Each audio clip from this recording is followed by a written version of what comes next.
All right, thank you. Good evening, everyone, and welcome to the Santa Clara City Council Stadium Authority Board meeting.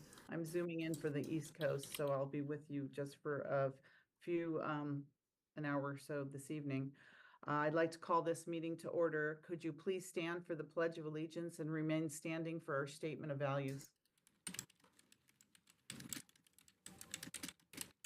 I pledge allegiance to the flag of the United States of America and to the republic for which it stands, one nation, under God, indivisible, with liberty and justice for all. As we gather, we humbly seek blessings upon this meeting. May we act with strength, courage, and will to perform our obligations and duties to our people with justice to all.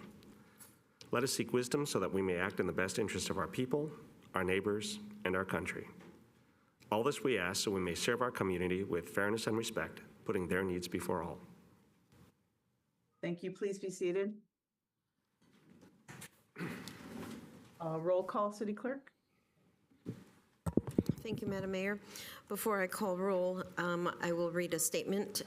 In accordance with the Brown Act, Government Code Section 54953B, Mayor Gilmore is attending tonight's meeting via audio teleconference. The location from where Mayor Gilmore is attending was included on the agenda for this meeting, which is Lowe's Regency, 540 Park Avenue, room 703, New York, New York, 10065.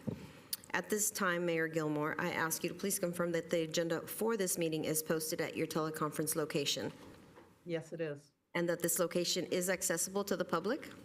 Yes, it is. Please also state whether any members of the public are in attendance at your teleconference location. Not at this time, no. Thank you. All votes taken during this teleconference meeting shall be by roll call vote. Now roll call. Councilmember, Board Member Watanabe. Here. Councilmember, Board Member Shahal. Present. Councilmember, Board Member Hardy. Present. Councilmember, Board Member Park. Here. Councilmember, Board Member Jane. Here. Vice Mayor, Vice Chair Becker. Here. Mayor and Chair Gilmore. Here. Thank you. I will read the AB 23 announcement. Members of the Santa Clara Stadium Authority, Sports and Open Space Authority, and Housing Authority are entitled to receive $30 for each attended meeting. Statement of Behavioral Standards. The City of Santa Clara has adopted a code of ethics and values and behavioral standards for public meetings to promote and maintain the highest levels of conduct. This includes mutual respect, robust discussion, and allowing city business to be done in an efficient and consistent manner. Please note that as a presiding officer, the mayor and chair's direction in matters of process and decorum should be followed, and that use of the gavel indicates all conversations must conclude and everyone in attendance should come to order and attention. Welcome and thank you for your participation. For those participants joining us this evening in the capacity as a registered lobbyist, we ask you to please identify yourself as such and disclose the clients and/or organizations that you represent. This is pursuant to City Code Section 2.155.110. Thank you, Mayor. Thank you. So good evening, everyone, and welcome. For today's meeting, the City Council is back in person and is also conducting its meeting in a hybrid manner. The public is welcome to attend in person, and the city continues to use a Zoom feature to allow participation from the safety of your home or office. Members of the public can still join via the link and/or call into the Zoom meeting phone number shown on the screen now. If you would like to speak on an agenda item or during public presentations, please raise your hand on the Zoom application or press *9 on your phone. Please only raise your hand while the item you're seeking to speak on is presented. Staff will enter your name or the last 4 digits of your phone number, and I will call on you to speak. As a friendly reminder, members of the public have 2 minutes to speak on an agenda item and 3 minutes under public presentations, and those are items reserved that are not on the agenda. So prior to each agenda item, staff will lower your hand to ensure members of the public are seeking to speak on the appropriate item. So we will now move on to the agenda. Continuances, exceptions, reconsiderations. Do we have any from the City Council, staff, or the public? You let me know, City Clerk. It looks like there are none at this time. All right, thank you. That moves us to the consent calendar. All items will be approved with one motion. unless an item is pulled for discussion. And I want to say for the record, I will be abstaining on item 1E. And 1E is a action on the historic preservation agreement. It's a Mills Act contract for 1059 Madison Street. 1059 Madison Street is located within either 500 or 1,000, I don't know which city attorney used, from my office. So for the record, City Clerk, I will be abstaining on item 1E. Thank you, Madam Mayor. Duly noted. Thank you. Is there any council members that are pulling any items? Or Oh, no, it looks like there are no hands up for now. any member of the public want to pull an item? I don't see, well, I can't see. I'm seeing from the little No. screen. No one No? in the public, and there are no hands up online. All right, may I have a motion to approve the consent calendar noting the exemption? So moved. Second. We have a motion by Council Member Shahal? Second by Vice Mayor Becker. Madam Mayor, one legal note before the vote. City clerk's asked me to clarify with respect to item 1Q that item 1Q is intended to repeal and replace a previously adopted resolution at the June 25th meeting in order to correct some errors in the classified salary plan that was adopted. So just wanted to note that for the clerk for the record. Thank you, Madam Mayor. And also, these include the Stadium Authority Board consent calendar items as well. Thank you, Madam Mayor. I'll do the roll call vote now. Sure. Board Member Watanabe? Yes. Councilmember Board Member Shahal? Yes. Councilmember Board Member Hardy? Yes. Councilmember Board Member Park? Yes. Councilmember Board Member Jane? Yes. Vice Mayor, Vice Chair Becker? Yes. Mayor and Chair Gilmore? Yes, noting my abstention, please. On one, yes. And that passes unanimously.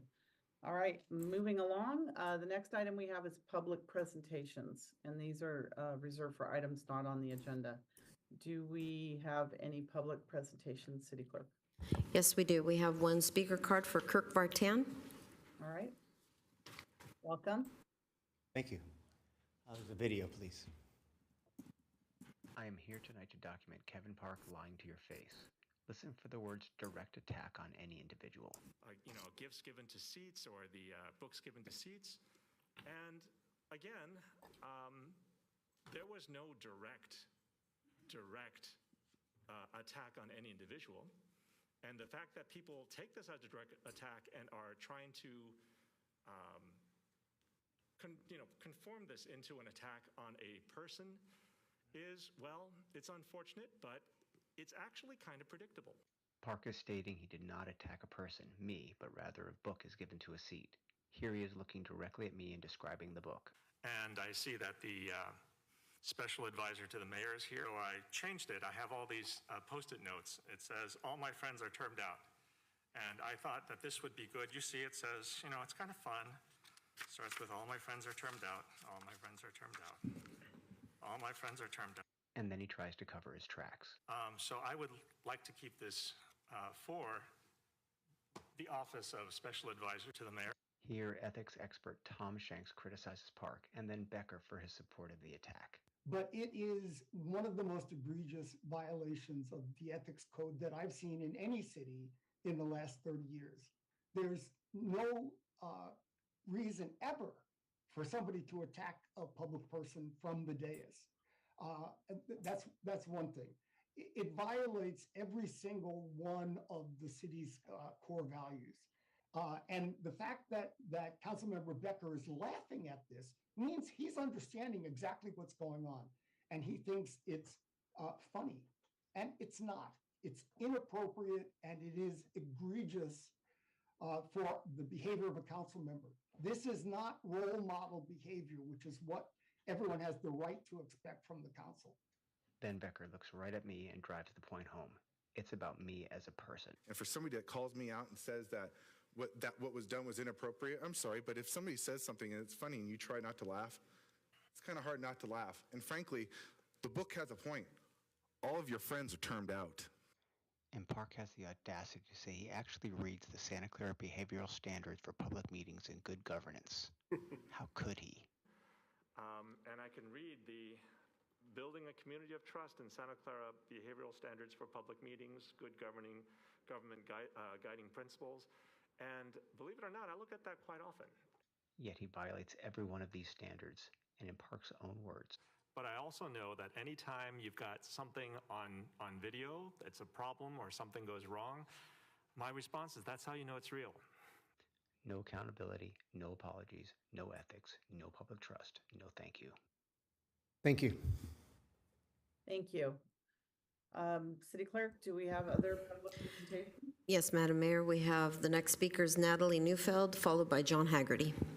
Thank you. Welcome, Natalie. Good evening again. My name is Natalie Neufeld, and I'm a graduate student at Stanford University studying political communication. I'm in the middle of a project right now on local politics that involves the Santa Clara City Council. I'm conducting ethnographic research at these council meetings, which I cleared with Stanford's Institutional Review Board in May, and with the Santa Clara City Clerk's Office in an email exchange also in May. Since then, I have been observing the regular city council meetings virtually and taking written notes. I will continue observing meetings until November, both in person and virtually. If anyone has questions or concerns about my project, I'm happy to hand out my business cards and follow up with you about it. Also, as part of my research, I would like to interview people who come to these meetings about their experiences.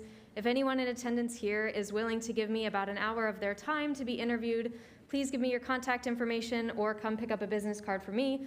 I'll be in the back for the duration of the meeting. Thank you so much. Thank you.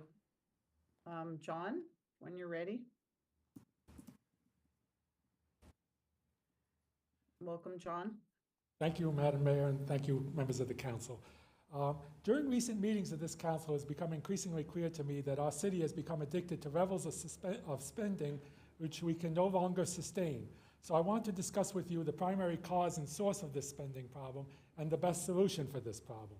The cause and source of this problem is that we are massively overpaying our city employees by tens of millions of dollars a year in terms of their salaries, pensions, other benefits, and job security. Our city employees receive salaries which are among the highest in our state. In addition to that, they receive defined benefit pensions, which are almost unheard of in the private sector, where private employees are lucky to receive a defined contribution pension or an IRA contribution from their employer, if they receive anything at all. Finally, our cities have a level of long-term job security that is also unheard of in the private sector. Back in the 80s, most public employees had good job security and decent pension, but their salaries were modest. But today, our city employees enjoy almost total job security, and both their pensions and salaries are ravished by private sector standards. Now, how did these salaries and pensions become so lavish? Well, I think it started about 20 or 24 years ago when the public employee unions began making bigger campaign contributions to council candidates than the Chamber of Commerce and real estate developers did. When that happened, the collective bargaining over union contracts were no longer at arm's length. You had council members grateful for their contributions that they had received from the unions, encouraging the management side of the bargaining table to be increasingly too generous to the union side of the table. It would be like the employees of a private company making contributions to the board of directors of that company and then negotiating a union. This is the biggest reason why our city is now struggling financially. This leaves us with the best option. I'm going to skip over the other options, namely cutting spending by reducing the currently unsustainable high salaries and pension benefits of our city employees to more reasonable and sustainable levels. At a recent meeting, I tentatively suggested salary and hiring freezes. However, since then, it has become clear to me that those measures would not be enough. Instead, when the union contracts come up, you must seek and obtain salary and pension cuts. You must undo the unduly generous contracts which previous councils have given away to the public employee unions. You must start planning and preparing for those negotiations now, including for any strikes which would occur or might occur in that process. I know that this may sound like a tough course of action, but municipal bankruptcy is an even tougher course of action. Santa Clara has always been the pioneer city. We now need to pioneer a new approach to public employee contracts. After all, we are the city that is the center of what is possible. Thank you. Thank you, John. City Clerk, any other speakers? Anybody in the public would like to speak? Please there come is- forward. There's a member of the public that would like to speak. Very good. Please come forward. Thank you. My name is David Curtis, District 5. I'm very happy to be here. I'm glad we're talking about wasted money. I think we wasted $500,000 on a bond measure, which is unacceptable. That money could have been used for schools, for parks, for seniors. The other thing that's really crazy is just the ethics. Seeing Becker, Councilmember Becker and Councilmember Park. Now, when I go to board meetings and I go to my executive meetings, if I were to act like you, I would be fired. I would be walked out. You know, the funny thing is, I did my paperwork to run for District 5 yesterday. You have to sign a paper that talks about ethics codes.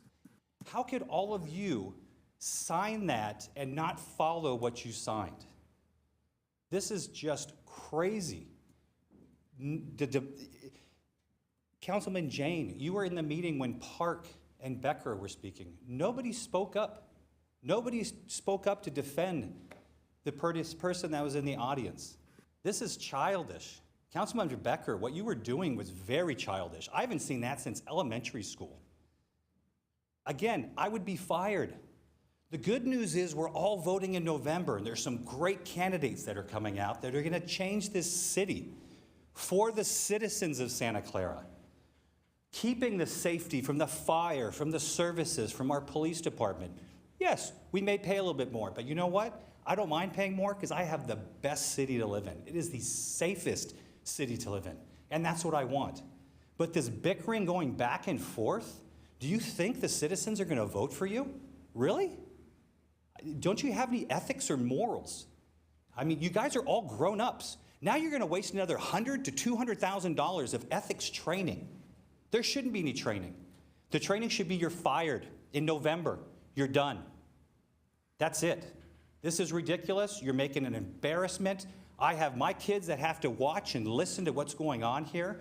You guys can't act like an adults and negotiate and debate together and come to some consensus. This is horrible. This is going to end in November.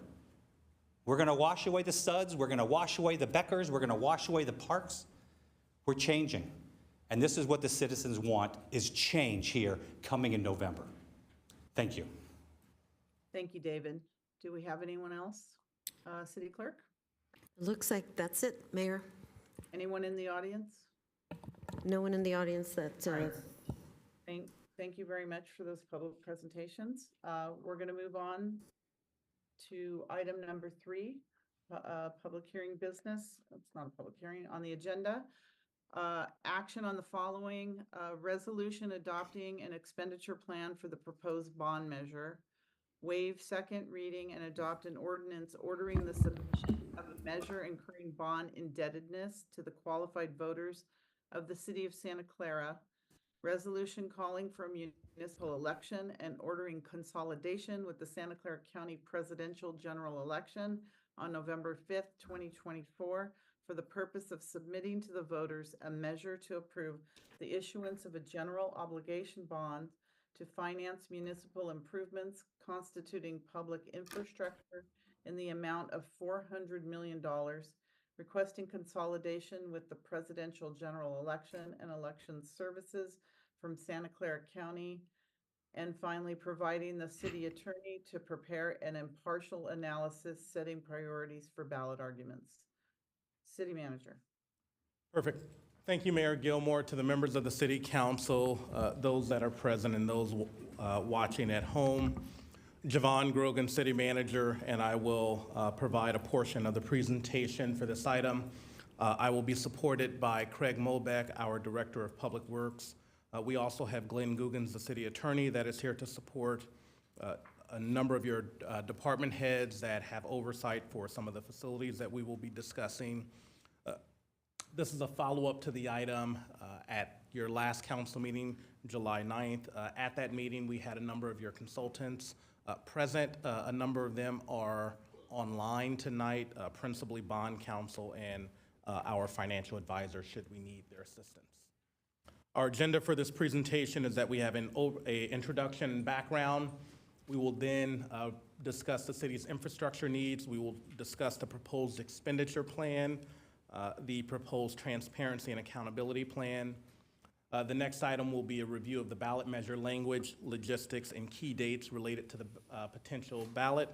And finally, staff recommendation, and of course, following that, council questions on the item, deliberation, and public comment actually before deliberation. So, introduction. So tonight you will consider the actions that were read in detail. In summary, it is adopting an expenditure plan for the proposed bond measure. It is then adopting an ordinance providing for the issuance of bonds in accordance with state and local transparency and accountability requirements.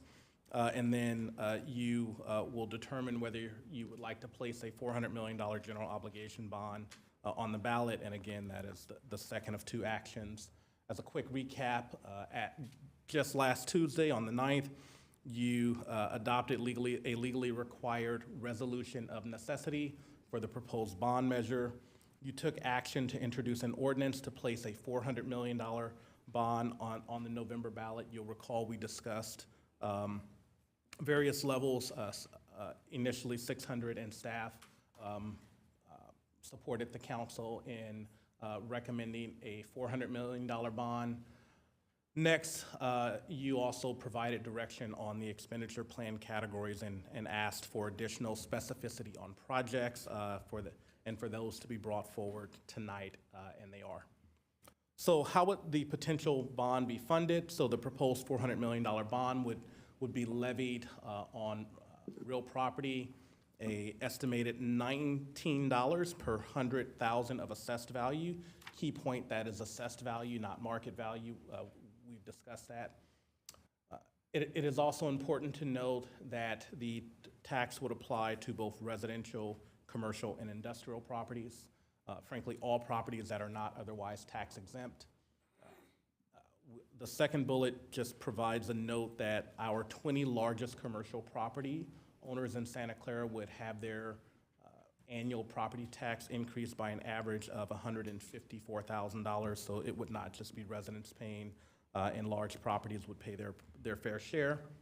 And the tax bill for your typical single-family homeowner would increase by an average of $128 per year.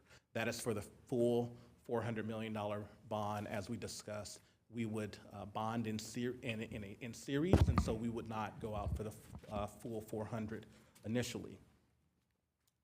Infrastructure needs, and so we talked a lot about this, and it seems that we study our infrastructure a lot. And so just as a very high-level recap, because we know some people may be joining this presentation today but did not benefit from the presentation last week, the city has completed several studies over the years to study our infrastructure needs. Unfortunately, with those studies, we haven't had the funds, and so we know that the amounts in these studies that were done several years ago when we increased them for inflation are significantly higher.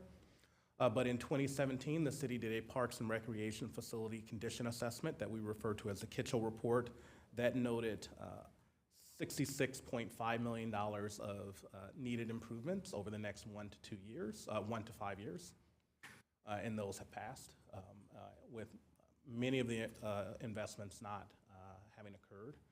The city in 2018 had a stormwater master plan that revealed a total of $290 million, a pedestrian master plan, a total of $194 million, a creek trail master plan that is currently in progress, and we believe the estimate of that will come in around $37 million, and $40 million for our bike master plan. And all these totaled, as well as other things that we've discussed prior with the Public Works Director, we know far exceeds our resources, as well as we know a bond at $400 million is a part of the solution, but not the only solution. And so your last official number that you had was $624 million of needed infrastructure across a number of categories. Of course, fire stations, our stormwater system, and roads. This year alone, when we did our capital improvement budgeting process, the council knows that we do a biannual capital improvement budget process. Our recommendations or requests from departments totaled over $275 million, with only $24 million in our general fund capital reserve. And so the council knows that you allocated $16 million of that because it's important for us to have some money in our capital reserves in case there is a infrastructure need during the year. But again, our needs far outstrip our resources. The City Council and the public recognize the need for infrastructure investment. We've gone over a few times the likely voter polls that were conducted, and 80% of those polled agree that the city needs to invest in infrastructure, and we frequently find ourselves having that discussion. The beautiful photo that is up on the screen is actually from our Westwood Oaks playground renovation that just last Wednesday we were able to celebrate, and so just want to note that when we have money, when we have development impact fees, we are able to rehabilitate some of our parks, and we were able to celebrate that with the community, which was sort of a glorious celebration, and really, I think for everybody was there, catalyzed the need of what investments in the community really mean and how happy people are when those investments occur. And I know some of the comments were, when are you doing the other parks? And so just wanted to note that. But unfortunately, we do not have the funds for the other parks. So proposed expenditure plan, let's discuss that briefly. So as I mentioned, last Tuesday, the City Council selected a amount of $400 million that would include specific categories that are up on the board: streets and transportation, fire stations and emergency response, police facilities, parks, libraries, senior center, aquatic facilities, our storm drain system, historic buildings and beautification. And the council was pretty clear, and they asked for more specificity on projects with defined amounts. And so staff worked just the very next day after the council meeting to have the items that are before you and that were included in your packet that went out on Friday. And so I will highlight the proposed expenditure plan briefly. I will be followed by our Public Works Director, Craig Moback, that will go into detail on the categories. And so the first category is at $41 million. You'll remember that at our council meeting last Tuesday, there were suggested amounts for each category. Those were adjusted slightly because we needed to include money for contingency, escalation, and administration in each category, as well as funds for bond issuance. And as we put specific projects in, the estimate per project meant that we could actually fund something here. And so the numbers are slightly different, but they very much match the direction and conversation at the last meeting. So streets and transportation, just over $41 million. $21 million for street resurfacing and rehabilitation. I know the council knows this, and we've said it before, but we have a number of streets that need reconstruction that we frankly don't have the funds. We oftentimes get grant funds for our arterials and collectors, but it's really those residential streets and those failed residential streets that require reconstruction, not just a nice slurry seal, but we need to dig up several inches to reconstruct. And so $23 million across the city for that, ADA improvements of $10 million, creek trail rehabilitation, 2.5, $300,000 for bike wayfinding, and then the last category in each is contingency, escalation, and administration. I'll say here that, actually I'll say it with the next category, our fire stations. Fire stations, emergency response, a total of $142 million, 27 for the first two fire stations that are listed there.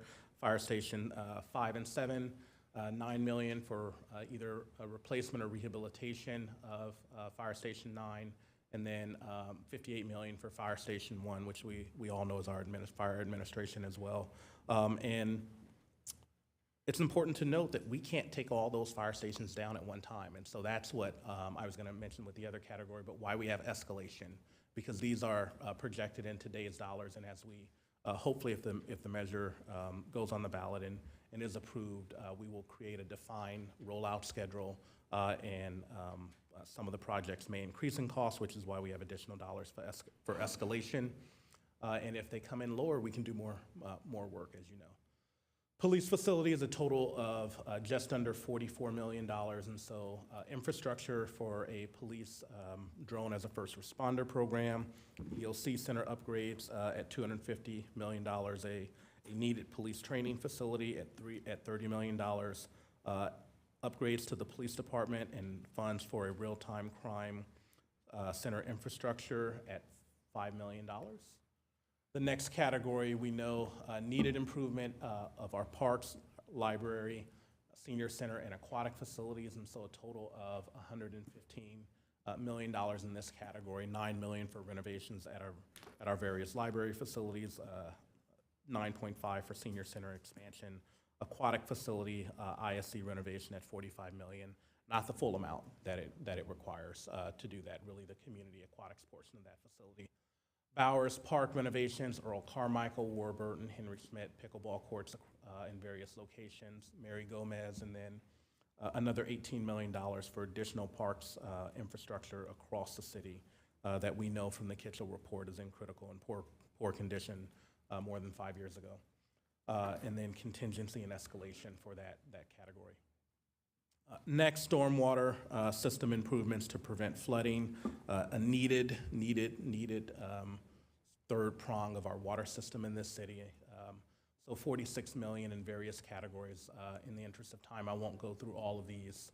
And then improvements to our historic buildings and beautification, $9.2 million, so $4 million for street beautification of our streets and medians, renovations to historic properties, improvements to the Triton Museum, and contingency, and then bond issuance costs. So $400 million in round numbers. So we feel that with this expenditure plan, we have aligned to the council's desire to have more specificity on projects at a $400 million level. With that, I will turn the presentation over to our Public Works Director, Craig Mobeck, to take us through the next slides.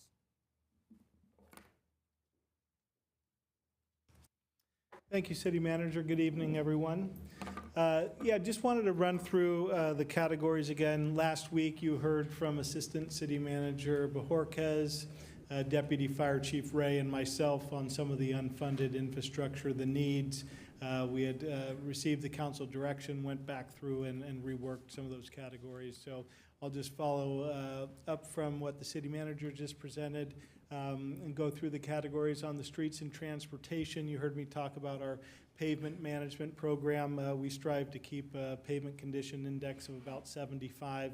We know that we're unfunded every year in trying to accomplish that goal. We utilize our gas tax money, SB1, Measure B, and vehicle registration fees, but that doesn't cover it.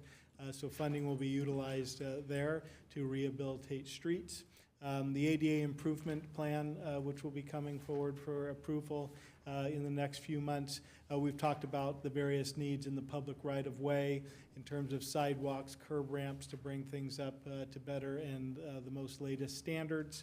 We also talked about the public facilities that offer different programs to the public.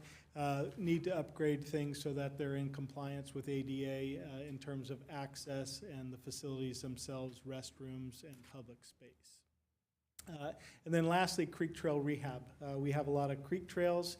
Some of them are aging, and so we need to rehabilitate many of those as well. So about $41 million set up in that category. Next, fire stations and emergency responses, just about $142 million. We talked about the needs in the fire station, saw some pictures. I know many of you have been out, probably all of you firsthand, to see some of the fire stations and some of the repair that's needed to be made. We talked about the different fire stations of 5 and 7 doing replacements. And then we also talked about station number 9 and 1 and need to look at if that's a replacement or a big rehabilitation. We've also talked about the fire training tower. So the fire staff utilizes it to train. They utilize it for fire academies. That needs to be rehabilitated as well. So those projects are identified under that category.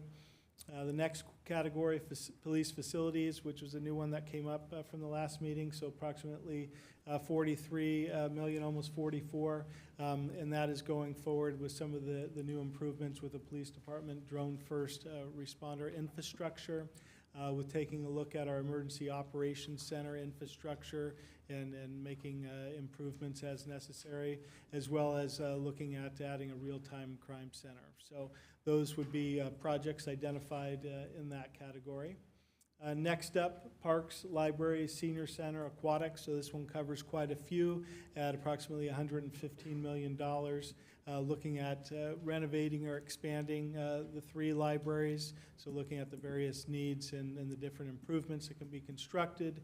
We talked about our senior center, the potential for expanding it, as well as renovations and things that need to be done with HVAC systems and various other components. I know we've talked in the past in detail about the community aquatics facilities, the various improvements that need to be made there, so that's on this list. And then our park facilities and building infrastructure as we move forward to upgrade those, some of the playgrounds and some of the buildings at Bowers Park, Earl Carmichael Park. We also have projects identified at Warburton and Mary Gomez. Talked a lot about the storm drain system and that master plan that we did, identifying multiple hundreds of millions of dollars. This item at $46 million would help us move forward with some of the high priority projects related to our storm drain infrastructure. That includes pipelines, some of the inlets, manholes, all those components that make up that system. Also a focus on some of the pump stations. As you know, we talked about 21 pump stations in the city. We are low as we're close to the bay, so need to pump that storm drain water. And so the west side, or the east side retention basin is one that we've identified for needing to be dredged out, and then pumps and infrastructure needs to be rehabilitated there. We've also looked at Bowers and Lafayette pump stations in terms of upgrades. And then lastly here, historic buildings and beautification. We have many historic buildings. Obviously, they're old and some of them in need of repair. I know you've probably been out to Morse Mansion, Berryessa Adobe, the Harris Last Museum, Heaton Inman, Jameson Brown. So money would go towards renovations at some of those high priority projects that are identified at any of those facilities. The streets and median beautification, many of our median islands are in need of rehabilitation. We talk about drought-tolerant landscaping, irrigation, looking at rebuilding hardscaping, things like that is part of this, as well as the Triton Museum. And so, some of the needs at the Triton identified in the past were a roof. We've spent a lot of money continuing to put Band-Aids on the existing one, but certainly a new roof would be in need at this facility. So again, about $9 million in that category. So that sums up what I wanted to present to you tonight, and I will turn it back over to the city manager. Thank you. Thank you, Craig. As we discussed at the last meeting, there's a significant need for transparency and accountability, and to accompany this potential bond, staff recommended a transparency and accountability plan, and we have that again before you. So I will go through each of the elements of that plan, and we also, on the slide, provide the reference to where in the ordinance this is, because we have incorporated each of the items in your action that you would take tonight. So, and as we also said, this goes above and beyond state requirements, right? This is an added level of transparency and accountability. And so the first one is that when the council approves placing a bond measure on the ballot, we are recommending that the city council approve an expenditure plan that would include project categories and related spending amounts concurrent with the adoption of the bond ordinance. 2, outline a process for any substantive amendments to the expenditure plan that would require staff recommendation, input by the Community Oversight Committee, and unanimous approval by the City Council, so all 7 members. A pretty high bar, but we think an appropriate bar. So that the voters know that the plan certainly is to maintain consistency with the expenditure plan. Formation of that Community Oversight Committee to ensure compliance with the bond requirements and provide any input on any proposed changes to the expenditure plan. And we discussed how that commission would be selected with nine members, 2 representatives from the business community, the representatives from the business community would need a background in budget, accounting, or finance, and with the members selected by a lottery. Item 4, bond expenditures would be subject to an independent annual audit with public presentations of those audits to both the Community Oversight Committee as well as the City Council Audit Committee. There would be strict prohibitions of use for any bond proceeds. So bond proceeds could not be used for any improvements to Levi Stadium or any projects that solely benefit Levi Stadium. No improvements could occur with bond proceeds within half a mile of the stadium, except improvements in key point existing residential neighborhoods that directly benefit those neighborhoods and not Levi Stadium.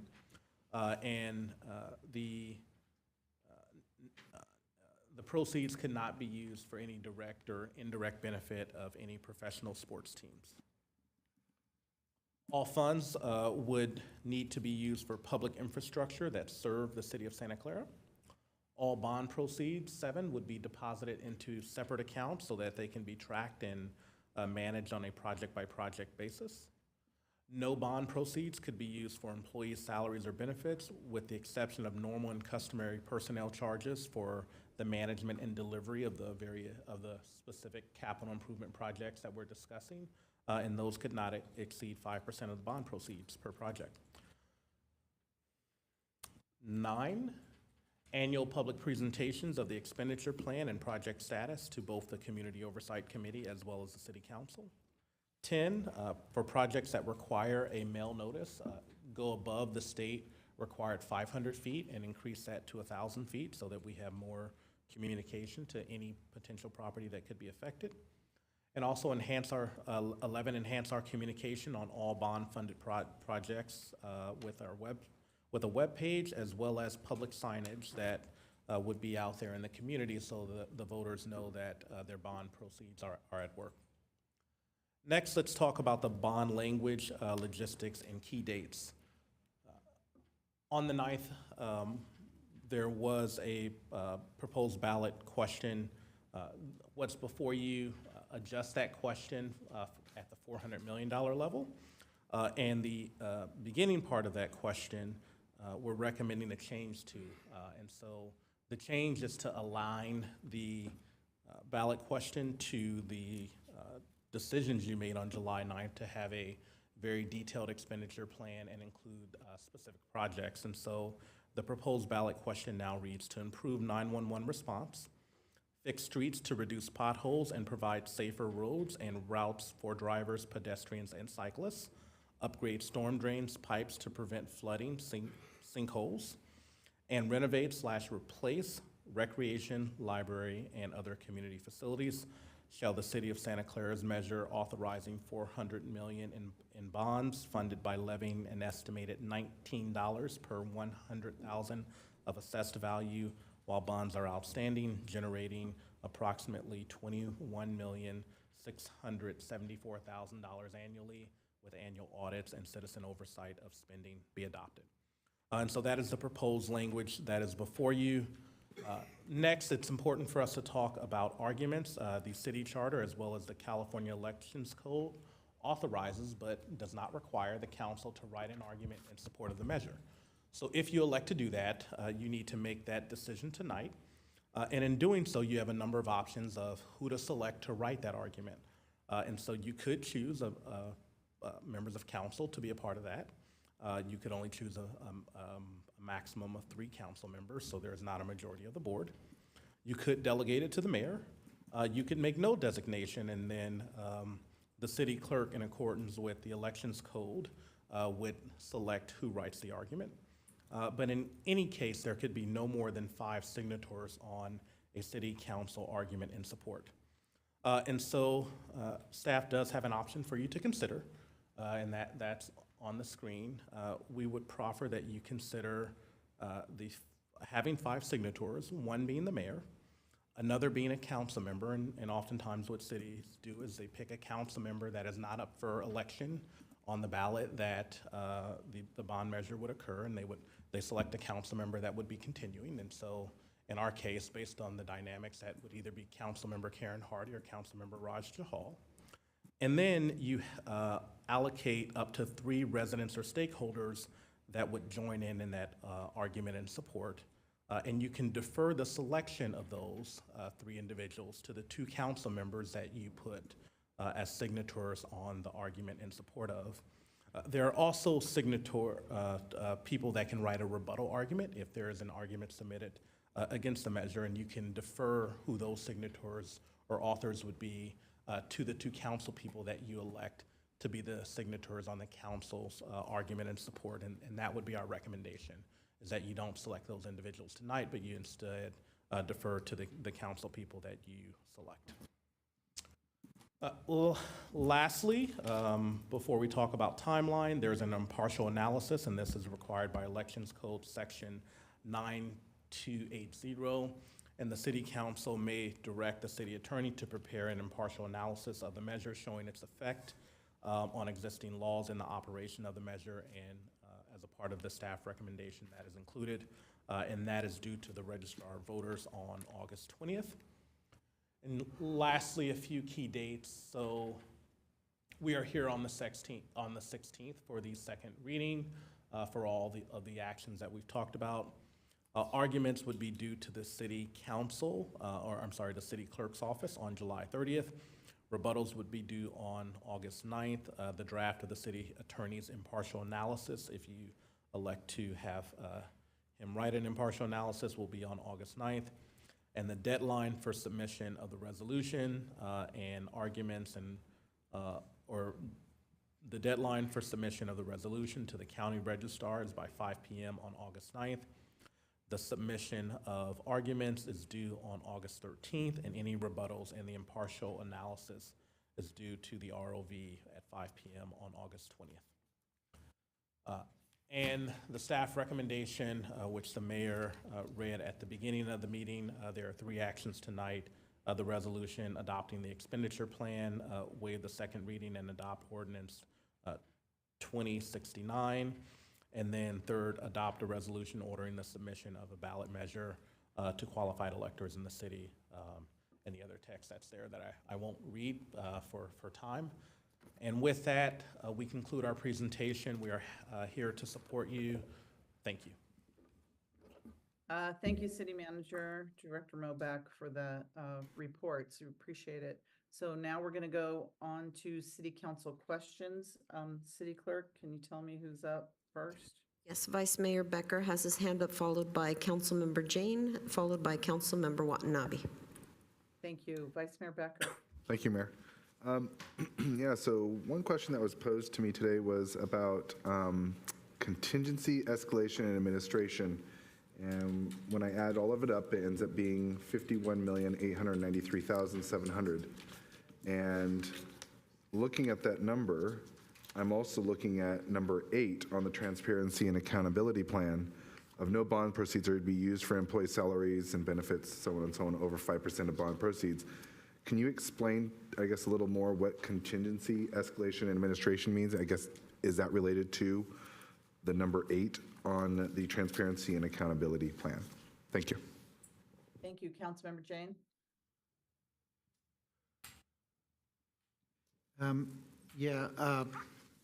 I see the ballot measure statement that you described, but there will be a long measure in the ballot book that describes the details of transparency and the committee and such. Will this expenditure plan be in there? Or I'm trying to understand how we get to specificity in what the public sees on their ballots. So that's all I had. Thank you. Thank you. Councilmember Watanabe. Thank you, Mayor. City Manager, I'm glad that you made the comment about how if the costs came in lower, that we would be able to do more work as a result. I know one of the things that Jennifer Sparacino, former city manager, prided the city on was the ability to be able to come in on time and under budget. So seeing that $51.8 million is being put aside for contingency, administrative, and escalation costs, what would happen if those monies, what is going to happen if those monies aren't used for any of the projects, and how do we ensure that it isn't going to be used for projects that the voters haven't approved? And is there a part of the ordinance that we're having the second reading of tonight that covers this particular item? And again, in the interest of maintaining honesty and transparency, how do we tell voters with confidence that these are the projects that they are funding, and only those projects? So that's all I have for now. Thank you very much. Thank you. City Clerk, do we have any other hands up? Yes, Councilmember Park has his hand raised. Thank you. Councilmember Park.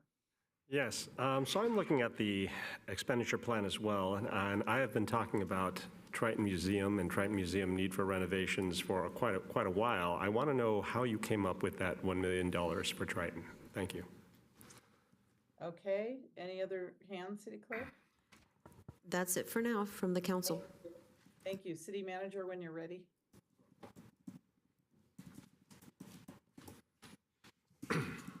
Thank you, Mayor and members of council. The first question was with regard to the $51 million for contingency, escalation, and administration, and how that relates to item 8 on the transparency and accountability plan with regard to administration. And so that total amount is roughly 15% of each of the categories. Important to note that first one, contingency, we absolutely need contingency. Every time you do a capital improvement project, when you're building something or digging, you find something that isn't expected. Of course, our goal would be to manage the projects on time and under budget, but it's only appropriate to include some contingency so that we can actually be able to execute the projects, and we adopt contingency in all of our capital improvement projects. Escalation, the next category, as I mentioned, and I think fire stations are a great example. We know we have to replace a number of our fire stations, and hopefully we can renovate some to save some costs, but we can't take 4 fire stations out of service all at one time, and so not all projects will be done immediately. The dollars that we're providing you are today's dollars, and so some projects will be done several years from now. We know construction costs escalate.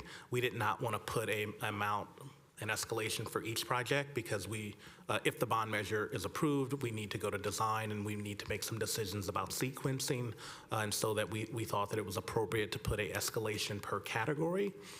And the administration is capped at 5%, and of course we would need administration and people that work on those capital improvement projects and need to execute those capital projects would be funded in part by that cost. Lastly, the other question from Councilmember Watanabe was if we come in on time and under budget, what would happen to those funds? And so those funds would remain in the category that they're in, and so we can do more projects. We know that our needs far exceed $400 million. And so if we come in under budget or do not use the contingency in a particular category, for example, roads, that's more road projects that we can program. And staff would recommend that bring it through the Community Oversight Committee and bring it to City Council for approval through our annual capital improvement budgeting process. And so the funds will absolutely be spent and put to work. And you have my commitment, and I know our staff's commitment that should you elect to put it on the ballot and should voters approve it, we will work diligently to bring great projects to the city of Santa Clara and do it as expeditiously and efficiently as possible.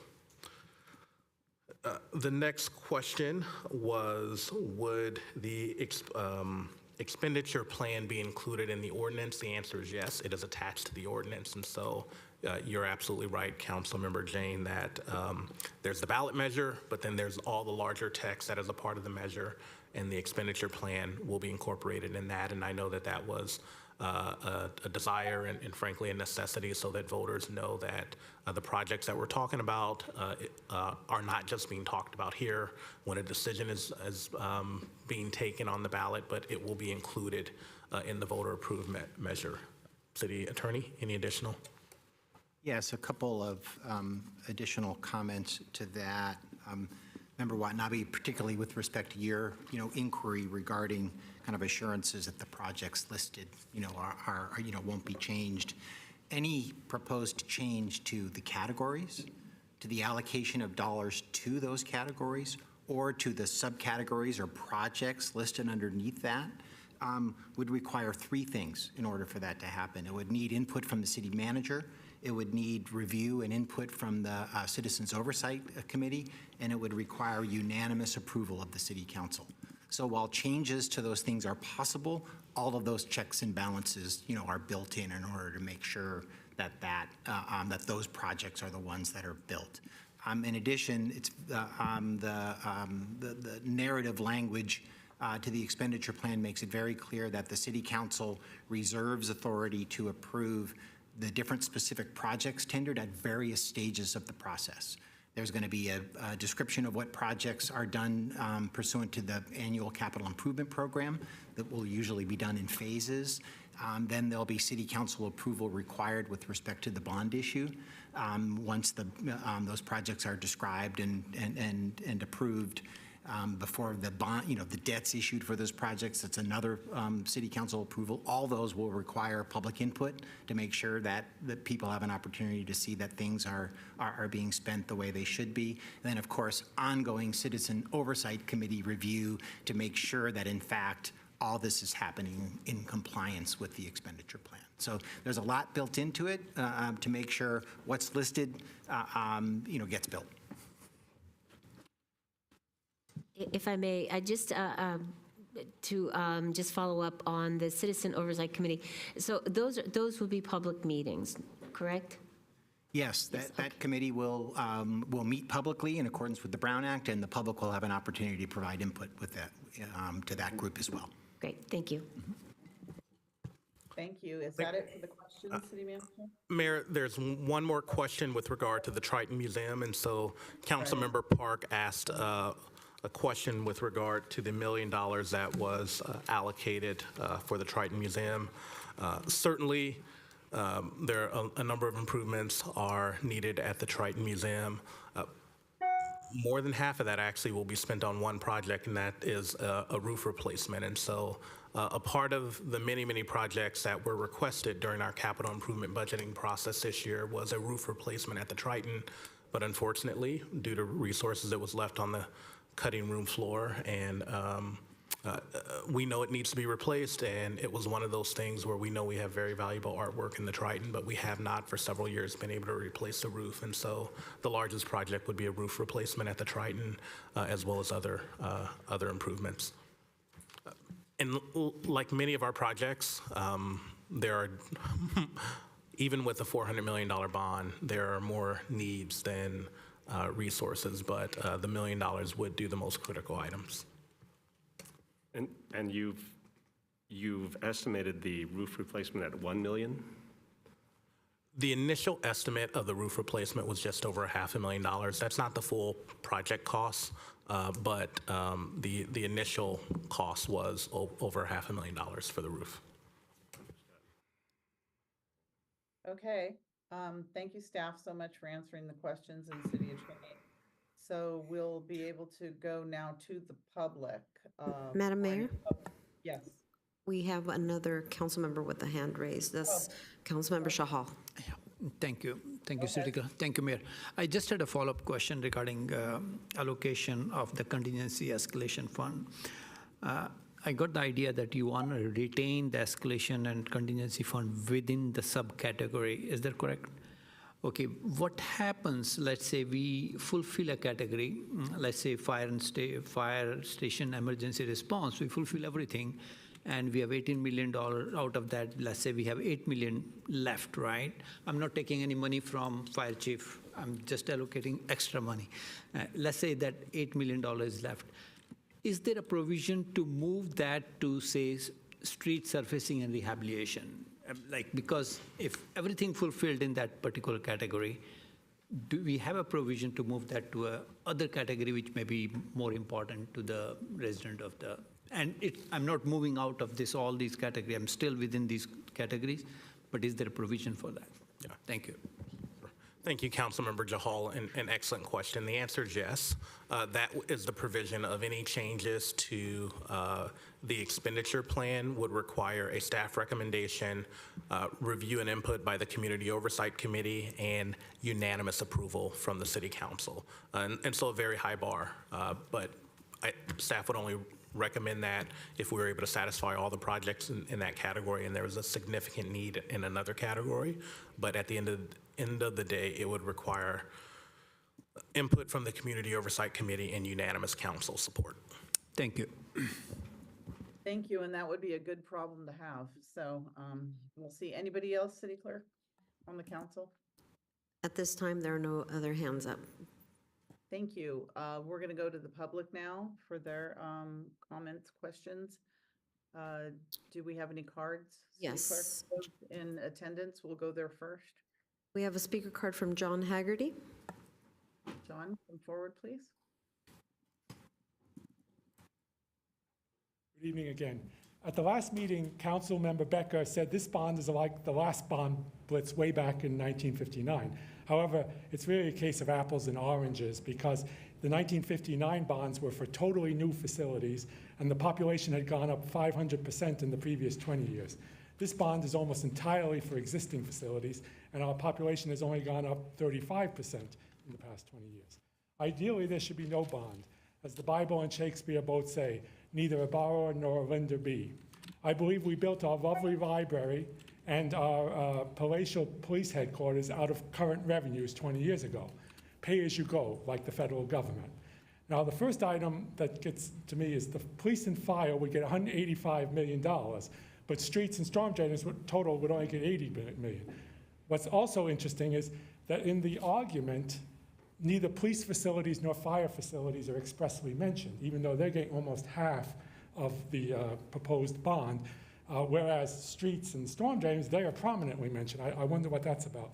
And then, so I would say that the police and fire facilities money should come from reducing police and fire salaries. Keep it within that sphere. That's where the savings should come from. And then as far as parks, library, pool, historic buildings, they should be paid for out of developers' fees.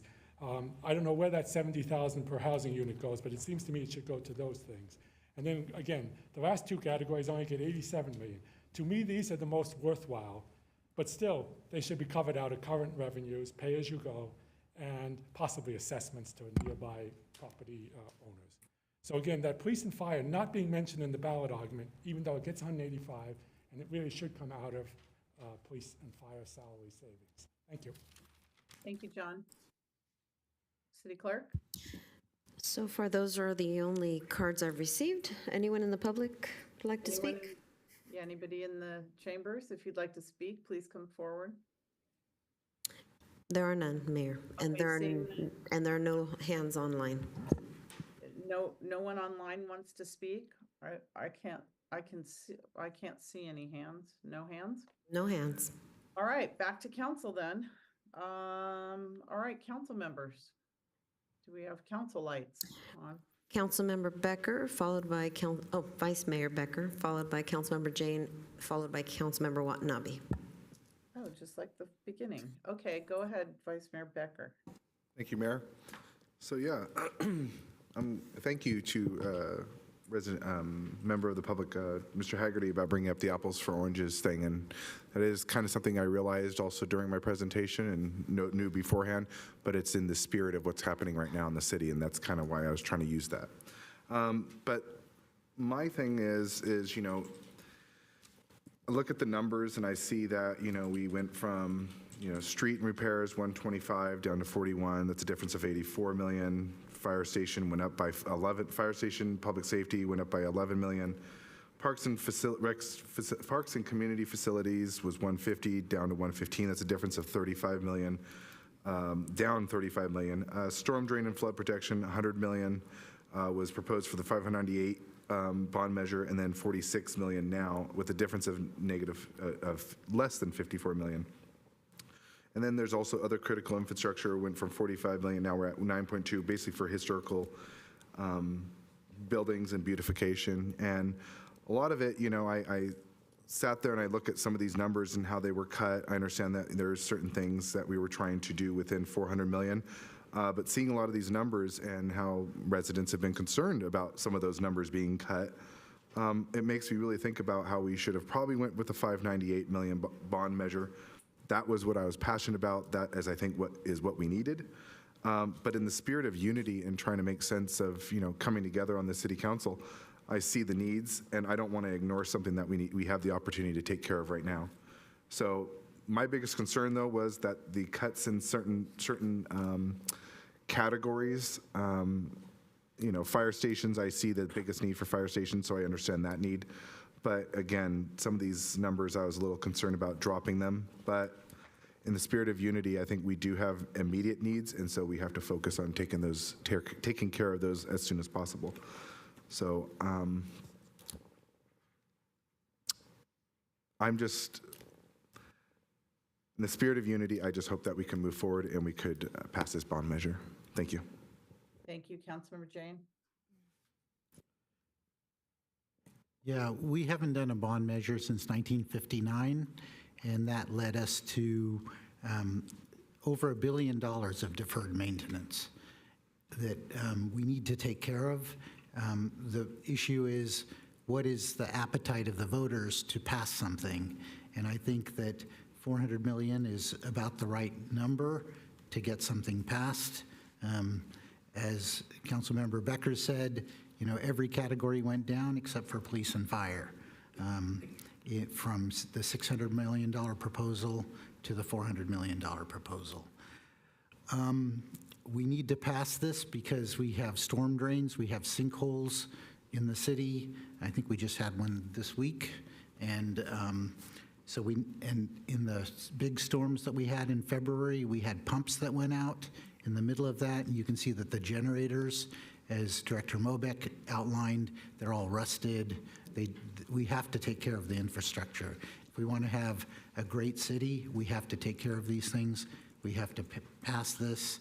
And my recommendation was, since this was a proposal that came through the mayor, through an op-ed, that I would like for the mayor to write the argument in favor. Thank you. Councilmember Watanabe. Thank you, Mayor. I wanted to thank staff for all of the work that has gone into the reconstruction of the bond proposal and finding ways to be able to accommodate the request and the proposal that the mayor and I had put forth in the op-ed last week. I believe that this is a very good way of, again, focusing on the community, and a good way to build community trust, and at the same time holding the city accountable to these projects, specific projects that shall be done, and in accordance with a lot of the requests of the community, and also from staff, as they see what the needs are as well. So I wanted to go ahead and make a motion for staff recommendation. I don't know if I have to read each one, but there are 3 different recommendations. Would you like for me to read them in order? City Attorney, can she say 1, 2, and 3 staff recommendation, or should she read them all? I'm comfortable, Mayor. You fully announced the item.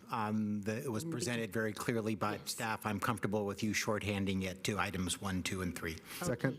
Thank you, City Attorney. And including, just to be clear, the modified ballot language that's before you tonight. Yes. Okay. Thank you very much. So, City Clerk, that you have the modified ballot language in that as well. yes, and thank you, Mayor. So, my motion then is to approve staff recommendation 1, 2, and 3, and that also the amended bond measure or language will be included on the ballot. And do we have to say anything about the recommendation as to who is going to write the ballot or? That maybe should be decide- separate. Yeah, that was going to be my recommendation, is that that be done after voting on the motion. Okay, thank you, City Manager. Okay, so that is my motion. Second. I'll second that, but I have a comment on that. All right, so we have a motion, and I think Vice Mayor Becker was second. Is that correct? Yes, Mayor, thank you. All right, so motion and a second on the floor. More hands, City Clerk? Yes, Madam Mayor. We have Councilmember Hardy, followed by Councilmember Shahal, followed by Councilmember Park, and then Councilmember Jane. Okay, thank you. Councilmember Hardy.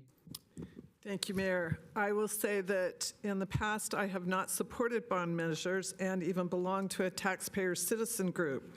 But I am going to very strongly endorse this and work very hard to make certain we pass this. I was hoping for the larger amount because I believe it is warranted, and I have very clearly seen the need in our fire stations, in our water infrastructure, which is part of what I oversee on the council. And I want to make certain we take care of our residents, helping them to understand that this would be less than $200 on average per household per year. What would you get for that? You would get a lot. And I want our residents to recognize this and that we would be very diligent. And this is for not those of us who are sitting here now, but this would go down. This would be for many years past. We haven't done in the past, but we need to do this for the present so we have a future for our residents. And in a spirit of unity and partnership, I would offer to help with the argument if the mayor would so like. Thank you. Thank you. Councilmember Chahal? Thank you, Mayor. So, as John mentioned, ideally, I'm of the opinion that we should pay as we go, and we should have savings enough to take care of these needs while on a regular basis every year. But we have seen the projections and the studies and the needs for the city of Santa Clara. And keeping in view the quality of life of residents, which will be impacted. We already seen some of the instances where we had to spend more just to maintain some of these or emergency expenses we incurred, whether it was SVP, something happened for their plants, or we had a manhole breaking down somewhere, and we were spending quite a lot of money on those, basically on the emergency repairs. So keeping that in mind, and the impact it might have if we don't do anything to the quality of life of residents, the only alternative left with us was the bond measure. And that was my second choice, other than having a balanced budget for including all of these contingencies within the budget every year. But unfortunately, we are not in that position. So with that said, I will be supporting the measure of $400 million for the sake of quality of life of the residents. Thank you. Thank you. Councilmember Park? So thank you very much. I did hear from the city manager about how we're reserving $1 million for Triton Museum renovations, of which we were told that only $500,000 would be required for the roof renovation. Well, I've been talking about Triton renovations for a little over a year now. And the reason that I do this is we got a visit from the architects, Wayne Barcelon and Darlene Zhang, last year, over almost exactly a year and a half ago, on 25th January of 2023. And we were told, and I took notes, because I take good notes, that museum was complete in October 1987, and only half the museum was built. The budget was $1.7 million, and it wasn't exceeded. Nonprofits can't spend the money they do not have. I thought that was a very good statement. And the next thing they wrote is budget is part of the design challenge. And again, they're architects, they're designers. 2027 will mark the 40th anniversary of the museum. More importantly, as the architects noted at that talk, that it would be the 40-year mark that's required for renovation and remodel for such a large building. And I heard at that time that all the things that we needed could be up to $10 million. The roof alone could cost $2 million. I mean, the museum has a very unique roof with an amazing skylight. And I think that if people have seen it and seen it in action, a lot of people don't even know that the Triton Museum has a skylight. But the skylight's opened by garage door openers. It's pretty amazing when you see it in action. Has 2 layers, utilizing a UV protection layer and then another layer for insulation. Because the roof and the skylight, these aren't just to protect the insides from the elements, but it also has to keep in a lot of the environmentals, like there's AC, and I think there's a need for additional AC. There's a need for additional conditioning, because we need services to prevent environmental damage to art pieces that are stored and on display. And I think that, these aren't just pieces that we have, and, if the damage to the art doesn't just affect us, it could affect our ability to borrow art pieces from other places. That said, in my head, I had $10 million because of this talk and because of the conversations I had had with the architects. And again, as the Triton liaison, I feel that it is my duty to talk about this. It's been on my priorities list, and I was kind of hoping that we'd get a little bit more realistic costs for what would take, not just to do basic repairs to the Triton Art Museum, but to make sure that we have an art museum that keeps our art pieces safe in the way that we didn't do repairs to preserve other infrastructure in this city. Right, and again, I've been saying this for quite a while.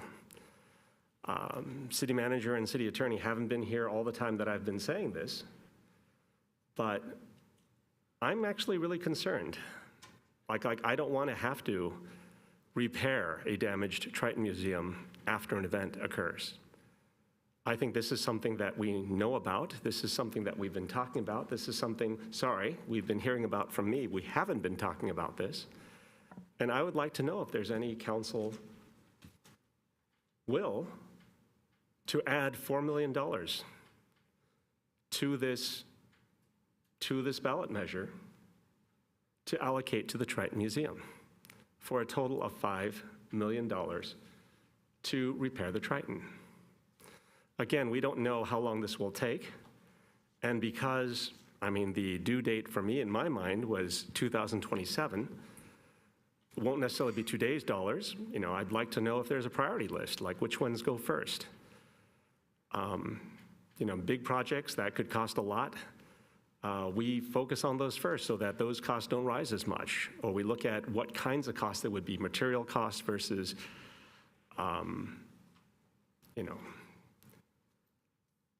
service costs, and based on those kinds of things, do a priority. But again, based on my conversations and the notes that I've taken, I think that $1 million is not nearly enough to renovate, remodel, and keep the Triton Museum in working condition, especially since we're coming up on the 40-year anniversary, which warrants, in almost any building of that size, a major remodel and renovation. But I would like to know if there is any will on council to increase this budget, this bond measure by $4 million to bring the total for Triton to 5. Thank you. Councilmember Jane? I lowered my hand. Oh, I'm sorry. There are no Is there more anything- hands. All right.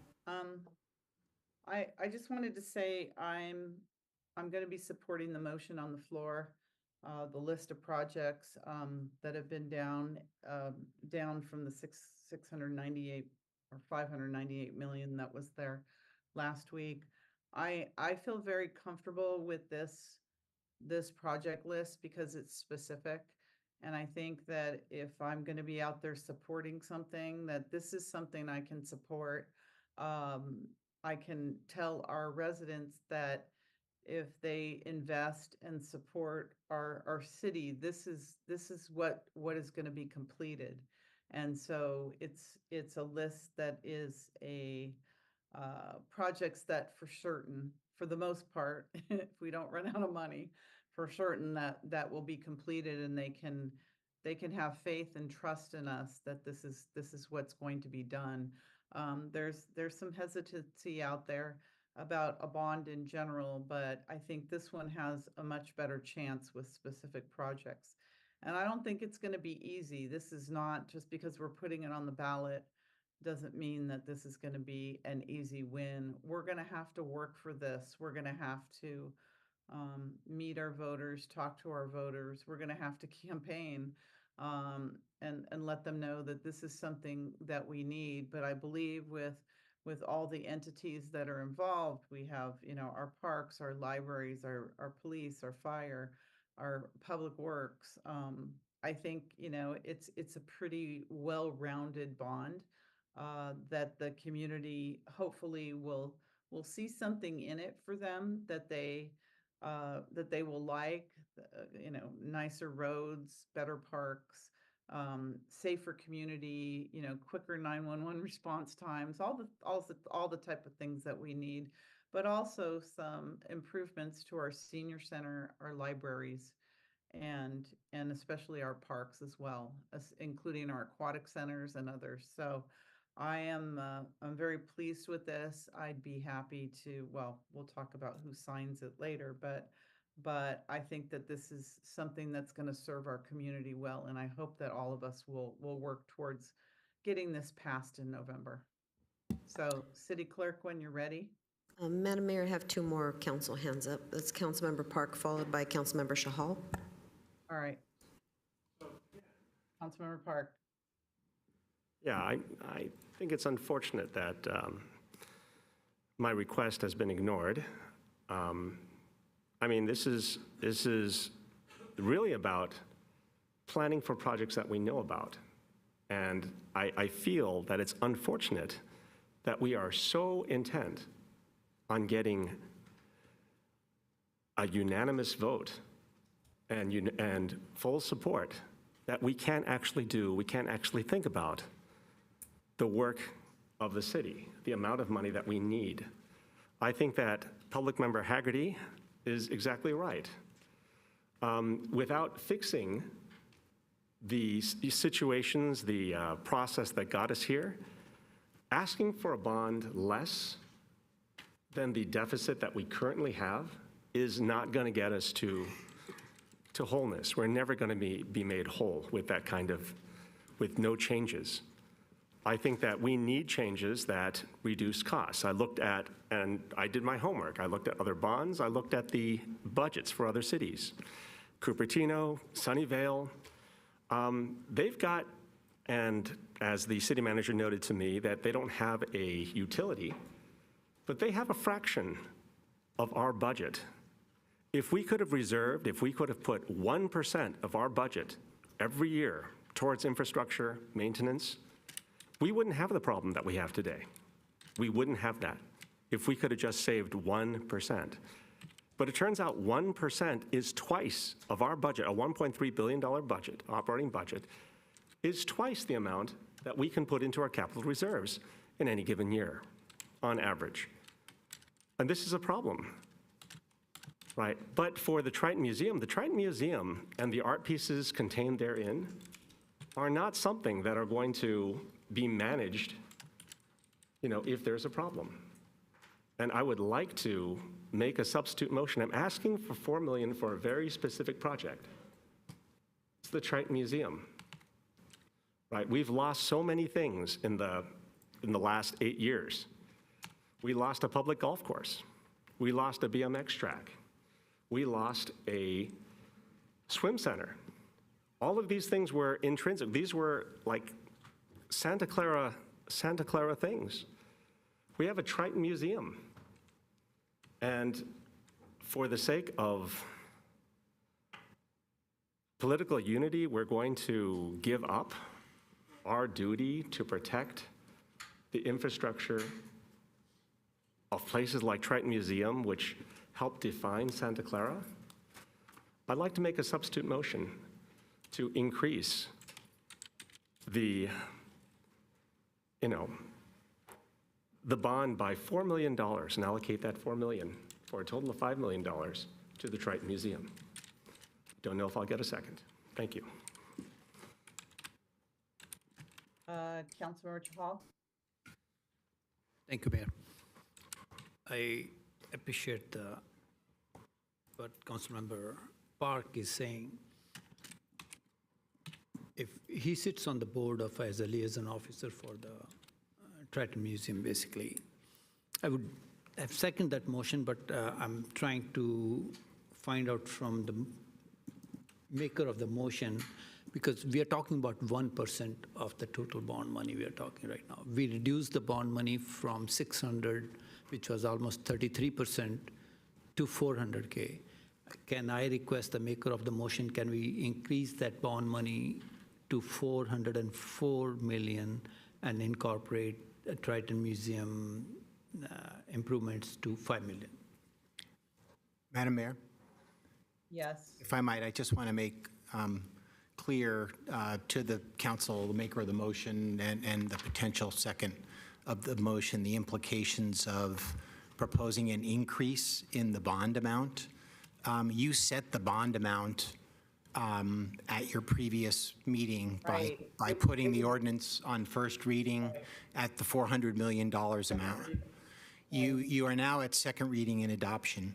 Were you to modify the total amount of the bond, you would need to put the ordinance again on first reading and need to schedule another regular meeting to consider second reading and adoption. So it's no small thing to increase the total bond amount at this time, even by a small amount, and wanted to make sure maker of the motion and prospective second of the substitute motion and the rest of the council understood the implication of that. Thank you, Madam Mayor. Thank you.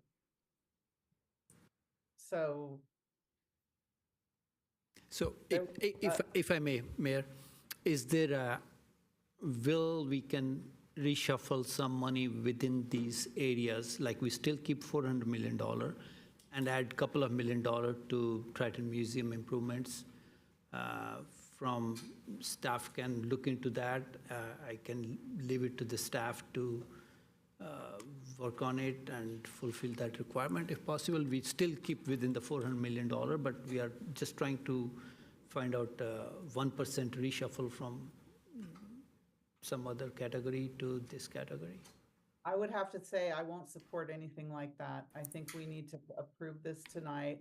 Councilmember Park had an opportunity last week to bring something like this up, and he didn't. And there was a lot of hard work that went into working to put this list together. And I don't want to start the process all over again. It's not a matter of reshuffle. These are the projects that we are committing to with the proposed bond that's going for the second reading now. So I wouldn't support stopping this process at all. I think we need to move ahead. If there are truly projects in the Triton Museum, it can come through the regular process. It doesn't have to be funded by a bond. It can be funded, if there is such a project, it can be funded with city money. So it's not like a project like that wouldn't have an opportunity to be funded, but I think we need to move ahead with this bond. But he made a substitute motion, nobody seconded it. Councilmember Chahal, you asked if the maker of the motion would accept, what did you ask? I'm sorry. Yeah, I was trying to ask the maker of motion to increase the bond, but that I got the answer from city attorney, that's not feasible because we are already locked into $400 million right now. But I think the alternate was if we can reshuffle within the subcategories to move some money to the Triton. Unfortunately, I heard you, that's a little bit too stringent, although we were trying to find out from the staff that if they can work on that, but I I don't like your position, but still I'll be supporting the motion. Thank you. Thank you. Any other hands, City Clerk? Yes, Madam Mayor, we have Councilmember Park, Becker, followed by Watanabe. Okay, Councilmember Park, is there something new that you'd like to add? Oh, yes, I would. I mean, I famously voted against the motion on the floor at the last meeting. We asked for very specific things. We asked to commit to specifying projects and lowering the bond amount. And I think it was irresponsible to do that. And the fact that we made changes impossible to make by making this a second reading, I think that was very irresponsible of the people here. I think that we were so intent on getting things through that we didn't stop to think about, well, should we actually validate what we're voting on? And now it's very clear that we didn't even give ourselves room to validate what we're voting on. What we've done is we've said, well, we want a bond to pass. We don't want collaboration. We don't care about,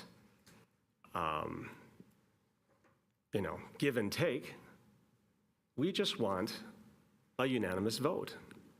I want to point out that anytime people say the word unanimous, that goes against the entire concept of democracy. Democracy is people have their views and they differ and we work through them. I mean, there was no, trying to think of the word, but the word escapes me because I just haven't seen it so long on this council. There's no compromise. And I think that compromise is one of the keys to agreement, especially when it's a messy process. This is a bond measure that has a lot of challenges, even with full council support. I said very clearly last week, I fully support a bond measure. We need to get money to solve this deficit. I also stated very clearly that we need to not just look at new funding to get us out of this. We also need to look at how do we spend? How do we get money? How do we reduce? Every single budget that I looked at, when they're trying to balance the budgets, they looked at, reducing services, reducing costs, reducing things in other ways. We hear about people saying, well, if we have projects, we'll just get those funding for those projects in the normal way, which hasn't worked for us. Like I said, I remember 12, maybe 13 years ago, sitting right over there, when city manager told us we had a $60 million deficit, $60 million worth of projects that were approved but not funded. And in 10 years, since that time, we've gone to 10 times that amount. Right? This is not sustainable. And in this case, I've been really waiting to have a discussion about the Triton Museum because this is something that I heard. I didn't hear this from people supposing. I heard this directly from the mouths of the architects themselves. So again, you've put me in a very difficult position because I don't like the expenditure list as is. I don't like the fact that we hadn't had discussion on it. I don't like the fact that we voted to fast forward to this point in time where our discussion on the expenditure list it's a rhetorical discussion on the expenditure list. So I understand the unwillingness to support a substitute motion because I don't want to delay this bond measure either. But to say that I'm happy about how we got here, telling you straight up, I'm not. Yield my time. I don't know what I'm going to do. I'll think about it. Vice Mayor Becker? Thank you, Mayor. So I do hear what Councilmember Park is saying, and it makes me pose the question for city staff, which is it says $1 million in Triton Museum improvements. Seeing that we just had a little discussion about escalation, things could be a little more costly. That means that if there is more of a cost to the Triton Museum, that those funds could be allocated within that funding, correct? Yes, the funds for the category could be allocated in any project. So there's $1.2 million in contingency escalation and administration. So whatever residual is left in that item could be allocated to another project in the category. I wouldn't do that at this point, but certainly through implementation. Just wanted to confirm that, so thank you. Thank you. Councilmember Watanabe? Thank you, Mayor. No, I just wanted to repeat two statements that were made tonight, and that is one was from the city manager, and that is that we can do more. We can do more work if the projects come in lower, and the other, if we finish on time and under budget, there's an opportunity for maybe some of the contingency monies to be able to be reallocated to support the Triton Museum improvements. So that's all I have to add. Thank you. Thank you. Is there any other hands, City Clerk? No, Madam Mayor. All right. May we have roll call vote, please? Okay.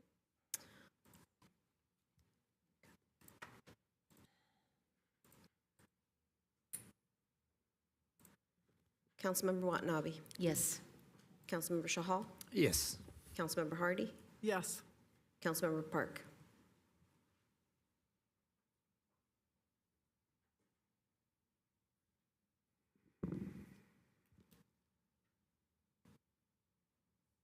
Yes.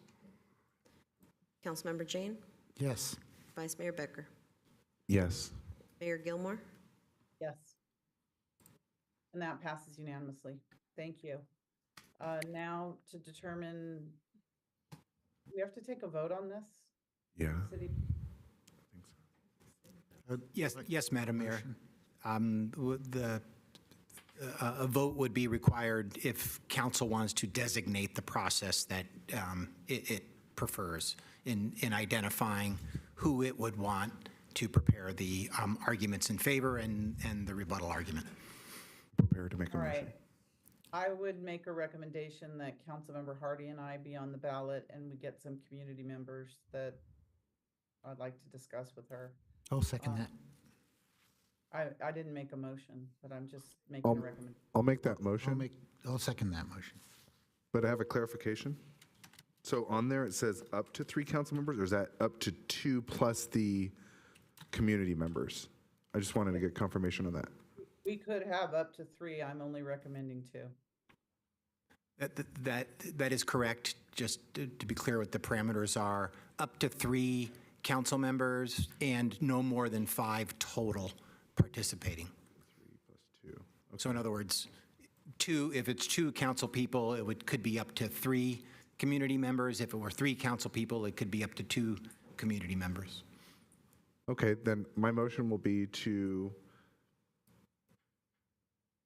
allocate up to 3 council members and 2 community members. I won't support that. I think we should have more community members and less council members. I think we should have myself and Councilmember Hardy, so we have more room for community members. I think it's more important with this bond. Madam Mayor, we have a hand from Councilmember Hardy up. Yes, go on, Councilmember Hardy. I'm more than happy to help with this. I wanted to make certain I remembered the rules for a rebuttal if there is an argument against.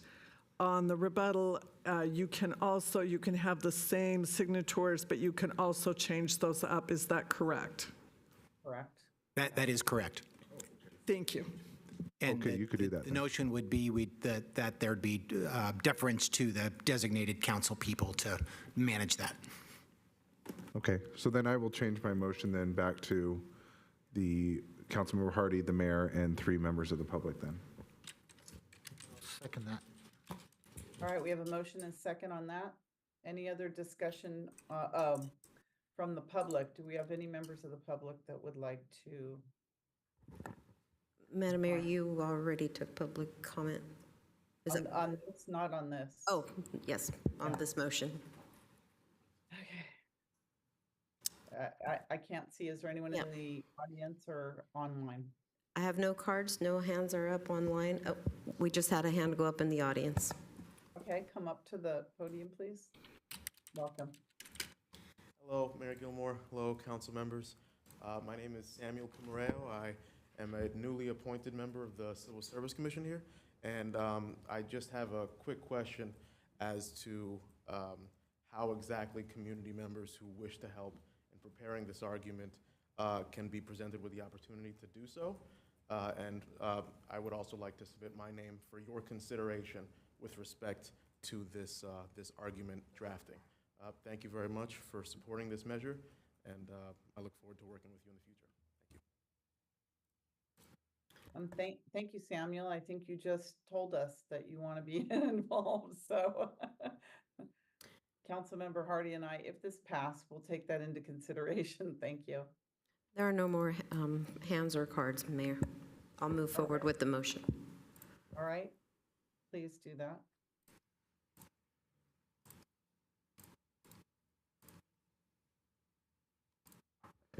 Councilmember Watanabe. Yes. Councilmember Shahal. Yes. Councilmember Hardy. Yes. Councilmember Park. Yes. Councilmember Jane. Yes. Vice Mayor Becker. Yes. Mayor Gilmore. Yes, and that passes unanimously. Thank you. Thank you, appreciate it. I'm going to be signing off. It's late here and I'm in an intensive leadership program, so I apologize. I'm going to turn it over to Vice Mayor Becker to run the rest of the meeting. Thank you, Mayor. And before we get started, let's take a 5 to 10 minute recess so we could get adjusted here. Thank you.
Okay, so we are now going to move on to item number 4, the civil grand jury report. So it is discussion and consideration and direction to staff regarding actions to be taken in response to the Santa Clara County Civil Grand Jury Report entitled Outplayed, Measure J, the City of Santa Clara, and the San Francisco 49ers. City Manager Grogan will present the next item when you're ready. Thank you, Vice Mayor Becker, members of the City Council, members in attendance here, as well as people at home. Javon Grogan, City Manager, I will present this item. So this is a item with regard to a recent report from the civil grand jury that we received early last month. As I stated at our last meeting last Tuesday, just want to provide an overview of what a civil grand jury is. I think we commonly hear about criminal grand juries, but a civil grand jury is an investigatory body that may examine all aspects of county and city government and special districts to ensure that the best interests of Santa Clara County residents are being served. It reviews and evaluates procedures, methods, and systems utilized by local government to determine whether more efficient or economical programs may be employed. Annually, the Superior Judicial Officers seek volunteers to apply for service on a civil grand jury, and they nominate 30 prospective grand jurors from a pool of applicants. The prospective grand juries are then invited to appear before a presiding judge of the Superior Court at a ceremony, and at that time, names are drawn randomly to form a panel of 19, and grand jurors may serve a minimum term for 1 year. So on June 13th, just last month, the Santa Clara County Civil Grand Jury published a report entitled Outplayed, Measure J, the City of Santa Clara and the San Francisco 49ers, that includes various findings and recommendations. As per Penal Code 9337, it requires that a governing body, in this case the City of Santa Clara, that has been the subject of a grand jury report to respond to that report within 90 days with regard to the specified findings and recommendations that pertain to that agency. And so for the city and the stadium authority, the city council sits in both capacities. Your responses are due back on September 11th, 2024. I just realized that that date was September 11th. Staff, and the significance of that. Staff is not aware of any responses from individual council members like the prior report, so all of these are agency responses. The civil grand jury report included a total of 20 findings and 13 recommendations. The Stadium Authority as an agency has been directed to respond to all of the findings and 13 of those recommendations, and the Stadium Authority response instead of a response from only the Stadium Authority.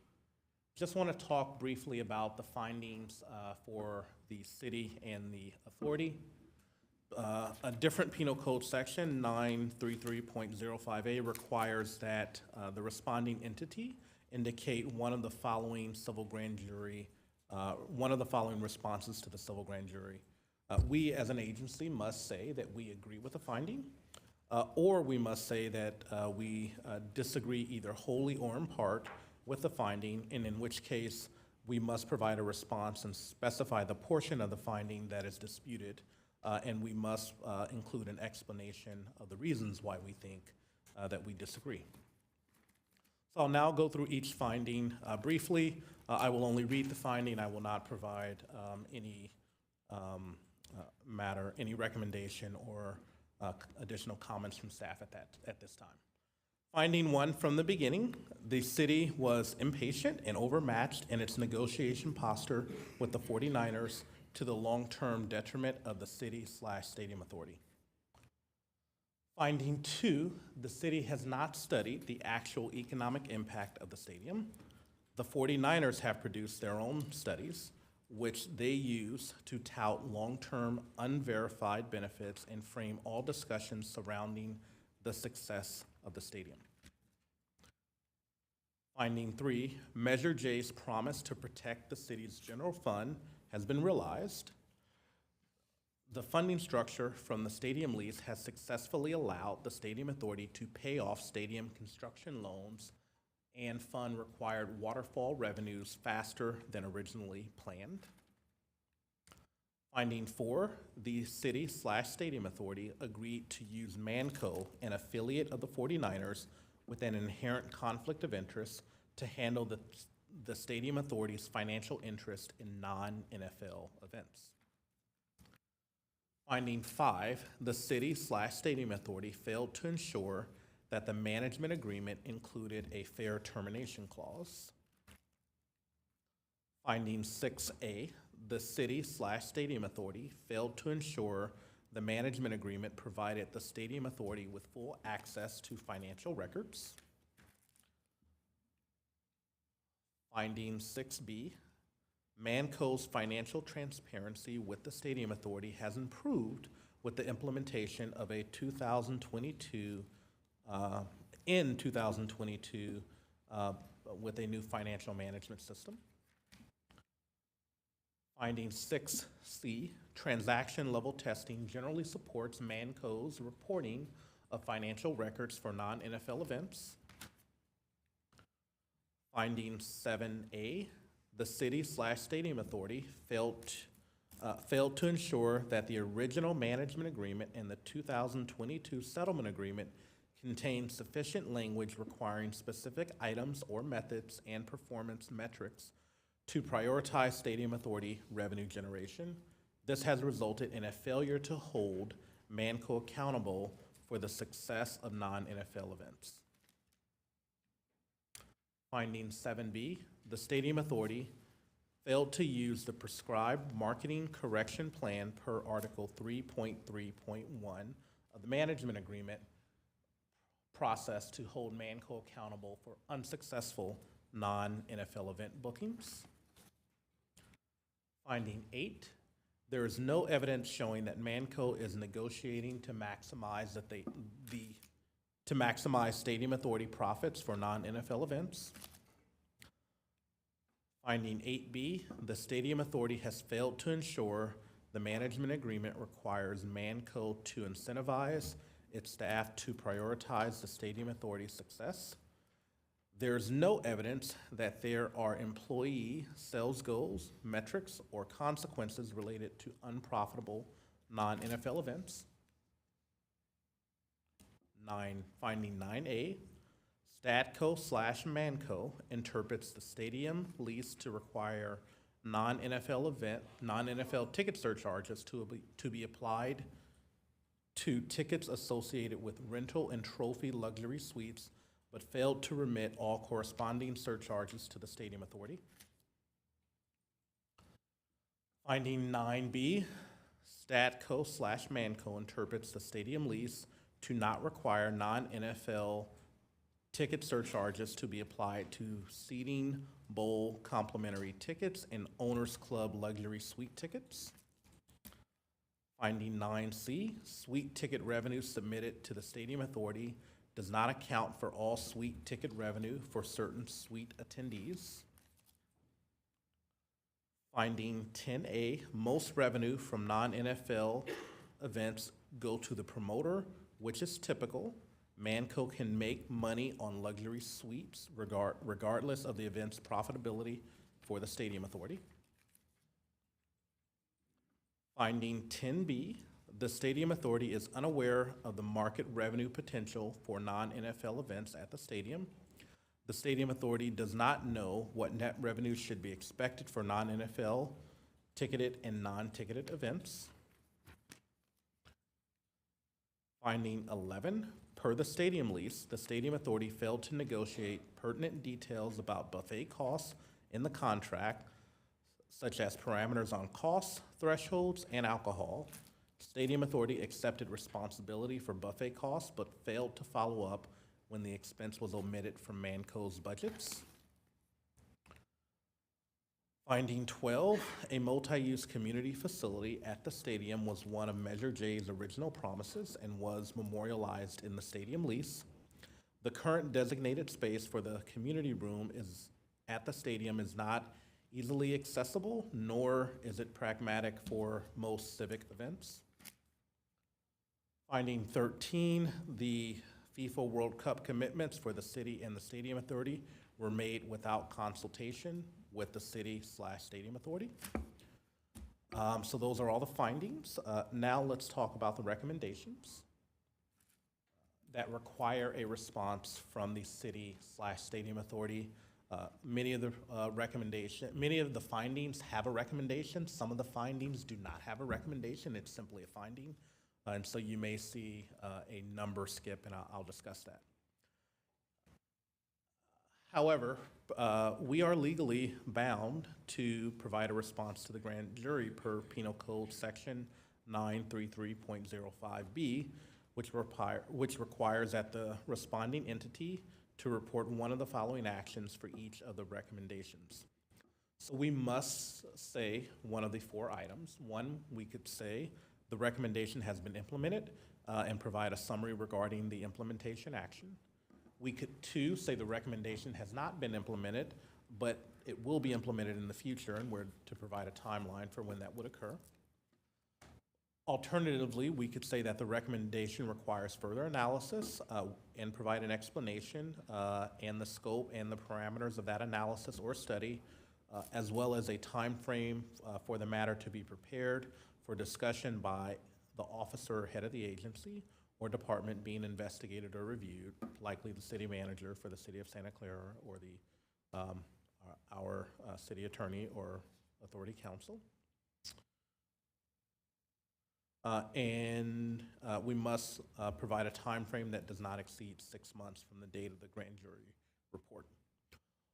Lastly, we could say that the recommendation will not be implemented because it is not warranted or is not reasonable and must provide an explanation.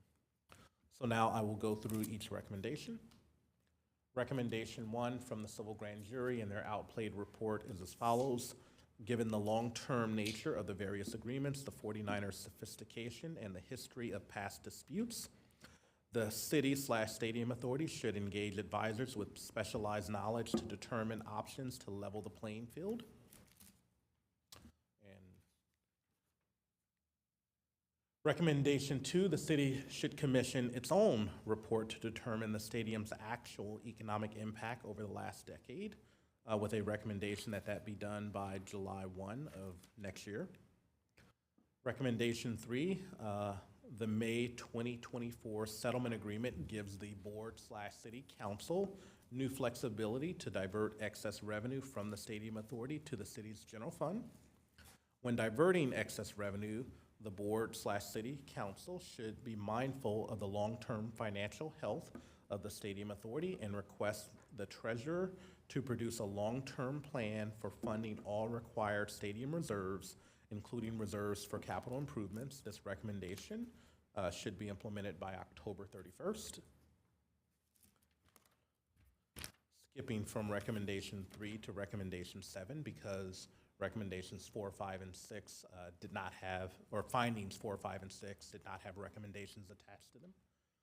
So recommendation 7 is the Stadium Authority should retain the expertise needed to meaningfully weigh in on Manco's marketing plan to ensure that the Stadium Authority's profitability is maximized.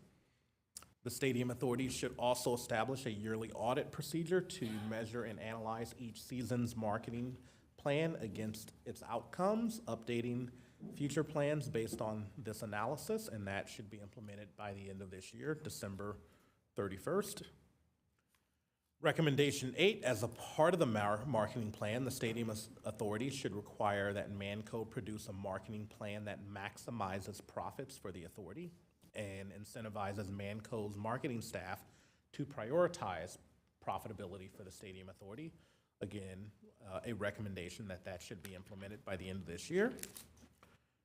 Recommendation number 9, the Stadium Authority should review and ensure that it receives all A, non-NFL event ticket surcharges for all attendees, and B, ticket revenue for all suite attendees owed to the Stadium Authority, with a recommendation that should be implemented by October 31st.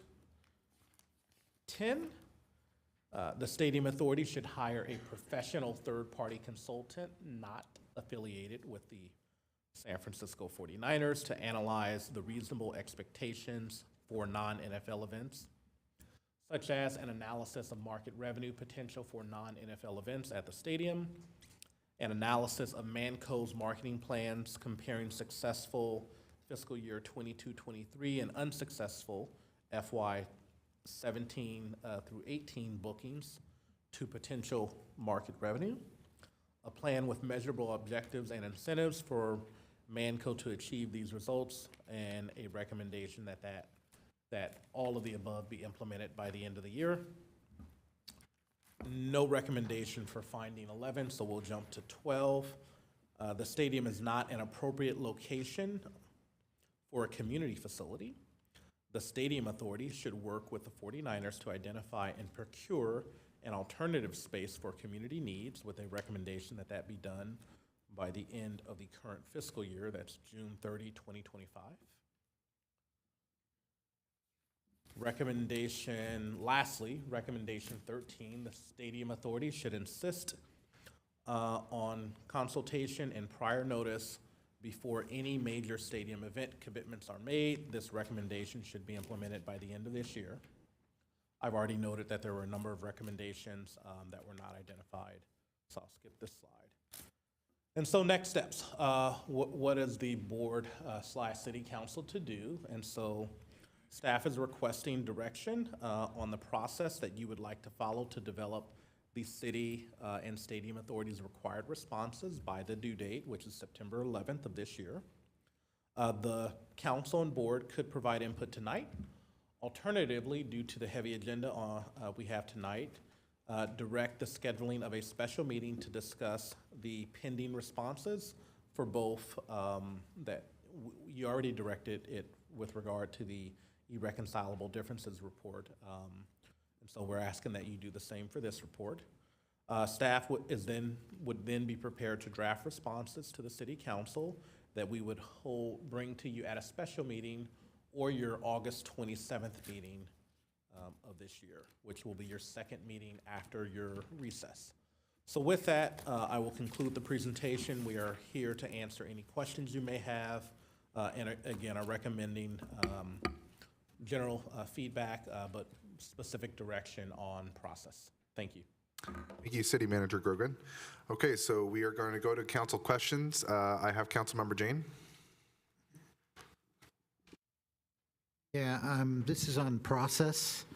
Do you want us to go through each of the findings tonight and agree or disagree, and then have you provide the lengthy response to that? And then we would have another meeting? Or do you want to just I don't know what your preference is, to just schedule a special meeting like we did before for the grand jury back in 2022? So I thought that was a successful process before. Okay, thank you, Councilmember Jane. Councilmember Hardy. My comment was along the same line, that that's what we did before, and we went through each finding and voted on each one of those. I would ask the city attorney, when I look through that, I do not see anything that is called out that is illegal.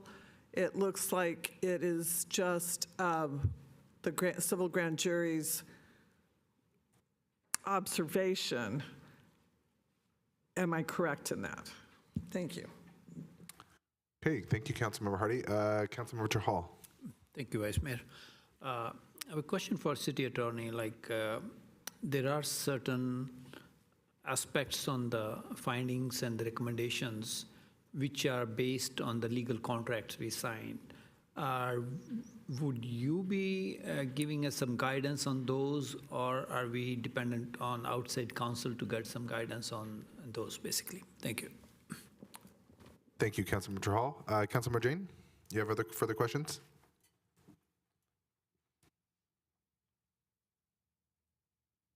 Sorry. I don't have questions regarding the process, but I do have a statement to make. So I don't know when you want to take that. Sure, go ahead if you want to make a statement now. It's pretty lengthy. All right. Well, let's go to get staff's questions first, and then we'll come right back to that, so you have a little more time. So whenever staff's ready.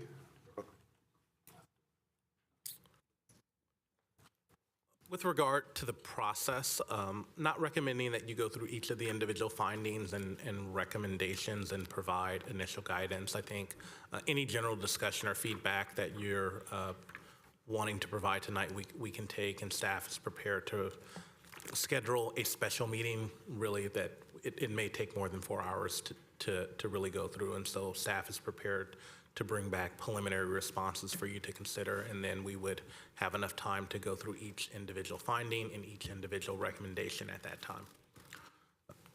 City Attorney. Yeah, a couple questions for me. First, from Member Hardy. Was there anything in this report that concluded that there was illegal conduct? I did not identify any finding of illegal conduct on either party's side. So I would agree with you if that's your assessment. I found nothing to that effect. Member Chahal, there are a number of findings and a couple of related recommendations, but really mostly findings that comment on both business and legal assess both business and legal decision-making in the negotiation of the contracts and in enforcing the contracts. Most, if not all, of those assessments relate to things that predated me and in many respects predated our current outside, counsel, who's developed, along with me now, quite a bit of, expertise in this area. And so commenting on or agreeing or disagreeing, with some of those findings may be challenging. And after looking at it, I may suggest to you that you don't really need to, do that, since it's kind of happened in the past, and it would be hard to characterize the different kind of trade-offs or negotiations, that went into how those, agreements were reached without interviewing ourselves, multiple, business people and lawyers that were involved at the time. So that's something we'll have to think about and evaluate, and hopefully come back with a constructive response, for you on. But in terms of any of the things that suggest approaches going forward, very confident that between the business staff and the legal staff that we have on hand, we can make high quality conclusions and recommendations and responses to those matters. Thank you, City Attorney. Councilmember Watanabe, I see your hands up. Go ahead. Thank you. Yes. So going back to the question about any illegal activity, going to the findings 9A, B, and C that regard interpreting the stadium lease to require non-NFL ticket surcharges to be applied to tickets associated with rental and trophy luxury suites, but fail to remit all corresponding surcharges to the stadium authority. I don't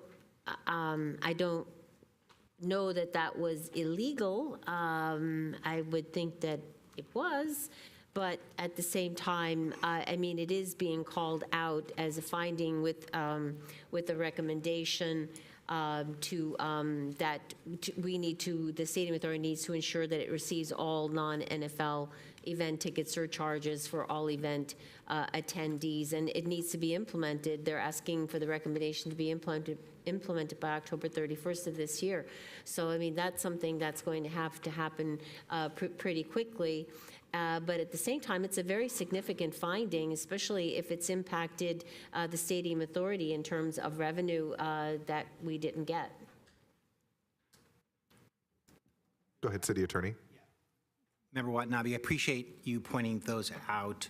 I was probably not as careful as I could have been in distinguishing between illegal conduct and conduct that's being suggested may not be consistent with contractual provisions. And so those matters are absolutely matters of of both contractual interpretation, in practice to determine whether or not there's been strict compliance with the contract. And that would certainly be something that we would be digging into and reporting back to you on, as part of our staff work for you to provide further input to us on. Excuse me, exactly, yes, because obviously this has been going on for 10 years. Yes, yeah, so those are suggestions that, again, not necessarily illegal conduct, but you're right, a suggestion that the contractual provisions, either in interpretation or practice, have not been strictly complied with, and that will need to be dug into. Thank you. Okay, thank you, Councilmember Watanabe and City Attorney, for explaining that. Is there any other members of the City Council that would like to ask any more questions? I do not see any, so now I will move to, unless you want to go before public comment? Okay, let's go to public comment. So we have, first on the list, we have John Haggerty.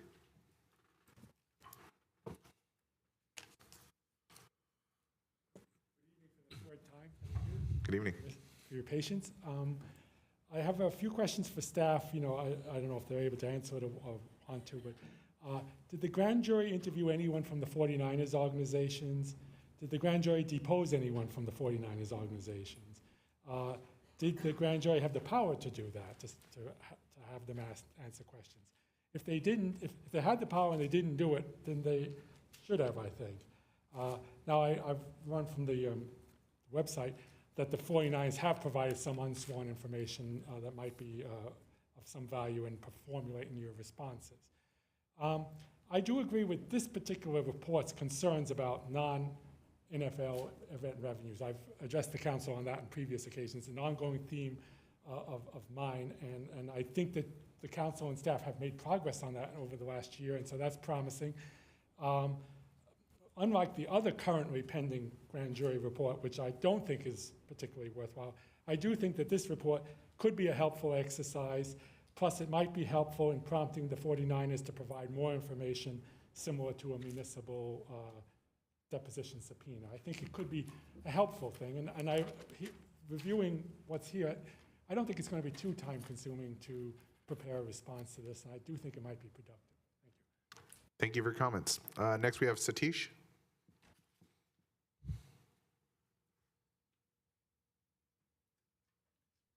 Yeah, thank you, Vice Mayor, respected City Council members and staff.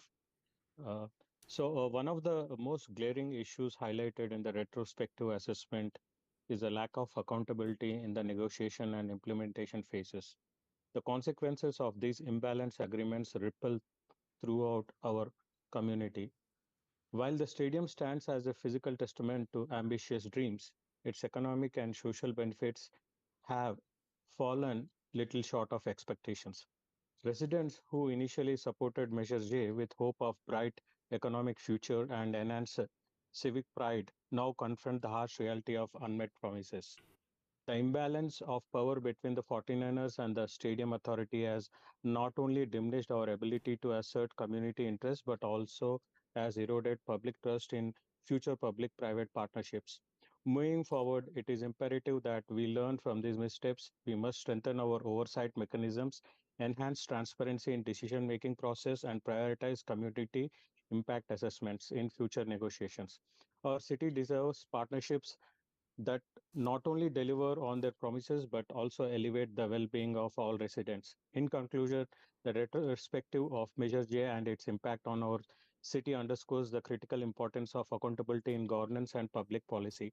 As we navigate the complexities of the future projects and partnerships, let us remain steadfast in our commitment to transparency, equity, and community welfare. By doing so, we can build trust, rectify past mistakes, and chart a course towards a more prosperous and inclusive future for all who can call our city home. This focused approach emphasizes the negative impacts of accountability lapses on the city and its residents, aiming to provoke thoughtful considerations and action for the future initiatives. Thank you so much. This is what I felt as part of just recommendation. Thanks. Thank you for your comments, Satish. Is there anybody else in the council chambers that would like to make public comment on this item? Seeing none, is there anybody online, City Clerk? There are no more hands up. Okay, so we will now go back to council deliberations. I have the first hand up, which is Councilmember Jane.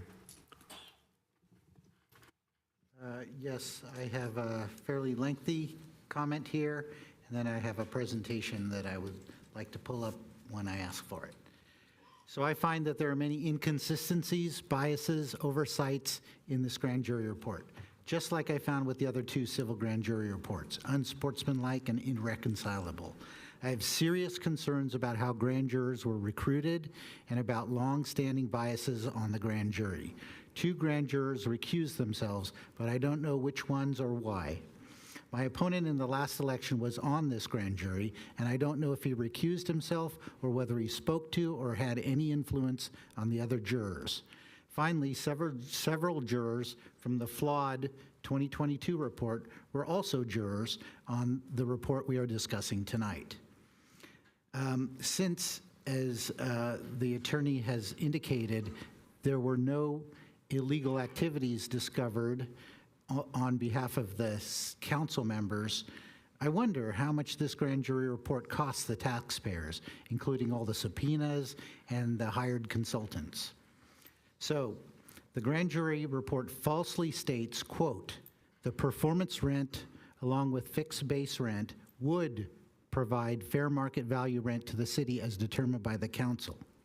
Measure J, section 17.20.20. When in reality, this section of Measure J actually states, quote, in addition to fixed base rent, the ground lease shall require payment by the stadium authority into the city's general fund of performance-based rent, which, together with the fixed base rent, the city council has determined is projected to provide fair market rent to the city. There's a big difference between would and is projected to. One is a promise and the other is a hope. The report states many times that the original statements were written in favor of the 49ers. I have stated this many times in public, but if the arguments favor the 49ers so much, then why would the 49ers ever be interested in opening up the contracts? I imagine the contracts could only be invalidated or forcibly renegotiated if there was an illegal arrangement between the 49ers and the city council at the time, but I don't see evidence of that. I'll note that Mayor Gilmore was part of the council that approved those agreements. No other member of this current council participated in approving the lease and management agreement contracts. The grand jury report, which we are now discussing, states many times that the leases and agreements favor the 49er interests over the city's interests, yet the report fails to recognize that settlements are the only way to open up the contracts. That is when both parties agree mutually to change the contracts. An arbiter cannot make that happen. The grand jury made no references to litigation costs or how much both the 49ers and the city have spent on litigation and how settlements avoid future litigation costs. It seems to me that those numbers should have been a critical part of the grand jury's investigations, especially since they had subpoena power. In looking at the bills and reports that are public, I estimate that we have spent over $700,000 on our legal expenses since August of 2022. The grand jury makes no reference to the fact that Lisa Gilmore is the only member on the city council who voted for the contracts in 2012. In fact, she's the one who made the motion to approve the management agreement on March 15th, 2012. The grand jury report does not mention that Gilmore and Watanabe were huge boosters for bringing the 49ers to Santa Clara and for passing Measure J, appearing in television ads and promotional materials produced by the 49ers. Nor does the report mention that Mayor Gilmore wrote the first letter asking that Santa Clara be considered as a FIFA location. Did she not realize that large events like Olympics and World Cups are generally money losers unless external benefits like hotel and restaurant taxes are accounted for? The report makes no mention of Santa Clara Plays Fair, SCPF, which opposed Measure J. There's no mention that Karen Hardy was one of the key leaders of Santa Clara Plays Fair and that Suds Jane donated to Santa Clara Plays Fair and walked precincts to oppose Measure J. While the report mentions that the 49ers spent $4.5 million to pass Measure J, it fails to mention that the 49ers outspent Santa Clara Plays Fair on the order of 150 to 1 to get Measure J passed, and that Lisa Gilmore never objected to the disproportionate amount of 49er money then. It seems to me that it was Lisa Gilmore who was outplayed, and the rest of the current council members now have to pick up the pieces.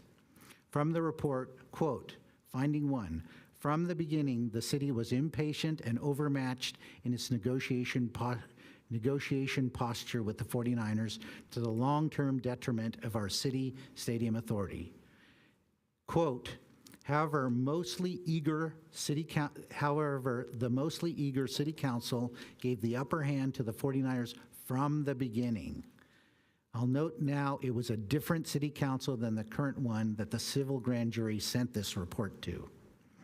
The report talks about how much money the 49ers spent in March 2020, November 2020, and November 2022 elections, but the report fails to investigate how much money the Santa Clara Police Officers Association has spent on elections for measures and for council members before and after the 49ers got involved.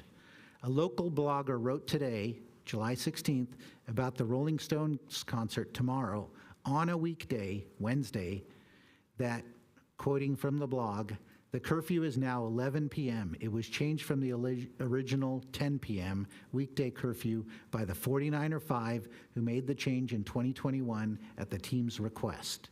This contrasts with the grand jury report, which states, quote, most importantly, there is no incentive for Stadium Management Company, which is a 49er affiliate, to increase non-NFL revenue for the Stadium Authority.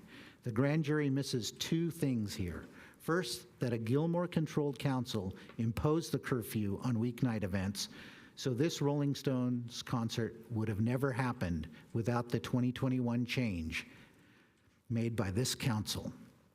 And it misses the fact that the 49ers do make a lot of money on non-NFL events through their luxury boxes, so they have a strong incentive to book popular non-NFL events. I don't buy the grand jury's argument that there is no incentive. If the 49ers booked unpopular events, they would not make as much money on luxury box tickets, so to some extent, the incentives are aligned. In 2017, there was a San Francisco Chronicle article that reported that Ed Sheeran would not play Levi's that year due to the curfew. I have submitted this article for post-meeting materials. The lifting of the curfew in 2021 by Council Majority Bloc fixed that, and now we have the Rolling Stones here. The grand jury completely missed the fact that the naming rights agreement specifies a penalty to naming rights revenue if Manco does not book 36 events every 3 years. Specifically, and I quote, during the previous 3 contract years, a 3-year period, fewer than 36 major events were held at the stadium during the previous 3 contract years, then naming rights sponsor shall receive a rights-free credit equal to the product of $15,000 multiplied by the difference between the 36 and the number of major events actually held at the stadium during such 3-year period multiplied by the annual proportionate increase. So they do have an incentive to book events. I fail to understand how winning a lawsuit can be considered unfair. The report states, quote, they won a lawsuit to decrease their property tax bill only to cover the 6-month NFL season to the detriment of the Santa Clara Unified School District. In my opinion, settlements might be considered unfair, but lawsuits are supposed to be the fairest outcome possible. What is wrong with filing a lawsuit over something the 49ers thought was unfair and then ultimately succeeded in winning? It is very odd that the grand jury could have gotten something so basic as this wrong. Do we expect our largest corporations to voluntarily pay more business license tax because they make so much money? No. The report states, finally, by relinquishing its power to the 49ers over the last decade and by taking a passive role in its oversight duties, the board has undermined stadium authority staff. I find this statement to be a little strange given the fact that I have met with the 49ers dozens of times, hardly a passive role, as have many other council members. But Lisa Gilmore has not met with anyone from the 49ers since 2016, and Kathy Watanabe has not met with them since 2017. These two council members seem to be taking the most passive role in their oversight duties out of all the council members, since they certainly don't participate in any arbitration hearings or court proceedings either. Note that negotiations with the 49ers occurred between the 49ers and staff rather than with council members. I actually complained to the 49ers that the ticket surcharge for the Elton John concert was more than $4 and asked them why.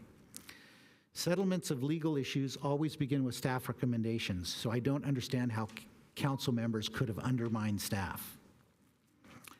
The grand jury report quotes John Vrooman, a sports economist at Vanderbilt University, and I quote, "Using a tax-exempt public authority to sell personal seat licenses and sponsorships allows the teams to avoid many taxes on those sales, saving them tens, perhaps hundreds of millions of dollars," Vrooman said. What the grand jury report misses in this statement is the fact that the seat builder revenues go to the stadium authority and not to the team. It's the seat builder licenses that are primarily responsible for reducing the stadium authority's debt from $653 million to $230 million in only 9 years. On page 15 of the grand jury report, the grand jury does acknowledge that the stadium authority would receive revenues from, quote, SBL sales, financing, and transfer revenue, excluding what would be needed to pay the initial development costs of the stadium. So they did understand that SBL sales went to the stadium authority, but they didn't realize that the tax-exempt sales of those would benefit the stadium authority. Remember, the stadium authority owns the stadium and so owns the debt. Any tax exemptions or reductions on seat licenses would benefit the city. The investigation failed to uncover the leak by the city of Santa Clara of Taylor Swift compensation in 2018, after which she vowed that she would never play Levi's again. And I posted a public letter from Larry McNeil to Deanna Santana on this. That's in post-meeting materials. There have been many leaks of confidential information in Santa Clara, which is why FIFA has asked Santa Clara council members to sign NDAs. The investigation mentions redacted FIFA documents, but fails to report that Kathy Watanabe and Lisa Gilmore refused to sign the NDAs and are therefore unable to view unredacted contracts because of those leaks. From a Silicon Valley Business Journal article on September 1st, 2022, regarding the settlement for the shared stadium expenses and management agreement. Under the agreement announced Wednesday, the 49ers will pay around $4.3 million to the city, either directly to Santa Clara's general fund or from via disbursements from the Santa Clara Stadium Authority's discretionary fund. That total is more than $1 million higher than what the 49ers previously had offered. And then it says, last week after Santa Clara's council rejected a $3.3 million offer, the team increased its offer by $700,000 and on Wednesday, the 49ers added another $325,000 to the deal, which resolves a dispute. It is clear from this that the current city council did not just cave in and blindly accept the first offer from the 49ers. The May 2024 settlement opens up the leases and agreements to implement the following. It increases the public safety threshold to $360,000 with a 4% escalator. It increases the non-NFL ticket surcharge and adds an inflation escalator. Previously, it was fixed at $4. It increases the senior and youth fees, the cap, and adds an inflation escalator. Previously, it was fixed at 35 cents. It slows down the rate of funding to the renovation and demolition reserve, which is already half full, only 10 years into the 40-plus life of the stadium. Note that the judge in an arbitration cannot force the parties to open up contracts, but those contracts were amended through these settlements. Regarding public safety costs, the grand jury report states, quote, per a 2021 memorandum of understanding between the city and the Police Officers Association, the city pays its officers double overtime, 2x regular pay, purportedly to incentivize enough officers to volunteer to work at 49er games. The grand jury report fails egregiously to mention that Santa Clara officers get paid only time and a half to work non-NFL events. I have never received a satisfactory explanation why public safety at NFL games should cost more than at concerts. Perhaps this is why the 49ers have been reluctant to increase the public safety threshold to full cost for NFL games, because maybe they feel the city is overcharging them versus non-NFL events. I would. So why did I meet with the 49ers so many times? Because the contracts are extremely complicated. I learned many things in those meetings, including that the city manager was giving me bad information regarding fireworks at Panthers games and at the Rolling Stones concert. The 49ers backed this up with documents which I have submitted for post-meeting materials. The city manager and city attorney certainly would not have spent as much time explaining the intricacies of the contracts to me, because they would then have been obligated to give the same briefings to all council members, and 4 of the council members had already been on the council for at least 4 years. By the end of these meetings, I feel I understood the contracts better than our previous city attorney, and certainly better than Mayor Gilmore, who didn't even seem to understand how the Stadium Authority Discretionary Fund or the demolition funds worked. Finally, at previous city attorney's request, I met with him regularly on Tuesday mornings after my meetings with the 49ers, explained what I discussed with the 49ers the day before. The conclusion of the report is very telling. Quote, sadly, there are fewer recommendations, as many of the findings relate to poor board decisions made over a decade that cannot easily be undone. The current city council has to make the best of those decisions in which Mayor Gilmore played a part. So let's go through my presentation. Okay, this is from a Stadium Authority report by staff. So a lot of the slides are from that. Next slide, please. And then there's also this presentation made by staff at the May 28th, 2024 council meeting. Next slide, please. Okay, so here you can see that the debt, which in March 2014 was $653 million. December 2023, it was down to $229 million. I find it hard to believe that that doesn't indicate that the stadium has been successful. There are 2 outstanding loans. There's the Term A loan and the Stadco CFD Advance. The interest rates are 5% and 5.73%. Those cannot be prepaid. So we will be paying those off for some time. Next slide, please. Okay, this is the funding waterfall. So when the stadium was built, the lenders were unclear, and the 49ers and the Stadium Authority were unclear as to how successful the stadium would be. And the city was taking on debt, and everyone wanted to make sure that certain things were protected. So the first bucket is to pay off loans. So you can see the check mark means that that was accomplished. Then fund future stadium authority expenses up to $2 million. That was completed. Fund stadium capital expenditure reserves, completed. Fund operating expense reserve up to $20 million, completed. Repay any outstanding principal balance on subordinate loan. That loan was paid off. Fund operating expenses reserve up to $10 million, completed. And then the last bucket is to fund the renovation demolition reserve. This has to be funded at $70 million before money flows to the general fund. And we've already put $35 million into this 30 years before the stadium has any chance of being demolished. So then, and then finally it says that once all of those buckets are full, additional disbursements can be used to pay stadium authority discretionary expense, including the city's general fund.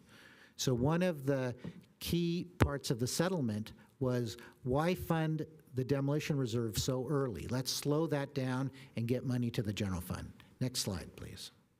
Okay, this is an eye chart. What you can see on the leftmost, and in fact, I've summarized it here, but this is from one of the reports that I indicated, and it indicates that total revenues were $64.9 million. The operating expenses were $23.5 million. That means the net revenue or profits were $41.5 million. That has to go into those buckets. So we actually spent $25 million to pay off debt, and then the rest of the money went into various reserves. So this, so far, that is the budgeted numbers. But if you look at and this is for December 31st, 2023, the actuals were that the net revenue was $52.8 million, the operating expenses were $16.4 million, and so the profit was $36.4 million. So this shows that the stadium has actually been quite profitable. Next slide, please. Okay, so all of these statements by staff, by the Stadium Authority, are actually audited by KPMG, and I sit on the audit committee.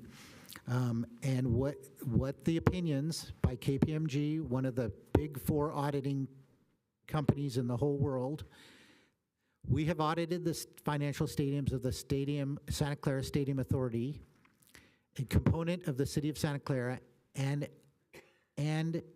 for the years ending March 31, 2023 and 2022. In our opinion, the accompanying financial statements referred above present fairly, in all material respects, the financial position of the Stadium Authority as of March 31st, 2023. So the fiscal year for the Stadium Authority ends March 31st. So that's why the numbers are kind of different than our regular city budget cycle. Next slide, please. So this is actually the audited report from KPMG, and it says the Stadium Authority recognized $72 million in operating revenue and $49 million in operating expense. So that indicates that there's $23 million of profits. The revenues from non-NFL events were $19.5 million, and the related expenses were $10.7 million, resulting in net non-NFL event profit of $8.8 million. Debt service payments during the fiscal year totaled $48.5 million. Overall remaining outstanding debt was reduced by $35 million. The Stadium Authority also paid off the Stadco subordinated loan during the year. Next slide, please. So there have been claims that no money was coming to the general fund. You can see here performance rent was zero, but you can see there's other ways that money flows to the general fund. So $1.3 million did flow to the general fund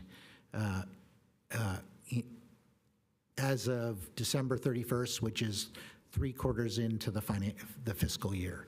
Note, there was no performance rent because non-NFL profits were banked in the legal contingency fund. The May 2024 settlement released those banked funds, and the City of Santa Clara press release on May 23rd, 2024 stated that the settlement provides a payment of $7.1 million in performance rent to the City of Santa Clara. So there has been performance rent finally. The settlement also amends various agreements resulting in new revenue to the City of Santa Clara on an annual basis, estimated at $2.8 million in the next fiscal year. Next slide, please. So in terms of the grand jury report talking about booking non-profitable events, they have booked profitable events for the last 4 years. The sporting event 3 was not profitable because it was actually a canceled event. So that's why there was a loss there. There was no revenue. You can see there was no revenue from that event, but it ended up in a loss because it was a canceled event. Next slide, please. Okay, so if you look at the table from the Stadium Authority report, it says that in 2023, fiscal year 2023, the total non-NFL net revenue was $8.086 million. And for 2024, we expect that the net revenue, performance rent, will be, total rent. This includes like concerts, and it also includes renting the suite, the clubs in the stadium, is $7.75 million. Next slide, please. So let's look at public safety costs. So the original agreement, which was a contract, set public safety costs limited to $170,000. That's the most that the 49ers would pay. The way it actually works is the average cost per game was $240,000. The 49ers paid all of that, and then the Stadium Authority had to reimburse them from performance rent. So the 49ers effectively paid $170,000, and that's the green line. That's the threshold. And that threshold has been going up. Now it's at $241,000. But look at the actual public safety costs. The actual cost went from $245,000 in 2014 to $521,000 in 2024 estimated. That's an annual increase of 8.7% over 9 years. I wish I could get that from my investments. Next slide, please. I think that's it. Okay. So the point of that is that the numbers there, audited numbers, staff reports, show that the stadium has actually been quite profitable, and it's just these agreements that were signed back in 2012 when everyone was nervous as to whether the stadium would actually be profitable, were written to first benefit paying off the debts and building up reserves. That's why money hasn't flowed to the general fund, but our settlement agreements, and you can't open the contracts through an arbiter. You have to do it through a voluntary settlement. And so that's what we did, and those are the results. The press release shows that we will get over $7 million of performance rent this year. Thank you. Okay, thank you, Councilmember Jane. Councilmember Watanabe, go for it. You better believe I am. There are a lot of statements made in that report that you just gave, Councilmember Jane, that are really way off base and totally unwarranted. Especially since Mayor Gilmore is not here to be able to defend herself, and I know that she can defend herself very well. I will start out by saying that the mayor and I have both, and she gave me permission to say this tonight, is that we agree with the findings in the grand jury report. We agree with all of the findings in the grand jury report. And also, if there were to be a recommendation, that would be that the recommendation has not been implemented, but will be implemented in the future. The mayor and I submitted a response regarding the draft grand jury report and talked about several items. I wasn't going to read this, but after what I just had to listen to, I'm going to read this. So what we submitted to the grand jury report was that was the draft. The city manager mandates police work at stadium events. To our knowledge, our current city manager has mandated that our police work at the stadium on numerous occasions. In the fiscal year 23-24, the city manager has mandated the police work at 6 events, 5 home football games, and 1 concert. And there are details if necessary. The draft report talks about the community room and the difficulty in access costs for the public. However, this was a promise to the community under Measure J. Our fire inspector located a potential community room that would have been perfect for a community room. It had street-level access, was located next to the Michael Mina restaurant and directly across from the youth soccer park. The fire inspector stated that the room was only used to store boxes for years and appeared available. The 49ers refused to the city's request and said they were planning to use the space. It was a perfect site for community use. Regarding the NDA and the FIFA documents, the city manager and city attorney asked all council members to sign this document. However, signing the document would prohibit us from talking about many critical issues for 2 years before World Cup and 4 years after the last game. And more importantly for me, as the representative for District 1, where the stadium is located, was even more reason why I didn't sign the NDA, because I needed to have information to be able to go to the public and discuss any concerns involving the upcoming events. So that is one of the reasons why I personally didn't sign the agreement. I'm sure the mayor would be in agreement too, because it would have prevented us from presenting serious information that the public had a right to know, particularly about the costs and the community impact. And to this date, we have not received any additional information besides the highly redacted documents that are on the city website. The draft report states that we're making progress with World Cup documents and preparations. However, we have not been presented with a government series agreement or assignment and assumption agreement with the Bay Area Host Committee for either the Super Bowl or any of the 6 World Cup matches. For Super Bowl 50, before our city staff or public safety worked on the event, the government services agreement was in place 3 years before the game. Our city manager, city attorney, and numerous other city staff have been working well over a year on these events, and as of March 24, Stadium Authority update, our city manager stated publicly that our finance department had not yet set up a system to build the Stadium Authority for these events, and therefore all the time and work done for the last year by all city staff was billed to our general fund, which is a violation of Measure J. In the draft report, there is only a brief reference to the important fact that the previous council Stadium Authority board terminated the management agreement, and this is in August of 22, with Manco for services at Levi Stadium. And when you talk about a settlement agreement being an opportunity to negotiate contracts, that was the opportunity for this council to do that. But instead, a motion was made to settle the lawsuit and give them back the management agreement. And because to go back, the basis of the termination was for self-dealing, conflicts of interest, wage theft, and booking money losing and commercially unfeasible events for the Stadium Authority. We were a week or 2 away from going to court before the council majority. They voted to reinstate the management agreement. This move essentially forgave the 49ers for all their wage theft, self-dealing, conflicts of interest, and practice of booking money-losing events for the Stadium Authority with little to no accountability. And since the management agreement was the team's most important and valuable agreement with the city, we had incredible leverage to accomplish many critical things for the public, which was another reason why it was an egregious mistake to settle the agreement that day.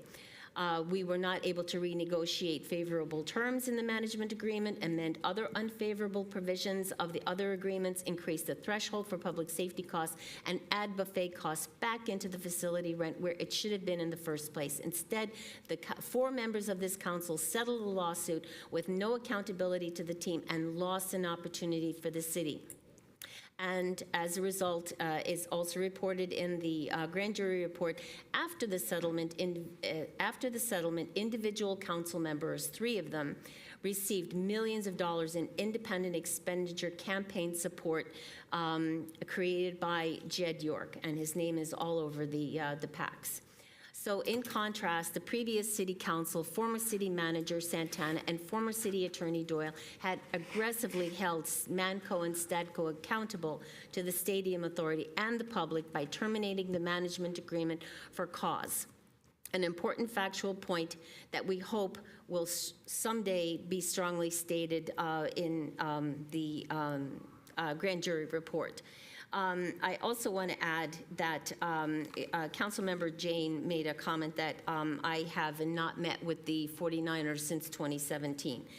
The only meeting I can recollect was a meeting with Jim Mercurio and the former city manager, Rajiv Batra, to discuss the noise in my neighborhood and with my constituents that were complaining to me. And it was in that meeting, actually, that when I first found out that the 49ers were going to propose changing the curfew at the stadium.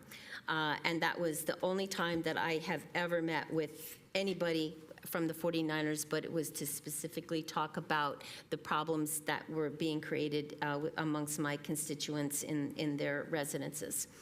Regarding the property tax appeal, like you mentioned, that had to do with possessory interest tax.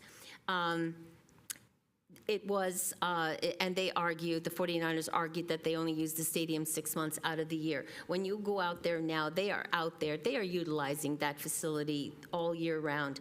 But unfortunately, the tax appeal board listened to their reasonings, and as a result, the Santa Clara Unified had to write a check for $13 million as a result of that loss.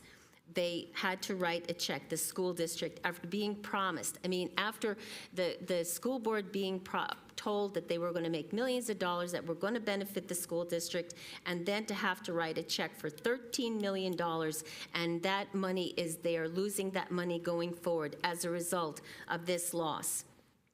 And the city lost over $2.5 million going forward.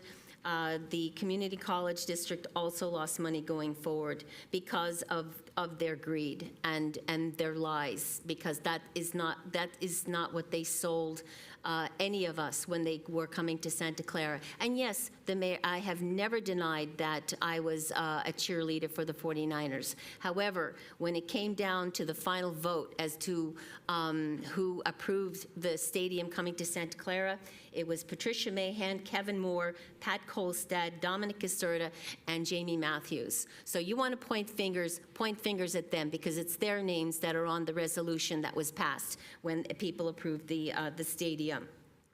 Let me see. Okay. And as for the most recent settlement agreement, the mayor and I did not support it, again because of one of the conditions that was just mentioned tonight, the public safety costs, having to deal with the $200,000 delta that will now be created as a result of the 49ers not agreeing to pay their fair share of the public, pay their share of the public safety costs. And what their share is the full amount, because we do not give discounts to corporations or anybody in this city, and that is what they are getting. They are getting a discount. It's a $200,000 delta that is now going to be made up from an additional ticket tax surcharge that is going to be paid by the attendees going to events. So basically, it's now attendees that are paying to cover the public safety costs, because the 49ers want to get a discount on attending or paying for public safety costs. I could go on,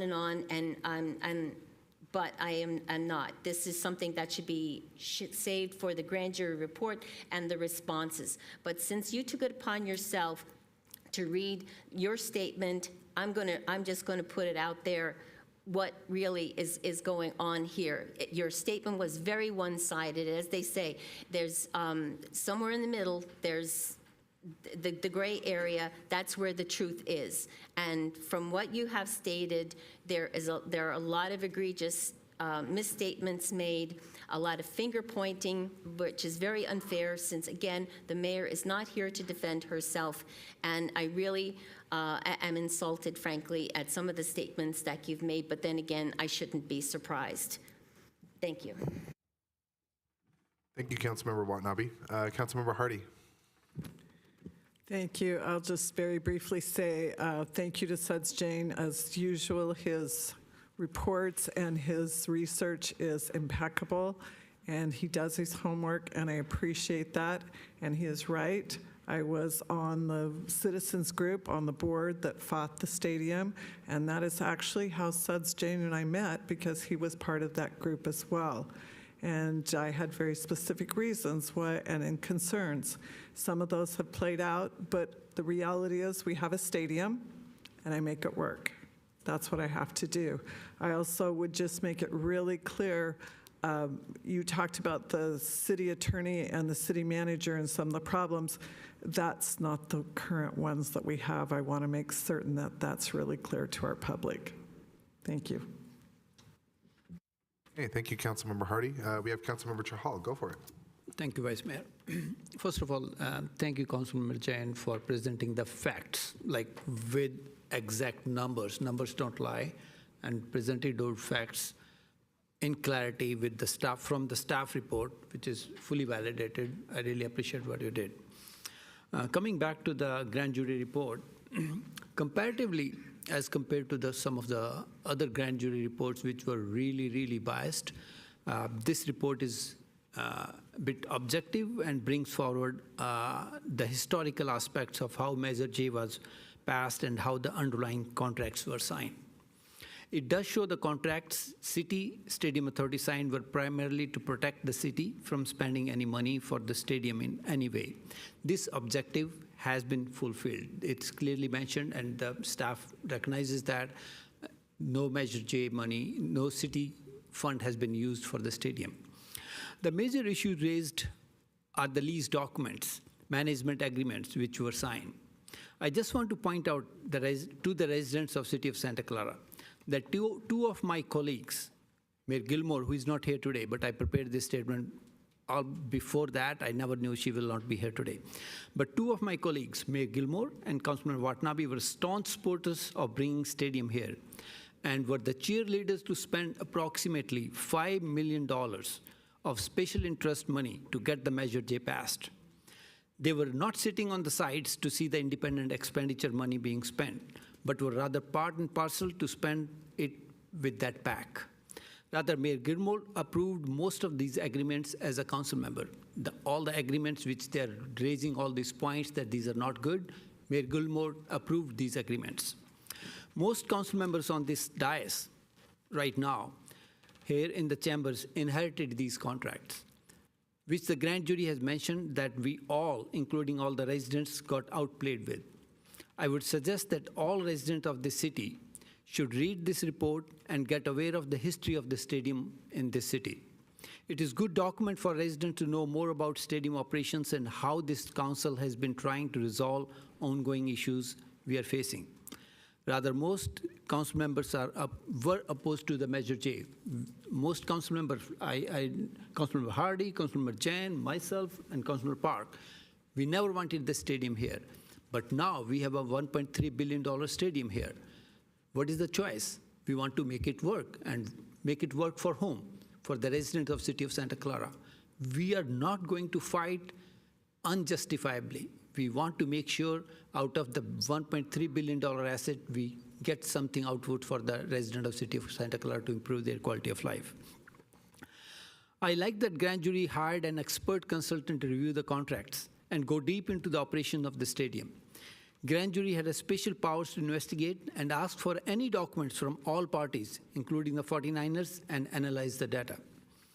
It explains how the excess revenue and the waterfall mechanism works, which was signed in the agreements. And I think Councilmember Jain has thrown good light on that, how the 7 buckets have to be fulfilled before the money flows to the general fund. And that is the contracts we sign. We inherited that, and we improved those contracts, basically. There have been drumbeats about lack of transparency and getting the data from 49er organizations. Lot of drumbeats, lot of transparency issues, this transparency issue, that transparency issues. This has been debunked. Grand jury had a full access to all the data from the 49ers. With all the samples they tested, they did not find anything. This is what they wrote on the page 43. I'll quote that. Given the history of secrecy and the failed audits, the grand jury was interested in understanding if Manco was properly accounting revenue and expenses. The grand jury expert undertook a sampling of Manco records to assess the accuracy of Manco's reported results. They reviewed samples of transaction-level records covering 4.8 million of expenses for non-NFL events, both ticketed and non-ticketed, for the fiscal year 2017-18, 18-19, 19-20, 22-23. For each transaction, the expert assessed whether expenses had adequate supporting documentation and if the transactions were recorded accurately in the accounting system. Page 44 of 83 outplayed the civil grand jury expert concluded that their transaction level testing generally supported. Manco's reporting of financial results for non-NFL events were fully supported by all those documents. And this grand jury had a subpoena power to look at all the documents, whether they were confidential, non-confidential, because the excuses was taken that 49ers are not sharing the confidential documents and they are hiding something. But with the grand jury, with the subpoena power, they looked at all the documents and they said nothing has been found. Further, the grand jury learned that details and timeliness of financial records provided by Manco to the Stadium Authority has improved over the past 2 years since the implementation of new financial management system, which can be accessed by Stadium Authority finances staff. Since 2022, we have a transparent accounting system for which I pushed for it. Since came on to council in 2019, one of the very first thing I pushed, if the data is not getting, we should have a transparent online cloud-based accounting system so that our staff accounting can have access to that. And it was delayed. I don't know why this was delayed by this side, not by the Niners, but this side, it was delayed. And finally, after pushing so much, 2022, we implemented that system, and staff has time and again recognized and confirmed that right now, we have full access to all the supporting documents and the accuracy of the data is there. Performance rent to the city. Another misinformation being spread is that city did not get any performance rent for last multiple years. Let me read out what the grand jury report says. And this has been multiple times, I think Mayor Gilmore and Councilmember Watanabe has been, we got the 0 performance rents. And this is what the staff report says. The May 2024 settlement agreement eliminates the expense category 6, which was the legal contingency reserves. All of the money held in litigation reserve is now freed up. Under the settlement agreement, the city will receive approximately 7.1 million of performance rent for the 2022-23 and 23-24 lease years. So we already have been entitled to $7.1 million of performance rents. Overall, city will get approximately $20 million in 2 years from the May 24 settlement approved by this council. Rest assured, our goal is to make sure the stadium works for the residents of Santa Clara and should not be a political hot button just to spread false narratives in the community. Stadium is here for next 30 years. And our goal should be to utilize this asset to the best of our ability and return best of returns for our residents. I would also like to read one of the conclusions of the grand jury report. Quote, the civil grand jury wants to point out that many of the problems detailed above were the work of the City and Stadium Authority staff who are no longer with the organization. The City Authority, Stadium Authority, has recently brought in new leadership. The civil grand jury acknowledges that the City/Stadium Authority staff were responsive to the civil grand jury investigation and cooperative. While it remains unclear whether the new staff can hold Stadium, Stadco, Manco accountable, because that will also take a willingness of the City Council Board, the civil grand jury is encouraged by acknowledging knowledgeable and professional staff. I commend the staff members working diligently to improve stadium operations with ultimate goal to add more stadium revenue to your general fund. I thank you for that and working diligently on that and getting us some results. Are there still issues with the stadium contracts? Yes, there are.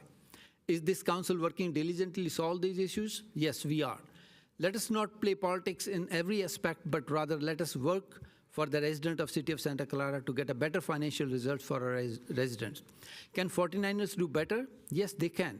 And we want them to improve their financials so that city can get more funds to our general fund. We want them to do better, especially in non-NFL revenue generation. Stadium Authority staff should work with Manco as team to get better results. And I know this was touched about the curfew relaxation by this council. The curfew should have been relaxed way back in 2018. In 2018, the previous council hired a consultant, outside consultant, to do the full level study what needs to be done to generate more revenue. And majority of the residents of the vicinity of the stadium, as well as the whole city, recommended that, yes, we should relax the curfew to generate more revenue. And by blaming some of these council members, blaming the council that this curfew had been relaxed after this, after that, and this was a logical thing to do. We spent more than probably $150,000 on that report. And when that report did not suit some of the council members at that time, they just buried the report. They never even thought about it, bringing it back. And that was the recommendation from that report, that we should relax the curfews. So I won't go on the details which Councilmember Jain covered, but I would like to state that public safety cost with the May settlement have been increased by $108,000 per game. We signed a contract with the stadium, and the contract was not very good. Like, we signed a contract with a very low threshold, and now we are trying to resolve that. If we would go to the litigation on that, we would never have got any relaxation on that. So we increased per game charges by $108,000 to bring the threshold to $360,000. So basically now 49ers and Manco is responsible for paying that $360,000. And our public safety costs are highest in whole country. And I think Councilmember Jain covered it, because we pay double the amount to our public safety officials. And probably that were the reasons why 49ers signed those contracts with the threshold, because if the city council or the stadium authority are not managing the cost at their end by increasing double or triple the charges for the stadium game time, they will have to come back. They will have to look at the remedial measures. And that's what it is, basically. Our costs are very high because of the various factors. And that's the reason there is a threshold. Do we want them to pay 100% of the public safety cost? Yes, we want them to pay. But did we sign those contracts? No, we did not. Did we improve those contracts? Yes, we did improve those contracts. We added another $108,000 to those per game cost, with threshold cost, which they will be paying. So saying all these things, there are lessons to be learned. It is, this council inherited a contracts which were not working, or with contracts which were not in favor of generating more revenue for the city, or basically, as mentioned, the contracts were signed to protect the city, and the total debt being reduced from $653 million to $229 million in 9 years. It's a tremendous, great step. Like, that's the reason, like, those contracts were signed to fix those, make sure that we pay off the debt first. But we are dealing with contracts, and our goal, ultimate goal, again, is to increase whatever we can, increase further revenue for the city of Santa Clara, and we are working on it, rest assured. Thank you. Okay, thank you, Councilmember Chahal. Is there any other council members that would like to make, Councilmember Park? A lot of things said tonight. So when we talk about expenses, I know that, like, I followed this stadium issue for a very long time. Even before I got involved with all of these things back in 2007, 2008, there are already rumblings that there was going to be a stadium here because there were lots of rumors, and I think that the Metro had, back in 2007, written that down, that the Gilmores wanted a stadium in this area by Great America to increase property values.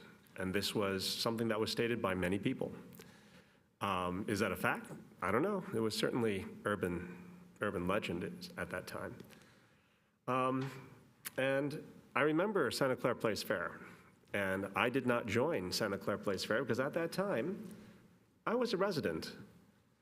I was working at startup companies. I was getting on with my life, and the only thing I wanted to know is why city council, this city council, was so strange in some of its decisions, especially when ignoring unanimous recommendations from Planning Commission, especially when similar projects in other cities would go one way, but in Santa Clara, they tended to go in another way.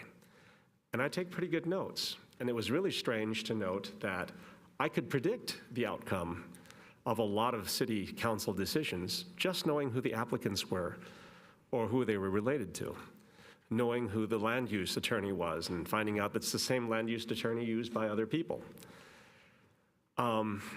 So I didn't join Santa Clara Place Fair because I didn't want to be part of politics at the time. And if you had told me back then that I would be on city council talking about this today, I would have laughed at you. Right.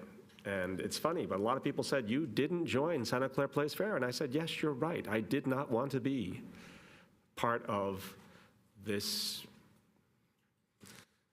enjoying, I'm having time of my life now, but, didn't want to be part of that. But to say that I didn't speak out against the stadium, oh, that's definitely not true. I spoke out against many of the issues that we talk about here. I remember I was sitting right there when Jamie Matthews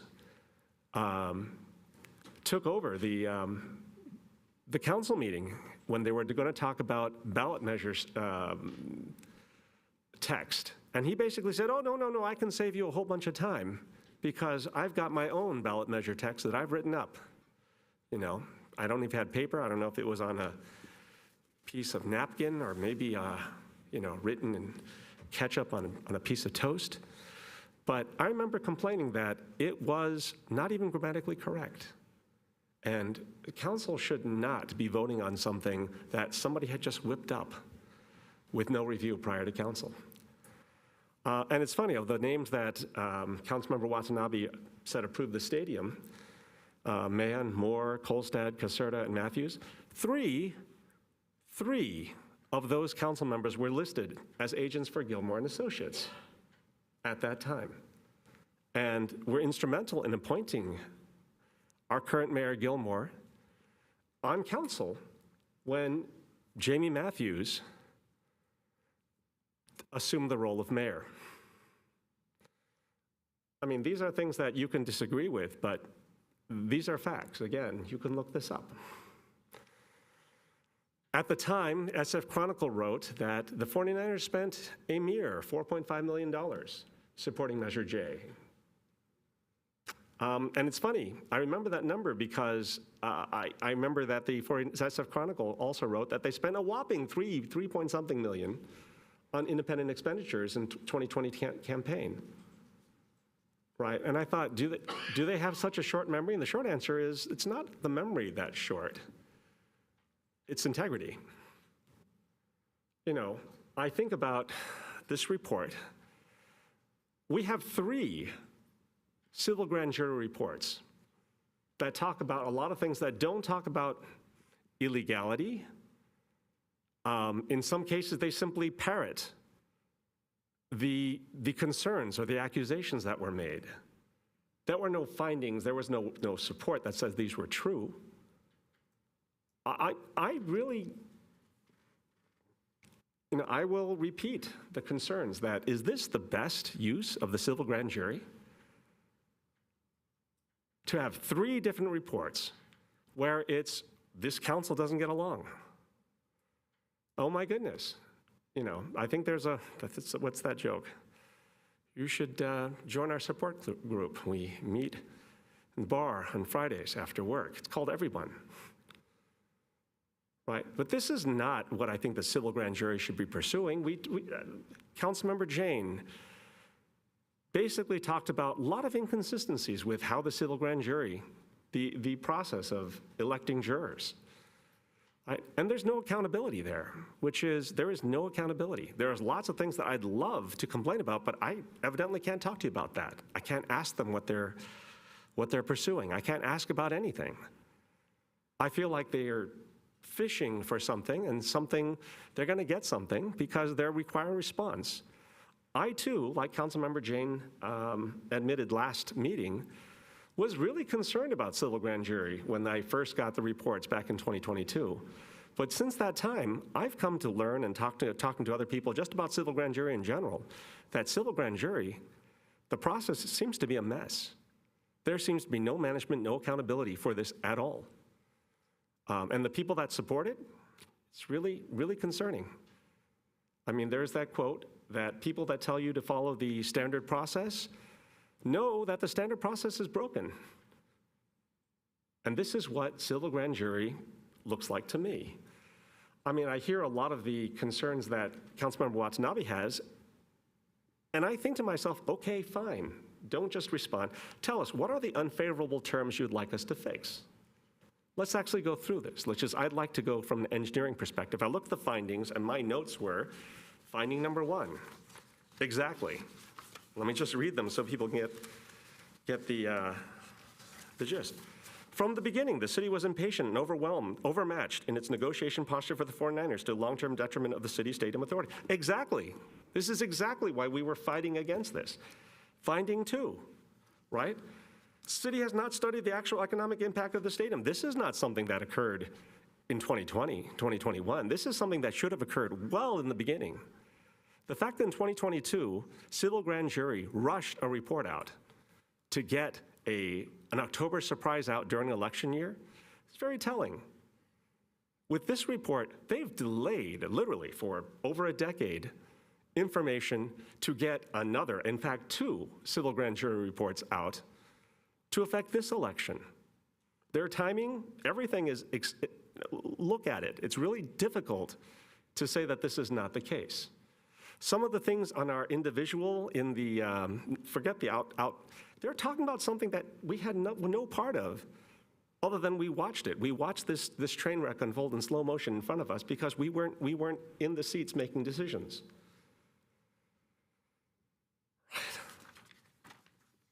3, Measure J's promises to protect the city's general fund has been realized. Good, thank you very much. Finding 4, the City Stadium Authority agreed to use Manco, an affiliate of 49ers with an inherent conflict of interest to handle Stadium Authority's financial interests. Exactly, that's what we were fighting for. These are exactly the things that we fought for before. And now we have to go back and answer our own criticisms of this stadium deal.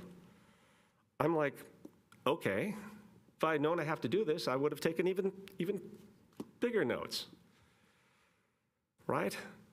Finding 5, Stadium Authority failed to ensure that the management agreement included fair termination clause. Exactly. I mean, what does this have to do with the current council? The current council has not even Councilmember Watanabe, they have no skin in this. There was no decision that we could have made on our part other than voting for or against Measure J. Finding 6A, the city stadium authority failed to ensure the management agreement provide the stadium authority with full access to financial records. Exactly. I mean, what do they want us to do? Manco's financial transparency with the stadium authority has improved with new implementation of the 2022 new financial management system. Exactly. Those are the things, that's something that we can actually take credit for. Transaction level testing generally supports Manco's reporting of financial results for non-NFL events. Good. Stadium authority failed to ensure that the original management agreement and the 2022 settlement agreement contains sufficient language requiring specific items or methods and performance metrics to prioritize stadium authority revenue generation. It seems like they seem to know what the revenue potential should be. They seem to think it's wrong. At some point, they're saying, well, what's the maximal use? There's no such thing as a maximal use, right? How do we determine what maximal use is? That's the first thing. It's could we always do, we can always do better. Pick a number. I can pick a number higher than that. What kind of finding is this? Doesn't make any sense. Stadium authority failed to use prescribed marketing corrections, sure. To hold Manco accountable for unsuccessful non-NFL event bookings. That's not on our watch.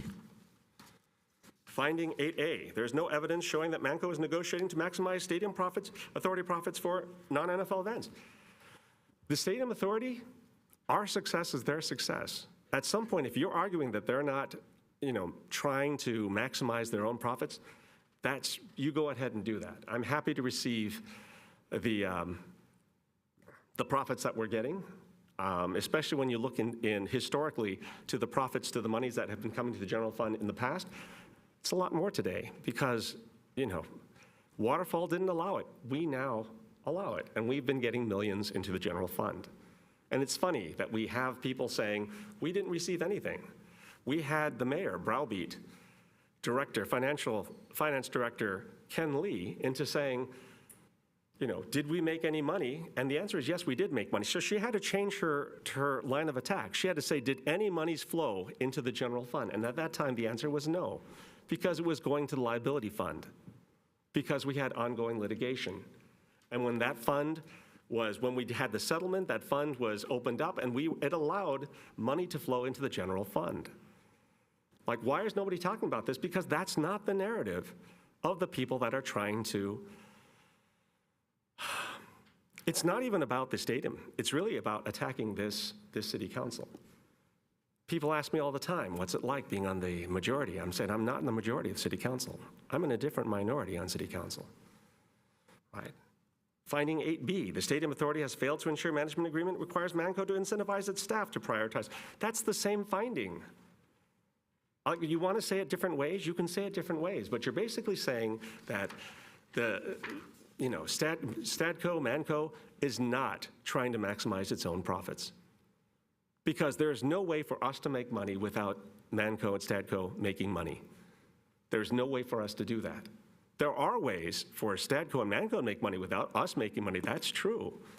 And if you're saying that that's a problem, well, we got bigger issues. Stadco Manco interprets the stadium lease to require non-NFL ticket surcharges to be applied to tickets located, but failed to remit all. Let's fix that. I mean, I'm glad for these kinds of things, but this is like one of the first ones that I look at and I think, okay, this is something we can action.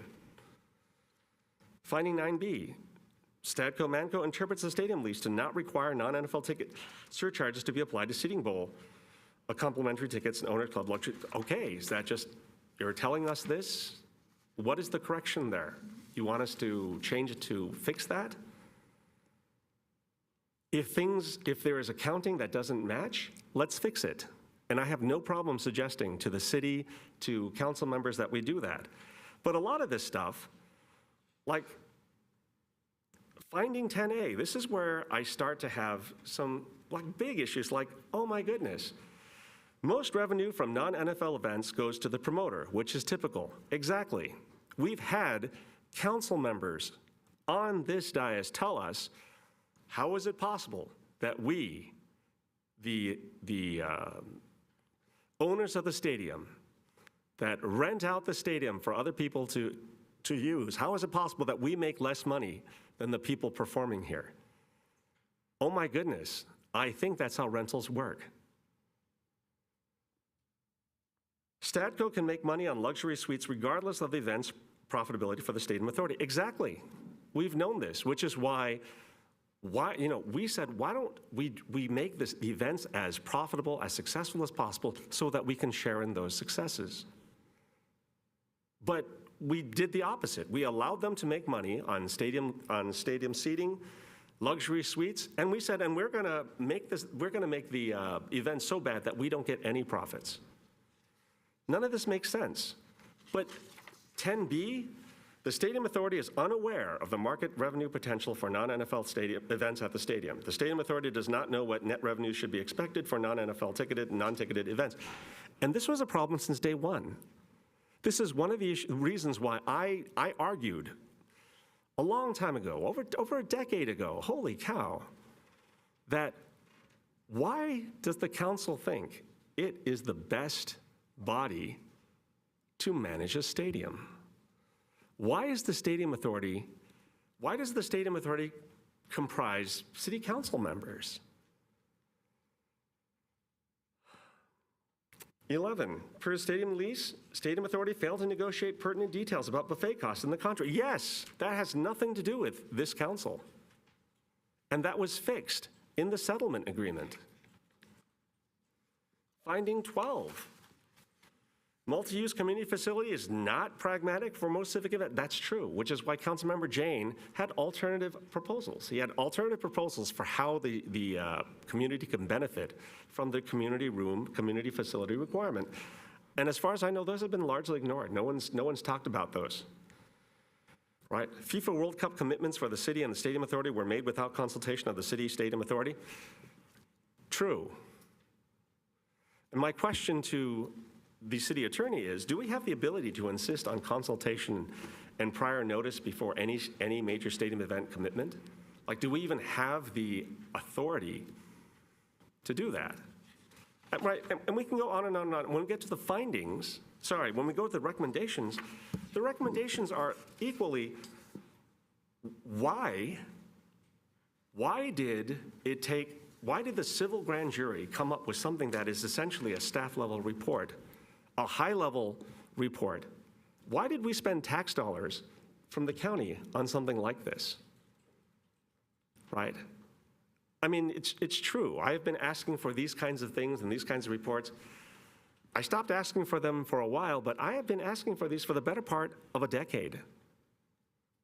Right? It's funny, but when I campaigned in 2020, I was actually wrong about some of my statements because I thought we were making less money than we were. Because I was starting to believe the non-NFL event profits were the only profits that were coming to the city of Santa Clara. Because I was starting to believe that the stadium was so bad because I had fought against the stadium. And then you start telling me that the stadium's not doing well, I'm like, told you so. But it turns out I was wrong. We still made money. And the millions of dollars, hundreds of millions of dollars that I said that we had in debt, that's true. But I did not know at the time, even in 2020, how quickly we were paying that down. I did not know that.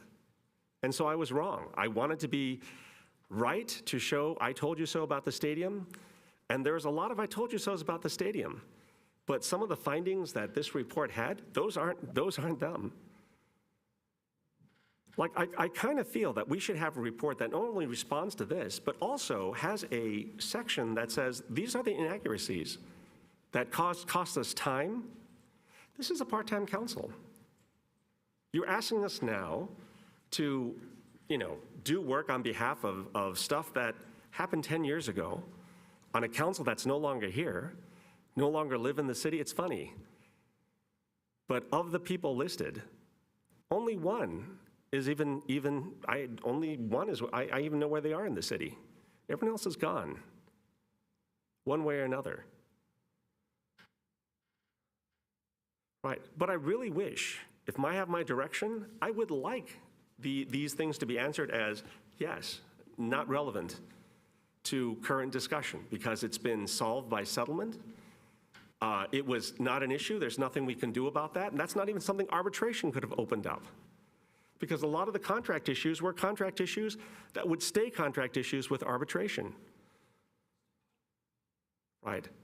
So In closing, I really want something that says, yes, we will respond to this, but I want to respond to the higher level problem. The higher level problem is civil grand jury to spend this kind of time to do this shoddy research into these things, to end up with reports that don't have,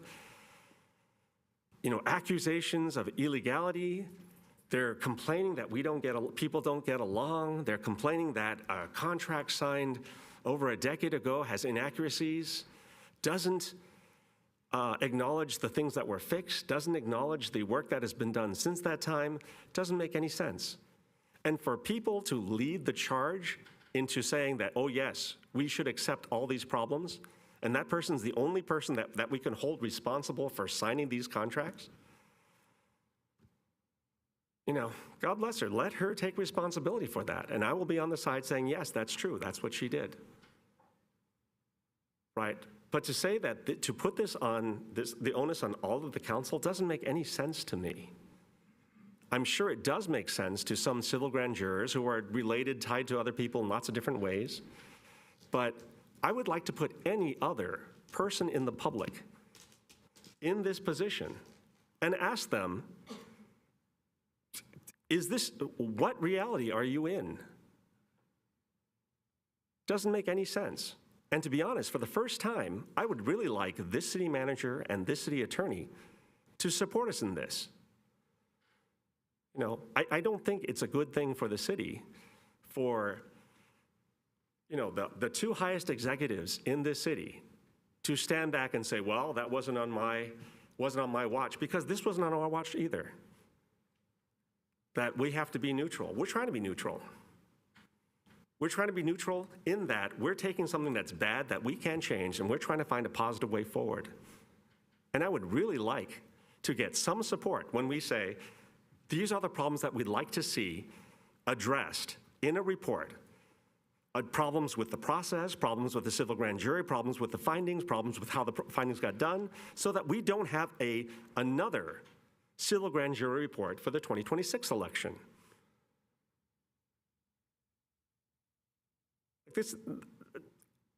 This is ridiculous. I think that, again, if we look at the findings, how much time we're going to spend answering things that, well, we agree. Yes, we think the same thing. We thought the same thing for years. I could have written this report a lot better than this. And I want to make sure that we don't get things like this again, because holy cow, this is a complete waste of our time. Thank you. Thank you, Councilmember Park. Is there any other member of the council that wish to deliberate or have any questions? I know that there was a question in there, Councilmember Park, but I think maybe it was a rhetorical question. No, but there were a lot of requests. Okay. I want those requests taken seriously because, again, I'm tired of having to answer questions that aren't questions. Thank you, Councilmember Park. I agree with you. Any other council members have any other comments, questions? Councilmember Hardy. I'm looking at the recommendations, and I'm not clear if staff needs anything more than all the comments that they've heard. I would like to know from staff, do you need anything more than that? Do you need a motion of some sort? When I look at the recommendation, I don't see anything other than provide direction on the desired process, which I think you heard plenty of. Yes, go for it, City Attorney. Becker, Member Hardy,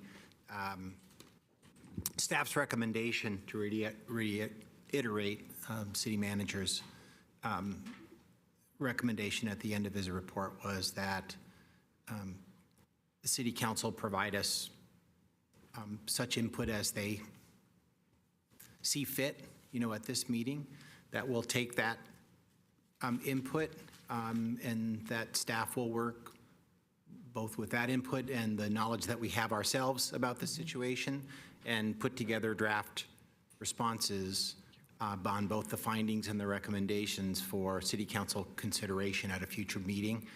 At a probably at the latest, we'd come back on August 27th with that, unless we can identify, a special meeting date, between now and then, which might be difficult, with the recess and staff's calendars.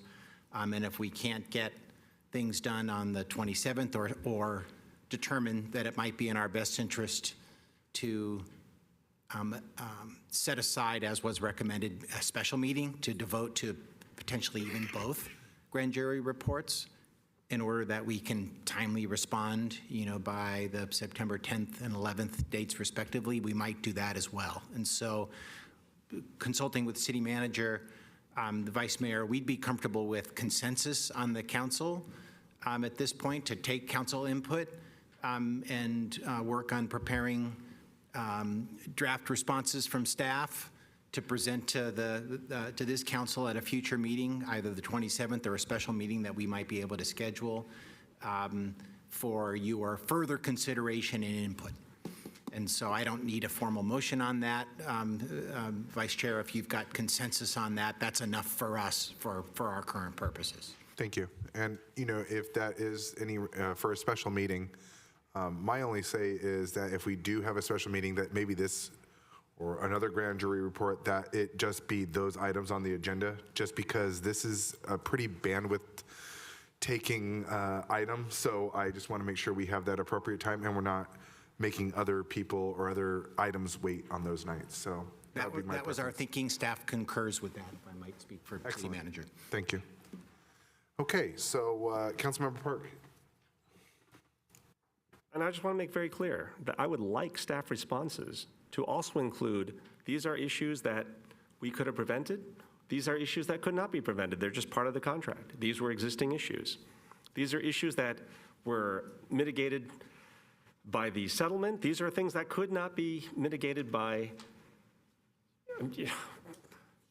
arbitration.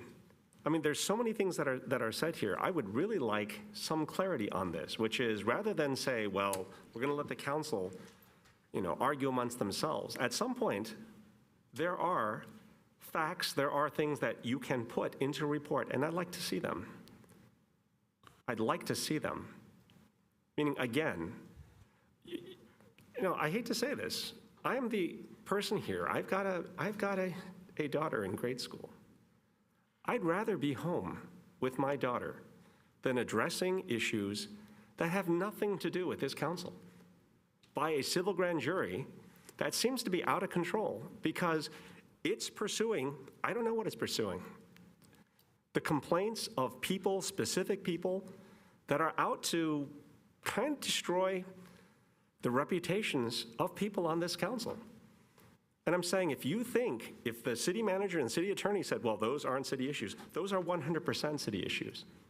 If you don't think the reputations of good people on council has anything to do with the reputation for the city, and if you tell me that, we have really hard time getting good candidates, even to run, I think that you need to really think about the support the city gives people who are trying to do the city's work. And again, if we can't write down facts in a report, in a response to a report, then what do we have here? And again, I think they'll have to take these comments in video because they're not listening now. Thank you. Okay, thank you, Councilmember Park. So it sounds like we have kind of a consensus here, I think, and I do agree with a lot of Councilmember Park's assertions, and they should be included. So let's go to the city attorney really quick. Yes, and we were discussing possible approaches, Member Park, to the kinds of comments that you were making. We were not listening to you, just to be clear. We wouldn't do that to any of you. So we're trying to take in, what we can and respond appropriately. We will certainly develop responses in a number of respects along the line of what Member Park described. If something's already happened and there's not anything that we can do about it, or there is something that we can do and it's relevant to ongoing, that would be very much part of our response. What we're not inclined to do is to take on the grand jury process and try to reform it as part of our response. We've already engaged in literally hundreds of hours responding to grand jury, inquiries, on this report. It's a pretty substantial response, as it is within the subject matter of the responses. I would suggest to you it's certainly beyond the scope of what's necessary to respond to this report, to expand, the responses to the grand jury process, or to challenge that process. That would, if council desires to take any steps like that, that would be a whole different, engagement, and we would not recommend that. Not that I'm saying or the city manager is saying that might not be an important, meaningful undertaking, but we know that you have us working on a lot of pretty substantial things that are more directly within our jurisdiction. The first order of business being responding, to actually what's required, in the response to this report. So that's our suggestion as part of the consensus, and we would expect to come back within those parameters, to the council with our report. In many respects, consistent with what Member Park and others of you have described, where it's relevant, where can we do something, where was it beyond our ability to do something, with a focus on going forward, and not trying to, because this would be many, many more hours, too, digging into motivations, trade-offs, kind of issues, in the past that, again, we've also feel like we've inherited. So that would be our orientation in coming back, and didn't want to suggest, because we'd heard that if we didn't come back with that kind of response, it's not that we didn't hear it, we just think there's a more appropriate, narrow-focused scope for purposes of responding to this report. Thank you, Thank you, Vice Mayor. Sorry, thank you, thank you, City Attorney. It's getting late. And I do agree. I think it comes down to a lot of also, I think what Councilmember Park is saying, and what maybe Councilmember Jane and a few others have been saying tonight, is just facts and clarifications and establishing those things. So you pretty much took those into, so is there anything else that any member of the council wants to add in to this, want to throw in to the city manager, city attorney to add on? I don't see anything. I'm going to ask, because we have been going a little while, is there any member of the public that was waiting with their hand up since then? No? Okay. So we will now, I guess, move on to a motion, or is it just the No, I think if I'm looking around, I'm just generally seeing an acknowledgement of consensus that the scope of what we've described to you is what you're comfortable with, and that we'll come back with that. Awesome. Great. Okay, so we will now be moving on to the next item then, if that is the case. So now we are going to shift gears, and we are going to move on to item number 5. So this item is a public hearing, adoption of a resolution confirming the weed abatement report and ordering the cost of abatement to be a special assessment on the respective properties described. So the public hearing is now open, and City Manager Grogan, you will introduce the item, and then we will have a presentation from Assistant Fire Marshal Fred Chun. I hope I said your name correctly. Thank you, Vice Mayor Becker and Council. This is the third and final public hearing on the city's annual weed abatement program. As a recap, the first 2 phases have been completed. They included 1, the declaration that weeds are a nuisance in our community. 2, you ordered the abatement of all hazards, clearing weeds on specifically identified properties. This third and final step is the adoption of a resolution so that the cost for inspections, re-inspections, and enforcement and abatement can be added to a special assessment to the respective properties. Assistant Fire Marshal Fred Chung will provide a short presentation. In addition, Christopher Rocha from the County of Santa Clara's Consumer and Environmental Protection Agency is here tonight and able to support if needed. Fire Marshal. Thank you, Vice Mayor Becker and City Council and City Manager Grogan. The weed abatement program, so the last 48 years, the city has been in contract with the county for implementation of this program. The Consumer Environmental Protection Agency is currently in charge of that program, And like City Manager Grogan said, they are also here in the audience for any additional questions. The city benefits greatly on the economies of scale. Majority of the county is participating in the county and shares in the cost of the administrative costs plus the enforcement and all the other notices. General community benefits, enhanced property aesthetics, pest prevention, enhanced accessibility and safety, and of course, one of my favorites of reduction in fire hazards.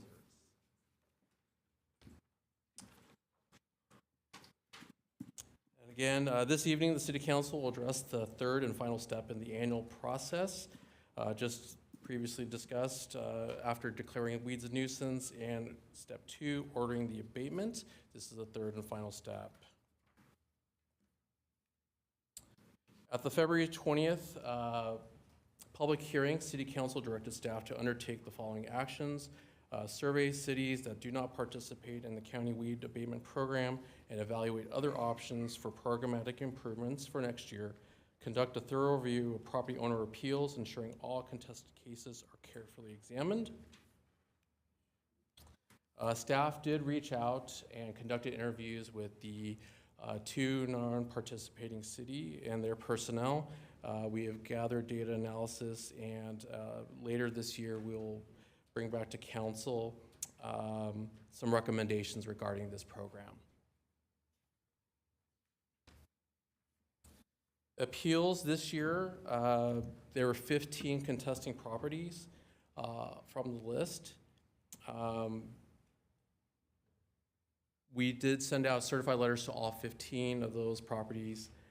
6 of the properties were ultimately removed from the list based on the, data that they presented. There were 9 denied appeals. 6 of those 9, I believe, did not respond back to the city's request for any further information.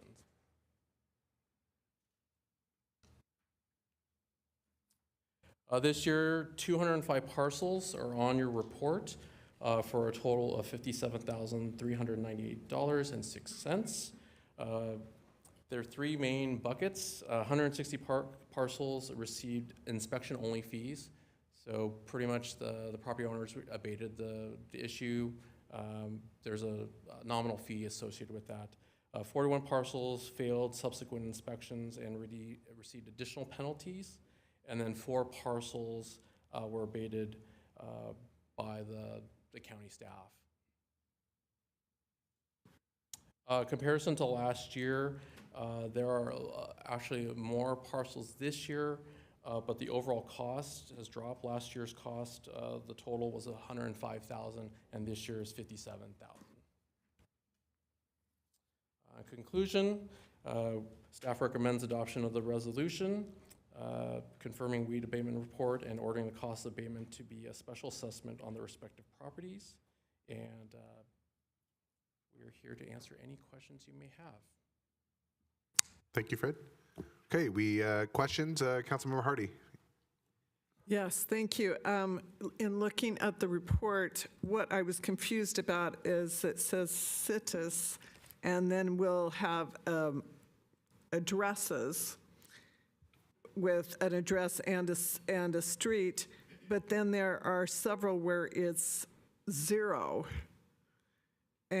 or it just says the street, like say Patrick Henry or Fillmore or something like that, and it gives the owner's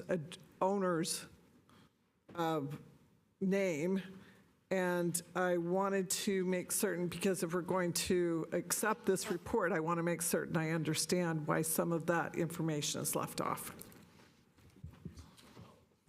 My name is Mo Cumry. I'm the manager of the weed abatement program and have been for some time. Many parcels, especially vacant lots, don't actually have street addresses. So they may list the street that they're on, or it may just say land only. So that's what that would be referring to. The report gives you the site, the physical site, which may not have one. The APN number is what we actually base all of this information on. And then the remaining information is the mailing address information for the property owner. Many owners are absentee. They may live in other countries. But we have to mail the information to them because they're ultimately the responsible parties. Thank you. I appreciate that information because I do read my reports very carefully. Thank you. Okay, do we have any more questions? I do not see any other council members' hands for questions. So now, seeing that there is no questions, we will now take comments from the public, if any, for the council's consideration. So I'm going to refer to the city clerk. Is there any member of the public wishing to speak on this matter? I have no speaker cards, and there are no hands online. Okay, so seeing that this is a public hearing, could I have a motion to close the public hearing? Motion to close public hearing. Second. Okay, so we have a motion on the floor by Councilmember Hardy and a second by Councilmember Jane. And are we going to be doing verbal votes, or are we going to be doing on the iPads? So you'll be casting your votes on the iPad.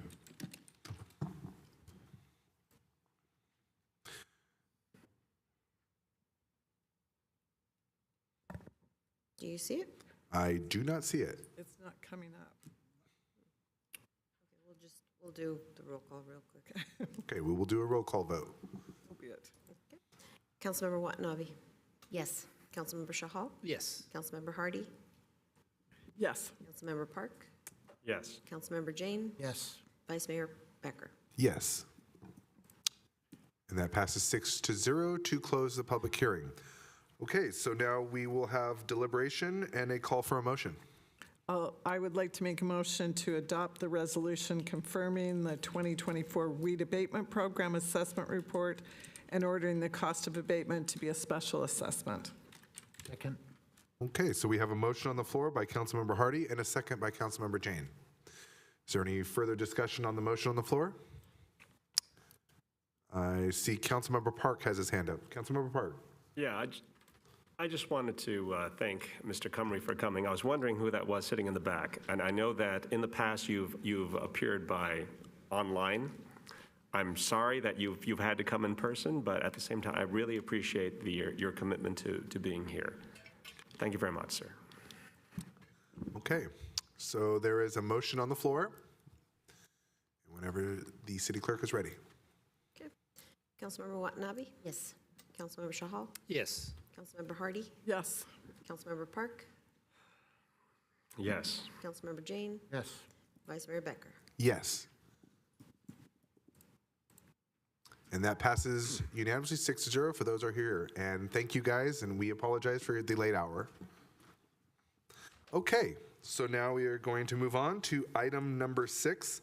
That is a public hearing on actions on the zoning code update related to the adoption of the zoning map, including general plan amendments to change the residential land use designations on identified properties to preserve residential capacity per state law, a quote-unquote cleanup ordinance to amend Title 18 zoning and adoption of the zoning map, consistent with the city's general plan land use diagram. That's a mouthful.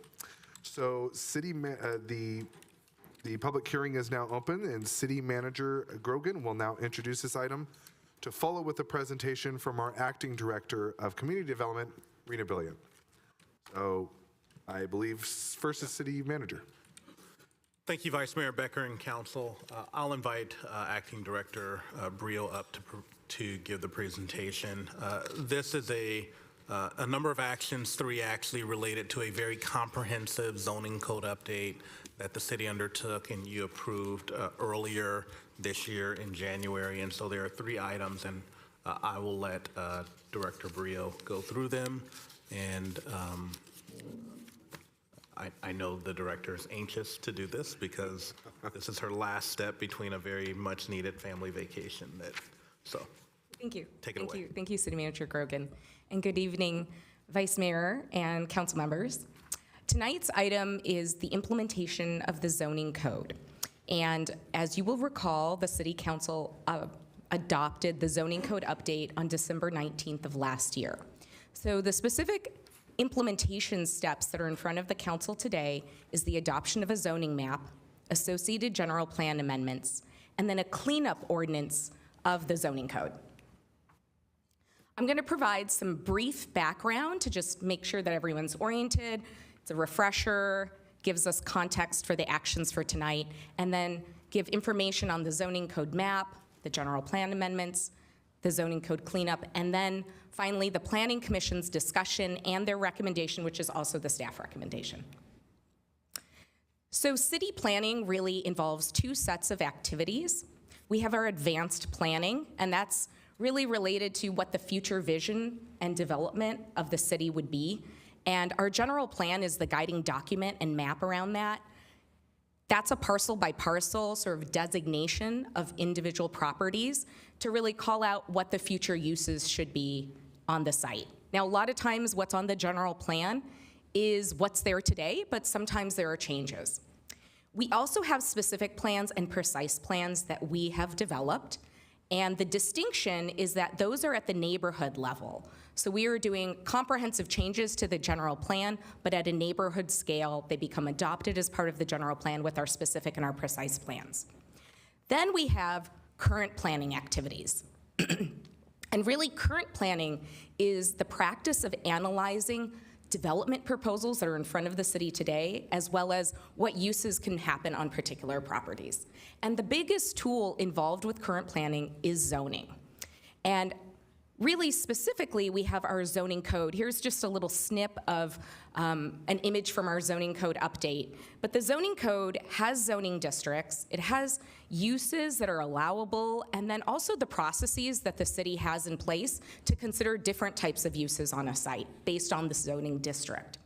Also, there are development standards, right? Setbacks, height, massing, parking requirements, private open space requirements. Those things are codified as development standards. If a building wants to get modified or get redeveloped on a site, those are the standards we look to.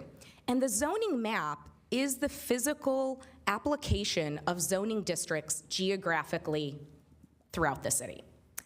So zoning should implement the form and function of the general plan. That's really the intent of zoning, but that hasn't really happened in Santa Clara in a long time. And a big reason for that is because we've had a mismatch between zoning and general plan on several sites in the city. There's a long-standing issue, but it actually got exacerbated when we adopted our 2010 general plan because we created new general plan designations in the city. But what we didn't do is create corresponding zoning districts. And because of that, when people came forward to redevelop properties, they had no choice really than to propose PD zonings, because there wasn't a zoning district on the books that really allowed them to facilitate the general plan designations we had. So all of this to say, that was the main driver for us for the zoning code update. It was to develop a relevant code that also was going to be fully compliant with our general plan. So a big part of our zoning code update was that we created zoning districts that were consistent with all of our general plan designations.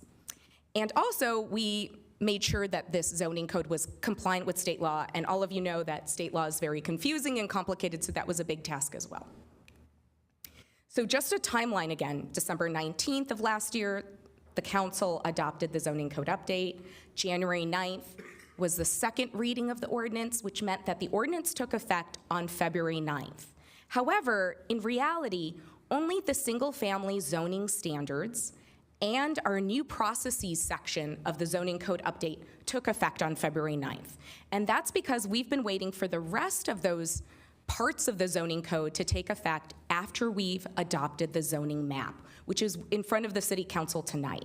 So the adoption of the zoning map, if the council takes action on it, would become in effect on August 16th, and the remaining portions of our zoning code then go into effect, and we have a fully effective zoning code update. So it's not just good planning practice to have a general plan and zoning in alignment. It's actually now a state law. SB 1333 states that cities have to have general plan and zoning consistent with each other. And so the adoption of the zoning map is going to actually apply the zoning districts that we've created that are consistent with general plan designations to those sites, so our general plan and our zoning throughout the city is in alignment with each other. And as you know, a reminder, the new districts that we created are mixed use, office, industrial, high density residential in our specific plans, and then public, quasi-public.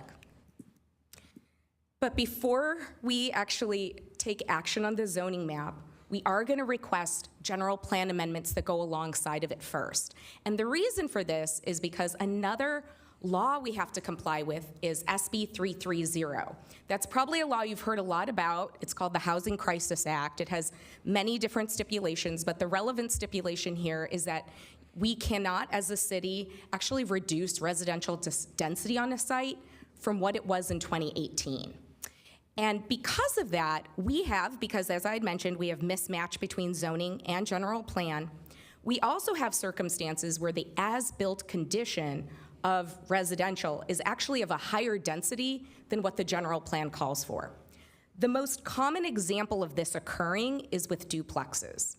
So duplexes, as you know, are 2 units, and the general plan, usually speaking, is actually single-family residential. And so if we were going to do what we were intending to do with the zoning map and apply a zoning district that's consistent with single family, we would actually be reducing the density on those sites that are duplexes, and that would be in violation of SB 330. So because of that, we're first proposing to amend the general plan on those sites to preserve the residential density.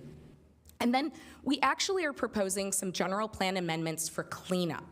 And the reason for that is we have sites throughout the city that have public uses. They're schools, they're open space, and they just have a mix of different general plan standards. Because we've done this analysis, we know that we can really clean up these parcels so that they actually say public, quasi-public, because they're public uses.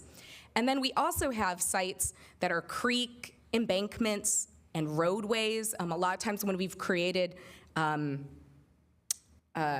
roadway expansions, you've actually taken parcels that were once designated for residential. Well, the remaining portions of these roadways and these creeks have a mishmash of general plan designations. So we want to actually designate them what they are so people don't think they can develop them as creeks and as right-of-way.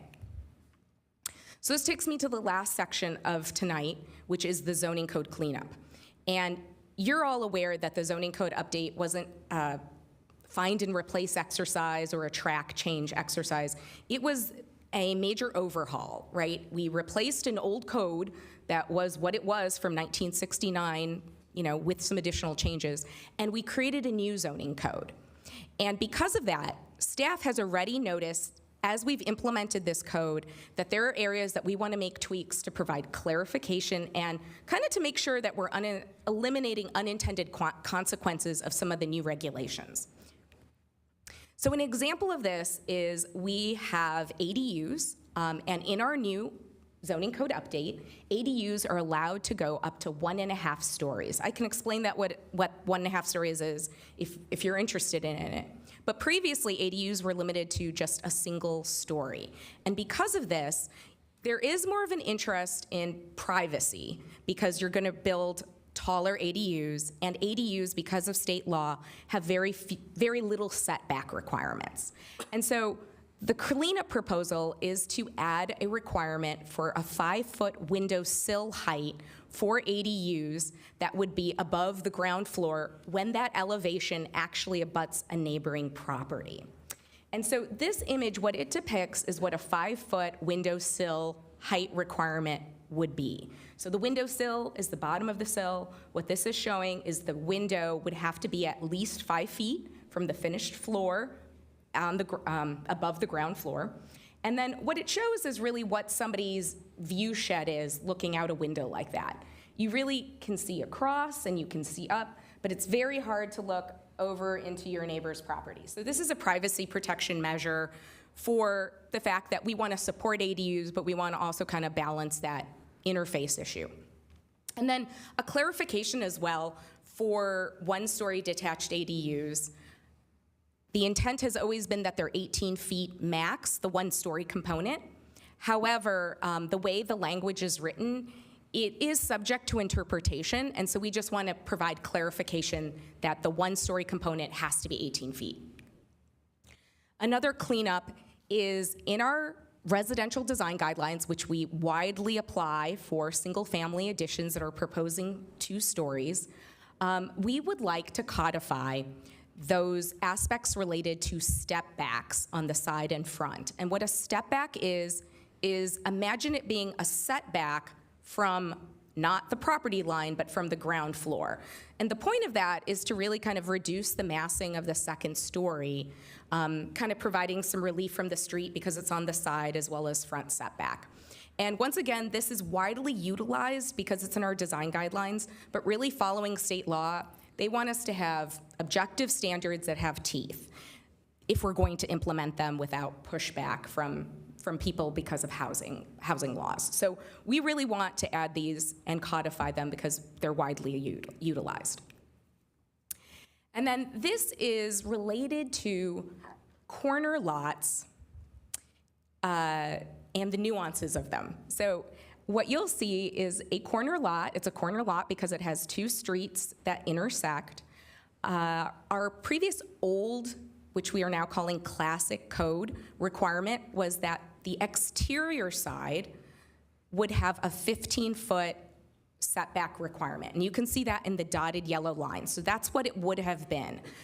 When we did outreach on the zoning code update, we got feedback from property owners who had properties with the corner lots and said, hey, we have these big lots, but we really can't build much on them. Can we have a reduced setback there? So with the zoning code update, we actually changed that to 5 feet for the exterior. That matches then the interior side setback of 5 feet as well. You'll see the red dotted lines. We've gotten feedback from community members that 5 feet in that circumstance feels too abrupt adjacent to the sidewalk. You'll see that means what that red dotted line means is that someone could build a building that close to the sidewalk. And it's kind of unfortunate, but kind of the point of a corner lot is you have a lot of interface with the street and the sidewalk. So staff is recommending to be a little more sensitive to the presence along the street and the sidewalk to reduce, or I should say increase that setback from instead of 5 feet to 10 feet. And what you'll see it is 10 feet being like the dotted gold line. So that's kind of coming in between what we had originally for many years and what we've had for a very short time and feels a little disruptive. Another challenge of having such a short setback is these corner lots actually have as neighbors down the street people's front yards. So front yards usually have a much deeper setback, and this kind of disrupts the sort of rhythm of the street by having such a prominent building close to the edge. And as you know, our zoning code update was really intended to support placemaking. But an omission from that was regulations for food trucks on private property. And when you omit something, the implication is it's not allowed. So we wanted to add regulations in here to give parameters for food trucks and what kind of processes would be involved. So what's included is that we would have a set of conditional and operational standards that are in the code. So if you are away from residences, if you are only utilizing 4 parking spaces, and this assumes you have the approval of a property owner, by the way, and you have trash receptacles and you have a cleaning schedule, that you can actually have food trucks on private property so long as you operate only up to 2 hours a day. And then what the city can do is we can make sure you're meeting all those standards, and if there's an issue, code enforcement can go out and we can deal with that issue. If you're interested in going for 2 to 4 hours a day, we've proposed a zoning clearance process, and what that is that people propose a site plan for us, and then we do a formal check-off of all the operational standards being met, and then staff can actually add conditions of approval in. So it's a little more scrutiny if you're asking for more hours in a day.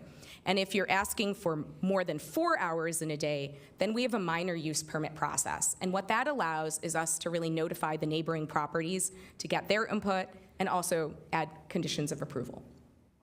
Just want to point out that in addition to the zoning code standards that are being proposed, people will still need to adhere to the standards that have been in Chapter 5.05, which requires a permit from the police. So on May 12th, the Planning Commission discussed all of this, and we did have a public speaker. It was a property owner at 1570 Lafayette Street. And he spoke up because he was concerned about the zoning map action affecting what he had wanted to do with his property. And what he had wanted to do was operate a child care center. And it's a commercial building. It needs a lot of work still, and it has a CT zoning district. The challenge is that with the zoning code update, the intended plan is to actually rezone that property to what its general plan designation is, which is its very low density, I think, general plan, so it would be rezoned to R16. Now, in many cases, this isn't an issue because we would call a property that has an established use legal nonconforming. So if we're changing the standards, but they were legally established, they're allowed to continue operating, and they can even, we have provisions for legal nonconforming. You can even expand some of that legal nonconforming use. The challenge with this gentleman's situation is that he didn't establish the use. It requires a conditional use permit, and the building needs a fair amount of work. So there isn't a timeline for him to establish this use. But, and we did get council really weighing in that we shouldn't have this mismatch of zoning and general plan on this site. But the Planning Commission actually came up with an interesting solution. It was a good solution, in my opinion. There is the site right there. It's got a blue star on it, and you can see that the color on the map, the general plan designation, is yellow. It's low-density residential. But the blue outline shows our El Camino Real specific plan.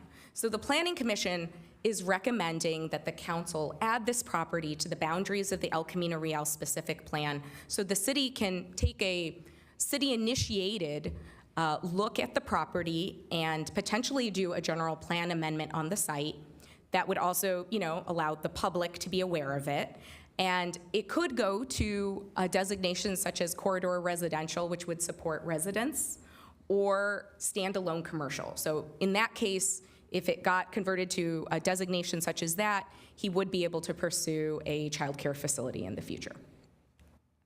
And so that takes us to the Planning Commission and staff recommendation, which is to adopt a resolution to amend the general plan to maintain residential densities consistent with state law, to direct staff to include as part of the forthcoming agenda on the El Camino Real specific plan an option for the council to include the parcel at 1570 Lafayette Street within the boundaries of the plan area, to waive the first reading and introduce an ordinance to amend Title 18 zoning of the Santa Clara City Code, which is the zoning code cleanup ordinance, including changes to single-family setbacks to be consistent with the city's adopted residential design guidelines, and to adopt a resolution to amend the zoning code map consistent with the city's general plan land use diagram. And with that, I'm happy for any questions you have. Thank you, Rena. Okay, so we're going to go to council questions first, and then after that, we will be taking comments from the public if there's any for council's consideration. So I have up first is Councilmember Jane. Thank you, Acting Director. You mentioned the situation where you have a duplex on a lot and it's zoned R1, and you want to upgrade it. But doesn't SB 9 just automatically do that for you? You are mostly correct with that. As you know, SB 9 has taken single-family lots, and it allows up to 4 units on a lot, either through subdivision or just on the lot. So yes, SB 9 has essentially done that. But this but we do still, per SB 1330, need to have our general plan and zoning in alignment, and also not reduce density per SB 330. Okay, thank you. Okay, thank you, Councilmember Jane. We have next up is Councilmember Hardy. Thank you. I just want to make certain I understand on your recommendation 3, where you said including changes to single-family setbacks to be consistent with the city's adopted residential design guidelines. That's the 10-foot you talked about, but it wasn't specifically called out. No, it's this component here. It's the step backs. Oh, it's the step backs. Yes, But because these are the part that's part of the residential design guidelines we want to codify. I wasn't catching setbacks and, okay. Yeah, those are interchangeable terms. We call them here in Santa Clara step backs. So what I wanted to know is then where is that guideline suggestion for the 10-foot in your recommendations? Are you referring to this? Yes. Yeah, so this isn't actually part of the residential design guidelines. This is been codified with our zoning code update. So if you were a corner lot in our old classic code, you would have had a 15-foot side exterior setback. Our new code, which is in effect, as I mentioned, for single family, it's showing 5 feet. That's the feedback we've gotten as being too much of a setback. So we're requesting to go in between with a 10-foot setback. That was my question. Is that part of the adopted residential design guidelines? It's not called out in your recommendations, and but you called it out here in your cleanup. So that's why I'm asking, is that part of your recommendation? If we pass this, would that be? That is inclusive in number 3, the cleanup. Okay. That's what I meant. Okay, thank you, Councilmember Hardy. Councilmember Watanabe. Thank you for the presentation, Rena. Just 2 questions. The food trucks. So, do you, well, number one, there wasn't anything mentioned in the recommendation, or is that included in? It's included in the cleanup. It's included in the cleanup, okay. And because food trucks are being used like all the time now, so where would that like be, I guess, applicable? Yeah, I see them on streets, and then sometimes we have them, they come to the park, they come to the concerts. So how does this impact them, like in those locations? Like what would the requirements be? So the zoning code only regulates private property, and it would be in mixed use and in commercial districts. That's where those regulations would be applicable. Okay, thank you, Councilmember Watanabe. Councilmember Park. Yes, thank you very much for the report. I actually thought that some of the things that the Planning Commission came up with were pretty interesting. But I do have a question about the corner lots. Why wouldn't you simply say that any portion of the house closest to any, because you've got that radius on the corner, which you could have a corner sticking out there if you're only looking at side lots. The distance to the parallel to the streets. But I'm saying, why wouldn't you just have a more general rule that says that any part of the house closest to the nearest border must be 5-10 feet away from the nearest border? That is an interesting question, and I will do my best to explain it. So corner setbacks, and this is kind of consistent with all the zoning ordinances of different cities that I've read, usually how they define, because here you have 2 street interfaces. Almost always how they define what is a front and a side is the narrowest interface with the street becomes the front setback, and the longest interface becomes the side exterior setback. And that's kind of how these properties become developed, and that's also just kind of a very common working where you'll find our definitions also define what front is in this situation and side is. And so because of that, you will often see, like for instance, it would be very interesting to go onto Robin Drive and see whether or not this property looks like it has a front door on Robin Drive. I can't guarantee that's the case, but generally speaking, that's it will go. And really with that, what they're trying to do is the rhythm of the street, right, is with the narrower lots, and that's where the front doors are usually situated, is on the narrower section of a lot. And so that interface will match the interior lots more consistently. So I don't think I'm quite answering your question, Councilmember Park. But I think that it is a little bit of how things are practiced, just kind of consistently with corner lots, and how people orient themselves around corner lots, and how then the regulations work. Understood. I think about traffic laws, and the way that an intersection is defined is actually pretty complex. It's not where the sidewalks are. It's actually like two tangential points from where the sidewalks become, start to turn. It's the tangential line where the two tangential lines meet, and that defines the intersection. So intersection is actually further into the street or into the intersection than people think it is. But in this case, again, if we're looking at abruptness from people walking around the street, why wouldn't you simply say that to the nearest, that because the corner, I could see a situation where it's 5 feet from the front, it's n feet from the side, and the corner sticks out, into the corner, and people could probably even touch it from the sidewalk, right? So why wouldn't there simply be, something that says it must be n feet from the nearest, sidewalk or the nearest easement or the nearest border? Usually the edge of the sidewalk is where the property line begins, and that's where we're measuring from. But in the case of a curve, that's not as well defined as the front or the side, right? I can see a point on the curve being closer to the corner, than the 5 feet to the nearest parallel part of the sidewalk. I don't think I'm going to be able to fully answer your question the way you're asking it.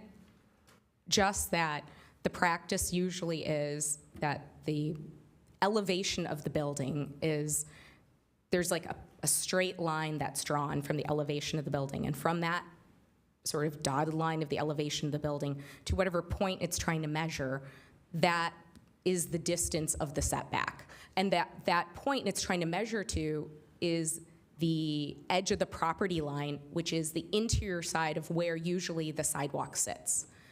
Sometimes there's easements and such, but I'll just keep it simple. It's usually where the edge of the sidewalk sits. So I don't think I'm answering your question correctly, but it just has to do a lot with how the city has been built out, and that because we have an established way of looking at a corner lot and what's a front setback versus a side setback, it just, over time, people have picked this method where it's the narrower section of the street interface that becomes the front setback. Understood. Okay, then I have a couple of other questions, which is, there's still going to be cases where people have a zoning, they have zoned this particular way, and they want to build something that requires a variance, or they need to break the zoning in some way. I'm assuming that's still going to be allowed in some cases. Previously, when I first got involved with the city, I heard the word variance quite a bit because they wanted to change one thing and we had to specify this is the variance that we're asking for. What I really disliked is I stopped seeing variance and the word PD. The term PD started coming in and we're changing everything. And the question I asked at that time is, if we had to list all the variances that would be required for a project, under this PD, that would give a better indication of, how far from the zoning we're doing, but we're just using PD to make it simple. We're saying, well, it's going to be consistent with whatever plan that we approve. Are there requirements? Are there things that are set down that say, this is when a variance is allowed. This is when something is allowed. Like, I want to make sure that people aren't asking for zoning changes, like there must be reasons that specify that this is a justification for asking for this, and these are not justifications for asking. Are those kinds of things specified? Yes. So with variances, we now have very strict findings that really talk to the peculiarities, something unusual about the lot, not something being kind of difficult for someone to do. It's not about hardship, it's more about not feasible. And it, quite frankly, the number of variances that the city can support are going to be a lot fewer than in the past because these findings are much tighter. However, we do have a provision that allows for modifications. And what a modification is a deviation that is 25% from the standard. And we do have findings for that as well, but that's more about feasibility, hardship, challenges, those things can be considered with modifications. So there's still a little bit of room to consider unique circumstances that aren't wildly unusual. The wildly unusual situation is for the variance, and that should be very unlikely, especially with this new zoning code update, with the more up-to-date zoning standards that we have in place. The intent is really not to have variances. And quite frankly, if things need to be changed, they might need to be changed with the whole zoning code. Like we're coming here with the zoning code cleanup. It may not relate to just one property. It should relate to other properties, and we would bring that forward in that way. Okay, and finally, you just mentioned findings, right? And I know that when I first attended Planning Commission had to, they tried to make rulings based on findings, like they had to find certain things, and there were a number of things that they could not consider. They could not consider, for example, the profitability of a project. They could not, there are certain things they could not do. I have not heard about findings. I stopped hearing about findings in around 2011. Like I actually wrote a note in my book that said, where are findings? How come they're not doing findings? I used to talk to planning commissioners, and Frank Barcels was a planning commissioner. I talked to him all the time. He used to give me his packets after the meetings and say, you understand this better than I do. Maybe you should take this. But do we have a set of findings that we must make, and are those, have those changed? Can I get a list of those? And are there also the lists of things that should not be considered when making a finding or when ruling for a project? Because like I said, I was told before I had a list of them, that these are the things that you cannot or should not consider when you are approving or not approving a project. So if there's a list of those, I would love to get. Yes, we do have very explicit findings for variances. In the time that I've been here, which is 6 years, at Planning Commission, there is always, whenever a variance is brought forward, we always have the findings that need to be made and whether or not staff believes that those findings can be made. Sometimes our Planning Commission will find a way to make those findings happen in a way that staff was not able to create, because we usually have a very consistent approach to making those findings. But I did want to clarify that if you go to any Planning Commission staff report, at least in the last 6 or 7 years, that is related to variances, you will see a discussion on findings. But I can certainly share variance findings with you. They're in our new code. In the last 4 years, I believe we've tightened them up so that they're more stringent. Okay, and you talked about variances, but also for project approvals, are there findings? Yes. Yes, depending on the type of application. If it's a conditional use permit, we have to make certain findings. If it's a rezoning, we have to make certain findings. And variances, we always list out the findings, and in conditional use permits, we always list out the findings. You may not see a rezoning being talked about from a findings perspective. We'll talk about things like conformance to the general plan, and it may not explicitly call it a finding. But they're in there. Yeah, if those are enumerated someplace, I would love just to be pointed to them. Sure, Thank you very sure, much. yeah, absolutely. Okay, thank you, Councilmember Park. Councilmember Chahal. Thank you, Vice Mayor. Thank you, Rina. Quick question on the same one. For ADUs, if somebody want to build an ADU on the side of this house, is this 10 feet still applicable, or it will go to 5 feet? No, with ADUs, we are required by state law to have a 4-foot setback for side and for rear setback. We are allowed to, because we have a allowance now for a half-story above the ground floor, we actually have increased the setback requirements when you're building a second story. So for a side setback, if you're doing a 1.5 story, you actually have to have a 9-foot side setback for that portion of the building, the second story. And then it's 15 feet if it's a second, like a 1.5 story, 15-foot rear setback. But if it was just a single-story ADU, they can go to 4 feet in the side and rear. So this won't be applicable to ADUs, 10 feet? No, it would not be. And my second just question is this the last cleanup matching our general plan, or are some more properties left? Yeah.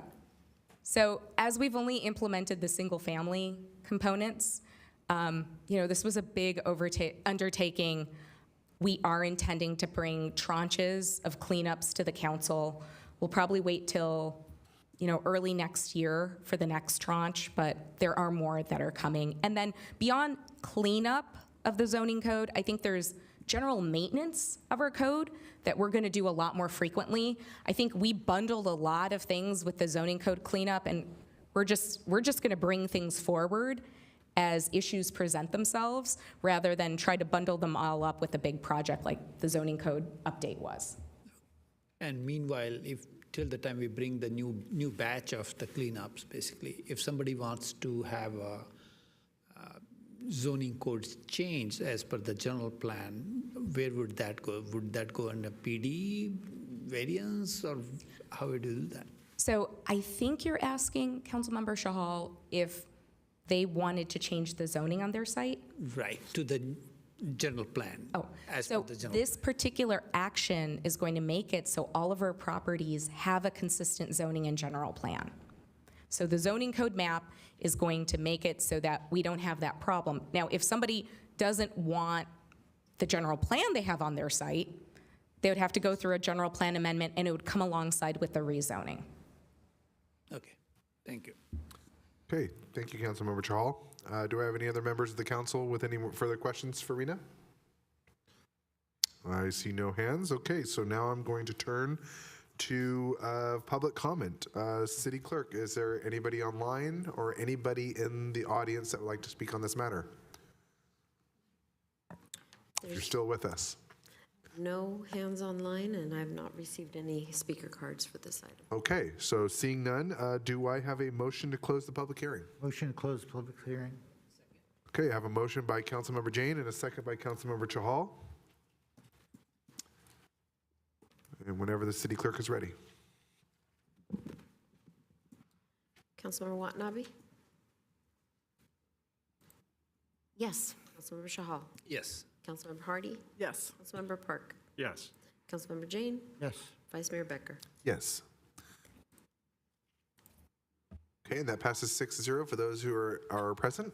So now we will move on to, I guess, further council questions, the council deliberations, and call for any motion.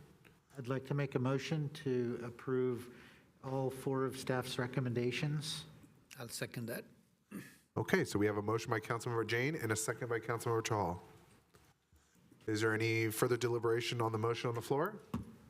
I don't see any hands or any comments. So whenever the city clerk is ready. Councilmember Watanabe? Yes. Councilmember Shahal? Yes. Councilmember Hardy? Yes. Councilmember Park? Yes. Councilmember Jane? Yes. Vice Mayor Becker? Yes. And that passes 6-0 with those present. Okay, we're speeding right through this, man. All right, next item. Before we hit on item number 7, I know it's the last item of the night, but does any of our staff or anybody here need a bathroom break or anything? All right, seeing none, we will move forward. We'll power through.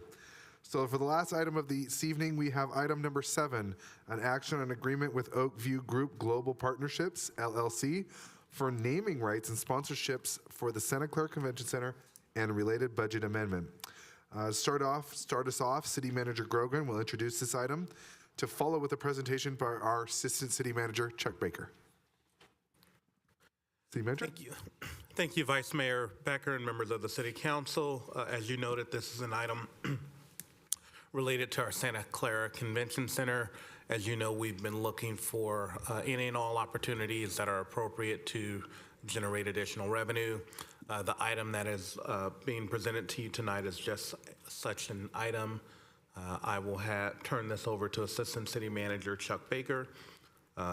It is an item to begin the process to seek naming rights and sponsorship. That also includes some delegation of authority, and so we will go through that and have that discussion with a recommended action for you tonight. Thank you. Great. Thank you, City Manager Grogan. Welcome, Assistant City Manager Baker. Good evening, Vice Mayor Becker, and thank you, City Manager. Good evening to council members as well as members of the public, both present and online. So, Assistant City Manager Chuck Baker here presenting this item before you. So this item requests an action on an agreement for naming rights and sponsorships, as the City Manager mentioned, for the Santa Clara Convention Center and a related budget amendment. I need a clicker. Here it is. Okay. All right. So here's the agenda for today's presentation, and I will be referring to the Santa Clara Convention Center as SCCC. And in the interest of time, I'll sort of jump right into the background section. You can see the various agenda items. So the background, why are we interested in selling naming rights and sponsorships in the first place? Well, in addition to providing financial support by generating significant incremental income, it also fosters important strategic partnerships and long-term business collaborations with companies that do business with the convention center, companies that we're seeking to do business with the convention center. It also drives community and economic impact and offers a competitive advantage, frankly, versus other venues because it differentiates itself by the naming itself. And ultimately, it enhances the convention center's reputation by attracting more events and attendees. And so the agreement covers two types of revenue streams: naming rights and sponsorships. A naming rights venue deal is a contractual agreement where a company pays a venue to name the venue after its brand. A perfect example is Levi Stadium. And for convention centers, the term typically ranges from 5 to 10 years. It's a little shorter than the big arenas and stadiums. A sponsorship deal is an agreement where a company pays a venue to support integrated branding opportunities throughout the venue. And that can include an entryway, a lobby, can include a ballroom, et cetera, even pouring rights for beverages. So you can get creative as you carve out various spaces in the convention center. And typically the term for sponsorships is around 3 to 10 years. And so the SCCC has contracted already, as you know, with OVG 360 since 2019. OVG stands for the Oakview Group. And so in August of 21, OVG and Spectrum merged to create a combined entity focused on providing comprehensive venue management, programming, and hospitality. SCCC was originally built in 1986 and expanded in 2009. It offers over 100,000 square feet of exhibition space. And so although the SCC net profits are growing year over year, the total earnings and capital investment fund are frankly insufficient to fully cover the cost of repair, restoration, and replacement of existing systems and infrastructure, which actually exceed $10 million. So naming rights and sponsorship revenues offer large initial payments to improve facilities, infrastructure, and services. So now I'd like to direct your attention to the procurement and proposal evaluation process. Our goal was to develop a comprehensive, fair procurement process that would allow the partner agency to complete phase one, and we'll talk about the phase in just a second, prior to December 31st, 2024 this year, in preparation for Super Bowl 60 and FIFA. And so I'll outline the two phases, like I said, in a few slides. So a total of 21 companies viewed the RFP, and the city received two proposals, one from the Oakview Global Partnerships team and one from the Superlative Group. It's important to note that naming rights and sponsorships is a highly specialized service, and so you're going to have a narrow pool of applicants. So this slide delineates the evaluation methodology. The scoring consisted of two parts, the written proposal and the oral presentations. Each part was considered in the final scoring, which was weighted as follows. 40% on firm experience and qualifications, 25% on the work plan and the understanding of the project, 25% on the proposal fee and the cost, and 10% on the responsiveness of the proposal, minimum qualifications, and firm profile. Both firms participated on oral presentations. The proposals were scored independently by staff, the assistant city manager, myself, and assistant to the city manager as well. And so we sent a notice of intended award, NOIA, on May 2nd, announcing the city's recommended firm, and staff recommends award of contract to Oakview Group Global Partnerships, which we'll refer to as OVG GP. So here are the key differentiators and why we selected them. First of all, they just had deeper experience. They had a much longer track record of proven naming rights deals. This is a tight window. We want to make sure that the firm has the experience. Out of the 34 deals that they've closed, they've gotten them done in the time frame that they promised their clients, and they're the industry leader. They also presented an extensive ecosystem of partnerships locally, nationally, and globally, and several important differentiators that generated a higher score, including several that can be immediately incorporated with the Santa Clara Convention Center. So when you bring in a sponsor, you need to be able to execute and integrate, and that was an advantage. So on the right is a quick snapshot of the scope of the deals that they've signed, and these outcomes are an important indicator of expected performance for naming rights for us. A key differentiator was also the bi-weekly national sales calls, where their leaders matched sponsorship opportunities with hundreds of brands through the Salesforce tool. And that was sort of innovative, and we saw that as a way to be nimble and quick. And so here are the recommended contract terms with the Oakview Group Global Partnership.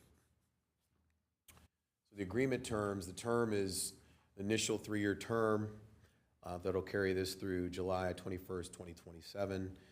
And then 2 additional 1-year options to extend the agreement are at the city's sole discretion. On the termination side, we have the ability to terminate the agreement without cause upon 90 days of written notice, so that mitigates some risk with the agreement. The phase 1, so there's 2 phases, consists of OVGP conducting an asset inventory and valuation, which is expected to be completed within the first 90 days of contract execution. This will include a full audit of existing assets at the convention center, and then the ideation and valuation of new assets. OVGP will provide a detailed report to the city on all values of each asset, along with potential partnership tiers. Phase 2 will focus on sales and marketing, and it's expected to be completed within approximately 14 months of the completion of phase 1, which we hope will happen by October, no later than November. And so OVGGP will actually hire a dedicated salesperson responsible for local and regional national sales, servicing all corporate partnerships and for delivering measurable financial results. They'll also develop sales and marketing strategies, create a target list, create digital sales and marketing collateral, implement the sales campaign, lead the negotiations, and ensure timely delivery of agreements. So here's the cost. There's 2 parts to the cost structure: fixed compensation and commission services. During phase 1, the fixed compensation will not exceed $46,859, and they provided a breakout of hours for different roles, if you want to get into those: analytics, coordinator, manager, senior director, et cetera. In phase 2, the fixed cost will not exceed $150,000 annually. This is because they're going to hire a dedicated staff person, again, responsible for sales. $140,000 will cover staff, salary and benefits, and $10,000 for reimbursement and T&E. The commission services are 13% of facility naming rights, and then 18% for sponsorship. So those are the 2 tiers of costs. The proposed agreement with OVGGP is a separate agreement from the OVG 360 management agreement that we're currently under. Activities related to the naming rights and sponsorships fall under a different business entity within Oakview Group. OVGTP will work collaboratively with OVG 360 Levy, and the city in coordination and implementation of the naming rights and sponsorships to ensure little or no disruption to the day-to-day operations. Here are the proposed approval authorities. So City Council Policy 35 outlines criteria and procedures for naming of city buildings and facilities based on the influence of individuals. But the convention center is unique from other city facilities, and the approval process as outlined in the policy would not apply because the SCCC uses are commercial in nature and generate revenue. Time is an important factor so we can execute the agreements prior to the major events in 2026, and a naming rights agreement will be brought to City Council for approval. So the proposed approval authority for the city manager is that the city manager will have approval of sponsorship agreements valued up to $1 million, including the naming of SCCC assets. These are the inside assets, the entryways, et cetera, with the exception of the principal naming rights partner for the convention center. So we would pull out the naming rights itself of the convention center as a separate approval that wouldn't fall within the city manager's approval, and the Mission City Ballroom. So those two would go to council for approval. The city council would be the approval of sponsorship agreements valued at more than $1 million, and the other two items that are the exception of the city manager's approval. And so examples that of sponsorships under $1 million include, like we said, lobby spaces, entryways, outdoor patios, conference and meeting rooms, exhibit halls, and pouring rights. We have some guidelines that we've established and we propose, and I'm not going to read, I'll read these quickly. The city shall retain ownership and control of the venue, property, programs, and services. Sponsorships must not impair the city's ability to manage the facility, property, programs, or services. Agreements will not detract from the character, integrity, aesthetic quality, or safety of the property, or unreasonably interfere with its uses, function, or purpose. Revenue generated will be used to support enhancements and capital improvement projects for the SCCC. The city will not endorse the products, services, or any ideas of the awarded sponsor. The agreements must be for a fixed term. Every sponsorship agreement will have a sunset clause. City will reserve the right to terminate agreements prior to the scheduled termination date without refund or consideration. Agreements may only be transferred or signed by a sponsorship holder with the consent of the city. No actual implied obligation for the city to purchase the product or service. Then we have prohibited content. You can sort of read through this: obscenity, pornography, incitement to imminent lawless action, et cetera, including political campaign speech, promotion of oil and gas, drugs, alcohol. So we do have policies that are outlined here. And then we have prohibited advertising, which is materials that advocate or contain price information or indicative of associated savings or value, requests of response. There's not going to be a call to action advertising. It's going to be general branding. So I will conclude with the staff recommendation. We have 5 recommendations here. So for the interest of time, I'll quickly read the first line. Approve and authorize the city manager to negotiate and execute an agreement with Oakview Group Global Partnerships, LLC, for the naming rights and sponsorships for the Santa Clara Convention Center. To approve and authorize the city manager to execute up to 2 one-year extension options to extend the term and increase the compensation amount to $796,859 plus commission. Authorize the city manager to make minor modifications to the agreement if needed. Approve and authorize the city manager to negotiate and execute sponsorship agreements valued up to $1 million, including the naming of SCCC assets, with the exception of the principal naming rights partner for the Convention Center and the Mission City Ballroom. And approve the fiscal year 2024-25 budget amendment in the Convention Center Enterprise Fund to increase materials, services, and supplies budget in the amount of $496,859. And with that, I'll turn it over to you and happy to answer any questions. Awesome. Thank you, Assistant City Manager Baker, for that presentation. We're going to start off with council questions, and I have up first is Councilmember Jane. Certainly, we've benefited greatly from the naming rights on Levi's, the stadium. But, you know, when I look at other convention centers like San Jose's, McHenry, and Moscone, they're not named. Can you sort of outline how common this is? And do you have any sense of how much this convention center is worth for naming rights?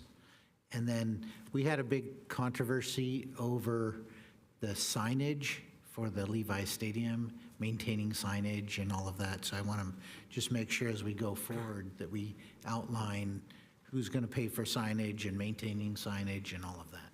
Thank you. Okay, thank you, Councilmember Jane. Do you want to answer the question now? I can do it. Yeah. Let's do it. How about how do you want to do it? Let's do it that way. Let's do, when you ask a question, you go ahead and answer. Okay. I think it's a little more efficient. So 3 questions. How common do we have a sense of what the worth is and also the signage issue? So extremely common. We're seeing municipalities take on naming rights. You can see them all over the country, like the largest one, which is the McCormick Center in Chicago is one of the largest. It's the largest convention center, but it's also one of the largest in their portfolio. So we're starting to see that. I think you're going to see more and more of that. You want to make sure that you get it right, and that's why we want to bring the right partner to council as the proposals come in. In terms of the worth, Baltimore is different than Tucson, is different from Santa Clara, right? And so you've got traffic patterns, you've got the proximity to highway. There's so many different ways to kind of skin the cat in terms of valuation. That's why the first phase of valuing the asset is the most important. So they're going to do a thorough job of valuing it. We believe that this will generate several $1 million over the 10-year period that we think we'll get from the primary naming rights partner. And then we also believe that there'll be in an order of magnitude of $1 million plus for the 5 to 10, we believe, potential sponsorship opportunities that happen within the venue itself. And we want to be mindful of logo fatigue, right? And we want to be strategic around where we do sponsorships, right? So it would be to enhance the user experience or the fan experience or the attendee experience, like a cell phone wall, or if you're charging cell phones, that kind of thing. So, OVG is very experienced in being able to be strategic and create inventory that makes sense to us. So we're not sure what the value is, but those are some general numbers that have been published. And then in terms of the signage, that was when we negotiated things back in 2010. We know a lot more about maintaining signage and how you can get into a trap with respect to defining repairs versus maintenance. And so we'll be very diligent about that when we enter those agreements. But I think we'll be in good shape and we'll be able to mitigate whatever risk around signage maintenance. Okay. Thank you, Councilmember Jane. We have Councilmember Chahal. Thank you, Vice Mayor. Thank you for the presentation, Mr. Becker. Yeah. Quick question. I was calculating the phase 1, phase 2 are 46,000 plus and 150,000, whereas we are approving 496 plus the commissions. So how we come to that figure, the amount of 496, when we are only having just the basic 46,000 plus 150 annual? It's through the course of 3 years. Oh, okay. Yeah, it's a 3-year deal, so. And then 796 is 2 one-year extensions, 2 more, okay? And so that full-time staffer will not only be responsible for bringing on the business, but also maintaining it. So it's really not a fair comparison, but if you look at the SBLs and the staffers that are required to do the customer support for the folks, it's similar. Obviously, it's not the same because those are individuals, but there's a lot of service required to maintain the partnerships and keep them happy.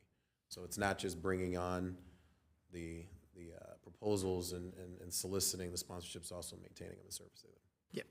In case of the, let's say, convention center signage, right? Just like we have Levi's naming rights, I think we only pay commissions on the following years. We might have paid first year the more amount for getting them engaged, but the following year we only pay commission. And if we have a 5 to 10 years period of the contract with naming, why are we trying to pay them the annual on that? That's my question. Yeah, and that's exactly right. It's a great question. So it's our understanding that, based on the current pace of business with the convention center, where we're dealing with consistent clients, repeat clients, there's that ongoing maintenance. So that salesperson is one person to manage potentially 10 to 15 sponsors that have requirements around activation and making sure that the relationship is held. So that's essentially what we're paying for. We're paying for a dedicated staffer to not only solicit and bring in the business, but also to maintain and service it. Okay. That's the fixed cost. So you have the $46,000 one-time fees, and then you have the staffer that manages all those sponsors. Okay, thanks. Okay, thank you, Councilmember Chahal. Next up, we have Councilmember Hardy. Thank you. First off, I thought it was very interesting, the prohibited content. It's amazing what you have to call out. But when I looked, you went through the slide pretty quick. I think it was the percentage that the business would receive of any contract. One was 13%, one was 18%. I was wondering if that was kind of an industry standard. Does that goes back to the business or to the individual that's doing the sales? Because I saw a salary and then I also saw a percentage. And the other question I had was about termination. It seems like you're reserving quite a bit for the city for termination, and I didn't see any for cause, and I wondered if that would prohibit a business from wanting to participate in this because we were keeping such broad termination. Yeah, so there's two sort of agencies, right? There's this agent here, Oakview, and then there's the actual client or the sponsor. Yeah. And those are both standard because we have to be able to say this isn't working, right? And it's a sales solicitation. There's a lot of hunting happening, and so if the market changes, we have to have the flexibility. So that mitigates our risk, and that's frankly what we like, and we negotiated, and that's where we're at. And so in terms of the market and the 13% and the 18%, yes, that's actually under market. We negotiated that rate. They came down from the initial bid. And so those rates are actually slightly under where we saw some of the other bids. So. If I might add one comment to that, good question about the 90 days. The 90-day termination right is with respect to this contractor doing the work for us. It's not, wouldn't be a standard term of our sponsorship agreements. Those would be separate. So we absolutely do want, because it's a new relationship, right, and it needs to be working, reserve that right for no cause, termination. But the sponsorship agreements and naming rights agreements themselves will have their own terms. Thank you. I appreciate that clarification because that wasn't completely clear to me when you talked about. But the termination is for this contract. Thank you. Okay, thank you, Councilmember Hardy. Councilmember Park. Thank you very much for the report. I think I understand, which is we've got phase one, which is going to give us about $46,000, plus we've got $150,000 per year for up to 5 years. There's the 3 years upfront, and then there's the optional 1-year extensions. I think I understand that part. I also know that we're looking at not just the naming rights, but the sponsorships. And the sponsorships can give us even more money because we're doing basically marketing throughout for different companies, whether it's naming of ballrooms, but signage, different things like that. There's going to be some costs associated with that as well, but we're hoping that the sponsorship prices would outweigh that. But there's going to be some work involved there. And those sponsorships would be whatever the sponsorship is, minus the 13%, minus the 18% commission that we would pay because we're not looking for the sponsorships ourselves, we're commissioning this work to others. Is that understanding correct? Councilmember Park, yes, you've described it correctly. Okay, so, and then I look at the, page 6, slide number 6. It says that we have costs to repair, restore, and replace existing systems and infrastructure at the convention center for over $10 million. Yep. Right. And I was told that we have a separate convention center fund, but I think that's just the capital investment fund. Like I was told that, and we were told that total earnings and capital investment fund are insufficient to cover the $10 million, which is why we're going after this naming rights and sponsorships. Right. And the bond measure is not allowed to spend money in the convention center because of the proximity to the stadium, as was a clause that was added to the bond measure at the last minute. So are you saying that we're going to generate the $10 million, in excess of $10 million that we're going to need to repair, restore, and replace existing systems and infrastructure at the convention center through the naming rights and through the sponsorship? Because it would seem that we would need, the naming rights through the 5-year term won't exceed $1 million. They'll fall rather short of $1 million. And, we only got 2 bidders. And I guess I want to know what the expectation, what the probabilities, what the possibilities are of getting the $10 million in time for what we need to upkeep the convention center, since we're not able to spend the monies from any other places. Yeah, this is a great point. The 10 million is a wish list. It's not a hairs on fire. We need to fix it today, right? Part of that, I'd say at least 50% is the roof. A large investment in the roof, which we're going to repair the roof iteratively. But we're going to spend it on the front of the house as well. That's typical in the hospitality industry where you're selling ballrooms like the Hyatt. They're fixing up front of the house so they can bring in more business, which would generate more profits, right? So it's not 10 million or nothing, right? There's a list of priorities. If we look at our capital balance, 2023, approximately 2.13 in the capital balance. 23-24, it's 1.92. With Levy contributing into that. So, we're going to generate around $2 million in profit this year. So we have profits that are going into that. We have an existing balance, and then we'll have additional revenues from the operations as well as from this naming rights and sponsorship revenues that will get us to a better place. But the 10 million isn't necessarily this infrastructure has to be fixed today. So there's electrical, there's roof that's ongoing. And if we generate more than what the convention center needs, that would go into the capital investment fund, and we can use that for other projects. Sure. Let me take that. So I think the plain answer is we are certainly looking to generate money from naming rights and sponsorship to help with the capital improvements at the convention center.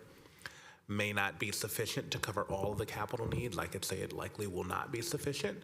And so we will also rely on net profits on an annual basis. And Assistant City Manager Baker mentioned that it has roughly been about $2 million a year. And so those are additional funds. In addition, while the general obligation bond, if it's approved, will not allow expenditures for the convention center. That does not mean that the city could not make other investments in the convention center utilizing other funds. There has been times where the city has authorized general fund money to be spent and invested in the convention center, and that could happen. Certainly, it is our desire and the goal to run the convention center as an enterprise so that it covers not only its operating costs, but generates net profit with both operating and hopefully sponsorship and naming rights to cover long-term maintenance. That has not been the case during the long trajectory of the convention center. Also worth noting, many convention centers actually don't turn a profit. They're meant to generate larger economic activity, sales tax growth, hotel TOT. Our convention center is not one of those larger convention centers at roughly 100,000 square feet. It doesn't generate the revenue that the larger ones do, but it is an important asset for the community and for the region, and operating it so that there's a net profit is really important. And so we've turned the tide where there's net profit, and the item that's before you is intended to bring in additional revenue. I understand that answer very well, and I only have regret that you were not here in 2018 to give this kind of answer when the council basically dissolved the Convention Center Visitors Bureau. Again, for the reason of it didn't generate profits, and the explanation of it's not intended to generate profits, but to try to generate funds and trying to generate income to the city in other ways was not heard. Thank you. Okay, thank you, Councilmember Park. Councilmember Watanabe. Thank you. So a couple of questions. When you were making the decision, when you got the two RFPs or the two responses to the RFP, was it just city staff that was involved with the decision-making, like like Destination Santa Clara or the Convention Center, OVG, were they involved in any way at all? No, it was just city staff. Okay. I'm just kind of surprised because I would think that, if they're going to be working with them also, I would imagine that they would have been a part of the decision process, especially since they're involved with marketing. So anyway, and then regarding like with the two events coming up that this is intended to, I guess, attract attention for, depending on who takes the sponsorships, what if there's a conflict with FIFA? Because I understand, doesn't the stadium have to change its name in order to not compete with any, the branding that FIFA is involved with? Has there been any thought into that potentially happening with anybody that may want a sponsorship as a result of this? And No, that was a great question. Absolutely, the thought went into it, and that was part of the differential value that OVG brought to the table, because they are doing naming rights for a lot of the other FIFA cities. And so they have experience in dealing with those conflicts up front, and that'll be part of the initial early work in terms of mapping out the list of potential clients, making sure that they're not conflicting with FIFA sponsors, whether it's like Pepsi, Coke, that kind of thing. And so that should happen quickly because they're experienced doing that. And so they have that ecosystem to be able to quickly resolve those conflicts early before calls are made, et cetera. And that is certainly a factor in terms of how we would pitch or sell potential sponsors for both Super Bowl and World Cup. So having those relationships with FIFA and the NFL from the various ecosystem partners that they have, the corporate partners that they have, was important. okay. And then my final question. So when these sponsorships sunset, what happens then? Well, we could extend like we did with Levi's, right? There could be, and I don't know if our city attorney wants to weigh in here, but each contract will be dependent on what we negotiate. And so, there should be some options in there, and there should be some triggers, and we can evaluate those as they sunset. So I don't have that exact answer without seeing those agreements, but. Because I'd be concerned, like if it sunsets and they don't want to renew, or it goes away, then there's no sponsorship. So do we have to start the whole process again to get somebody to, apply or hire these Oak group again to go out and start looking for sponsorships? Sure. Councilmember, let me take that. That's part of the reason why OVG 360 is assigning a staff member to service the sponsorships, and so the plan is for there to be continual servicing of the sponsorship. And so if we have one that's sunsetting, their goal is to go out and seek an additional sponsor, likely engage the current sponsor to see if they would like to renew, and potentially bring a better or different deal to the city to evaluate. And so that is why we just didn't structure this as one engagement to go out and find a naming rights sponsor and a naming rights partner and sponsors one time, but there's built-in servicing so that we don't have the loss of a sponsor, and it's ongoing. And I will note that the intention of this, I know that the council knows this, but it's for ongoing sponsorship, right?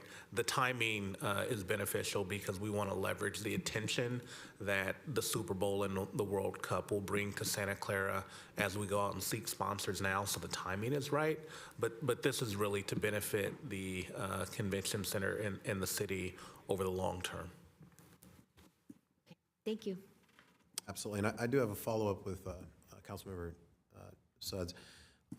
You had asked about the various convention centers, so I have some. Toledo is the Seagate Convention Center.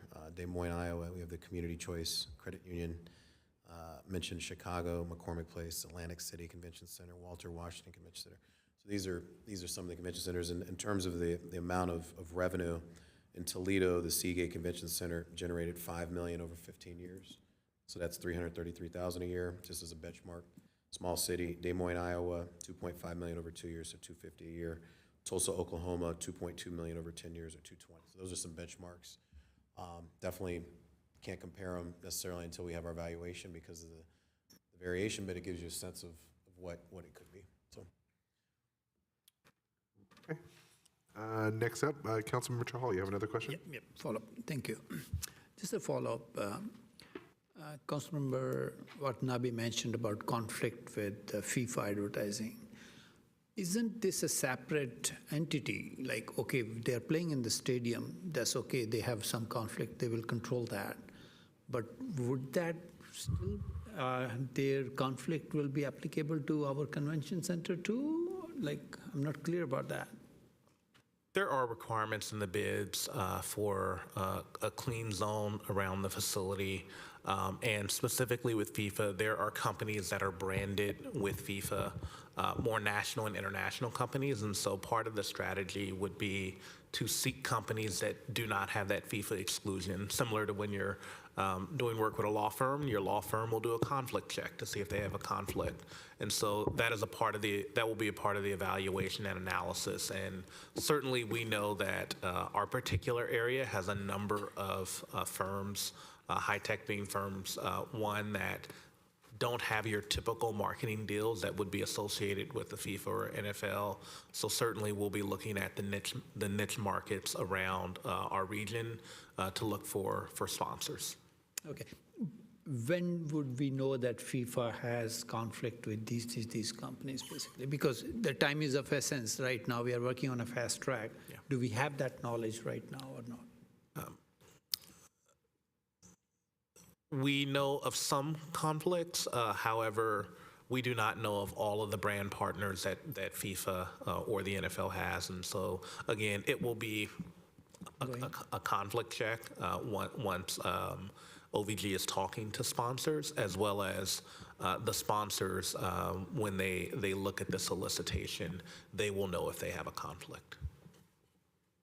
Okay, thanks.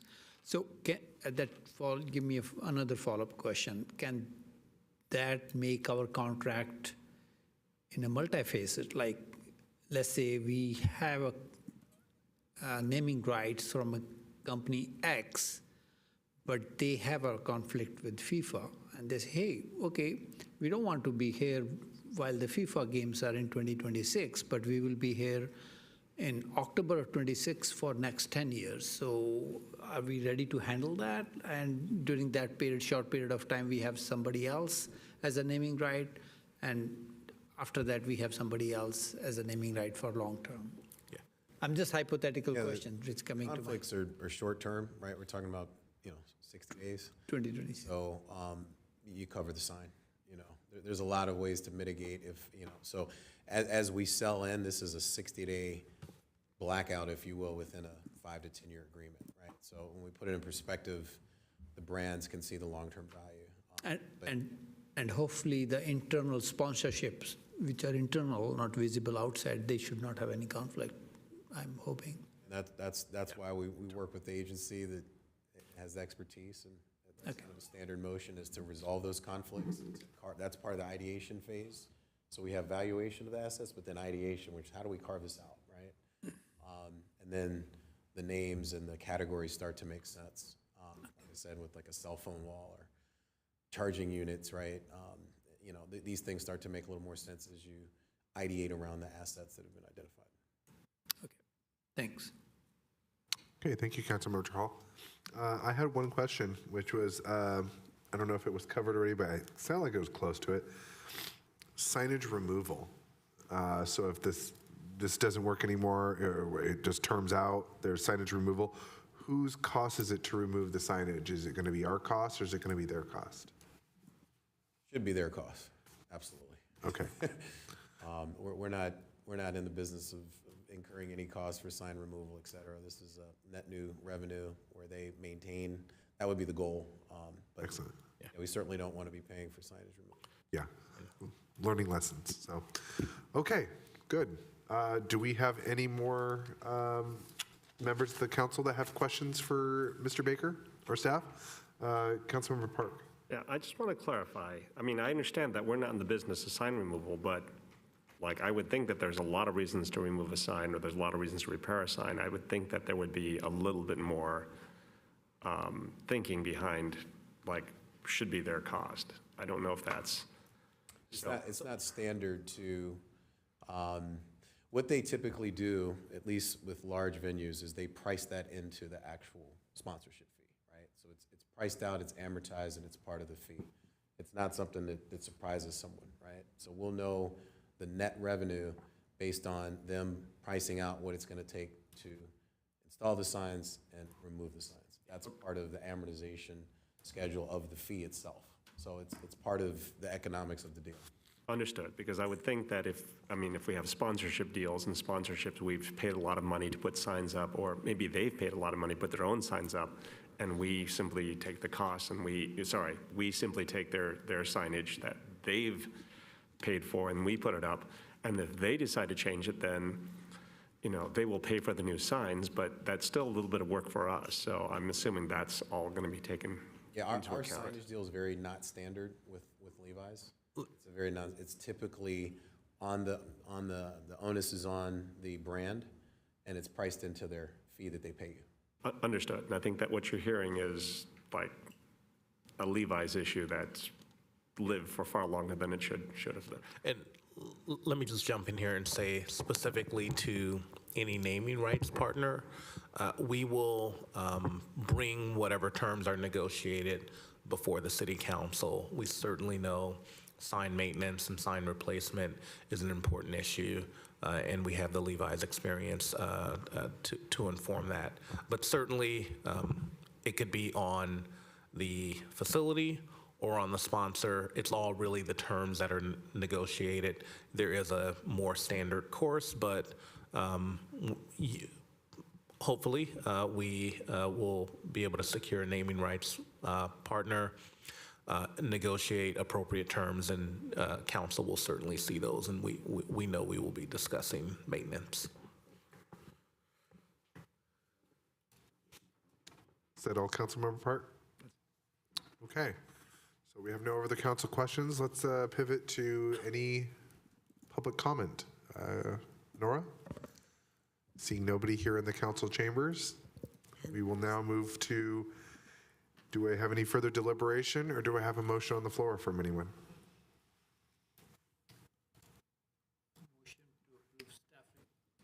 Staff recommendation, if we don't have anything further to discuss. Okay, so we have a motion on the floor by Councilmember Chahal for staff's recommendation, and then we have a second by Councilmember Hardy.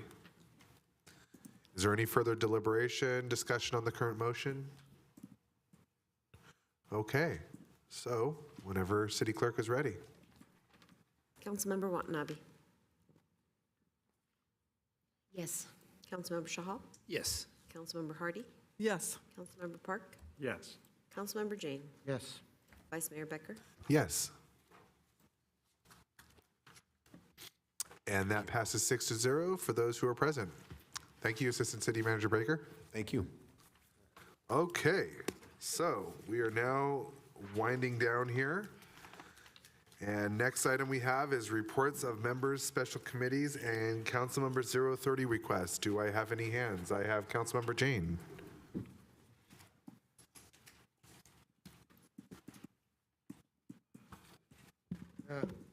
Yeah, I'm an alternate board member currently because we have a city group, and I'm out of rotation for VTA. And for the last 3 days, I attended the American Public Transportation Association Board and CEO Relationships Workshop. And we talked about the board and CEO relationship, ethical procurement, transition to zero carbon buses. And so it is valuable to see, especially the most valuable part was to talk to board members from other agencies like the Austin and Chicago and Jacksonville Transit Association, transportation agencies, and to talk to them about what their issues are. That's it. Thank you, Councilmember Jane. Councilmember Park. So, given today's discussion, I do have an 030 request, which is I would like to expand the scope of civil grand jury responses to include study of the civil grand jury process for the betterment of the city and protection of any future members who are chosen to serve on this council, to include an assessment of the civil grand jury and the reports created, to detail problems in the reports and insufficiencies in the investigations, to include recommendations perhaps to a higher body for reform, and then to find a higher body to submit the final report. Okay, so we have a 030 request by Councilmember Park. I guess it's a motion, correct? Or is that how this works, City Attorney? Yeah, that would in effect be a motion by the council member. It's really, in a sense, in a form of a referral to potentially bring that item back at a future, meeting for whether or not council wants to proceed, with it. It would need a second and then a majority vote. Okay, so we have a motion on the floor. Is there a second? Yeah, I'll second it. So we have a second by Councilmember Jane. We have a motion by Councilmember Park and a second by Councilmember Jane. Is there any comments or, I think Councilmember Hardy has a comment. I'm sorry, it may be just because I'm tired, but if I could hear the proposal repeated again, I want to make certain I was clear what the proposal was. Councilmember Park. Okay. Expand the scope of civil grand jury responses to include study of the civil grand jury process. I'm going to leave out for the betterment of the city and protection of any future members who are chosen to serve on the council, but to include an assessment of the civil grand jury and the reports created, detailing inaccuracies in the reports and problems with the investigations, to include recommendations perhaps to a higher body for reform, and then find a higher body to submit final report. Okay, thank you, Councilmember Park. You got that, Councilmember Hardy? Okay, so we have a motion on the floor by Councilmember Park, seconded by Councilmember Jane. City Clerk, whenever you're ready.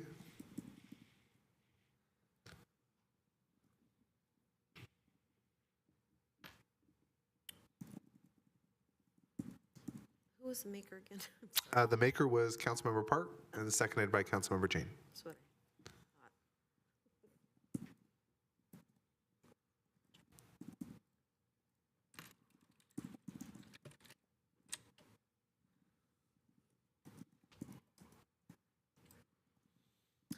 Councilmember Watanabe. No. Councilmember Shaw. Yes. Councilmember Hardy. No. Councilmember Park. Yes. Councilmember Jane. Yes. Vice Mayor Becker. Yes. Okay, and that passes 4-2 for those who are present. Okay. Yeah, sure. City Manager Grogan. Came up at the end of the night. As I consider that, it is a request to amend the staff's grand jury response to include those items. No, it's a separate. Okay. If so, want to make sure that I understand. The items that are requested are not to be included with the work that is done that is required to be responded to in 90 days. To be clear, the intent is not to delay or make the responses required for the September 11th date. It's not to delay or complicate those, but as we are coming up with those responses, as we are dealing with this process, I would like there to be a report, whether it's the same report or an additional report that goes into the additional scope, the additional scopes that I have requested. Let me articulate the concern. The concern is there's a lot of work to be done, both normal business and the business to respond to the grand jury by September 10th and September 11th. If the request is to do the new work by that same deadline, that's my concern. It was not to delay the responses for September 11th or September 10th. It was an expectation, a discussion of an expectation of when this would, of additional scope, additional things. Got it. And we understand that it is a 030 request to discuss it. To put it on a future agenda, and then. So that will not be discussed until either a special meeting or August 20th at the earliest. That's correct. And I would like it to be, again, not to delay the report that's required by the city, but at the same time, I would like it to be discussed and considered in time to be useful. And again, to be,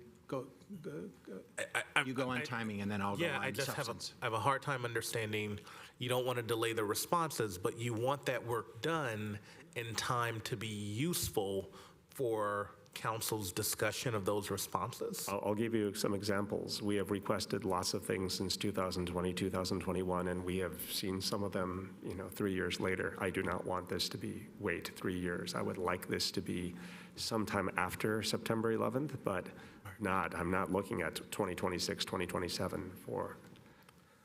Understood. The other thing I just wanted to clarify for the group with the 030 process is that what would be coming back isn't all of that work. Yeah. It's a decision of whether or not that work should be done.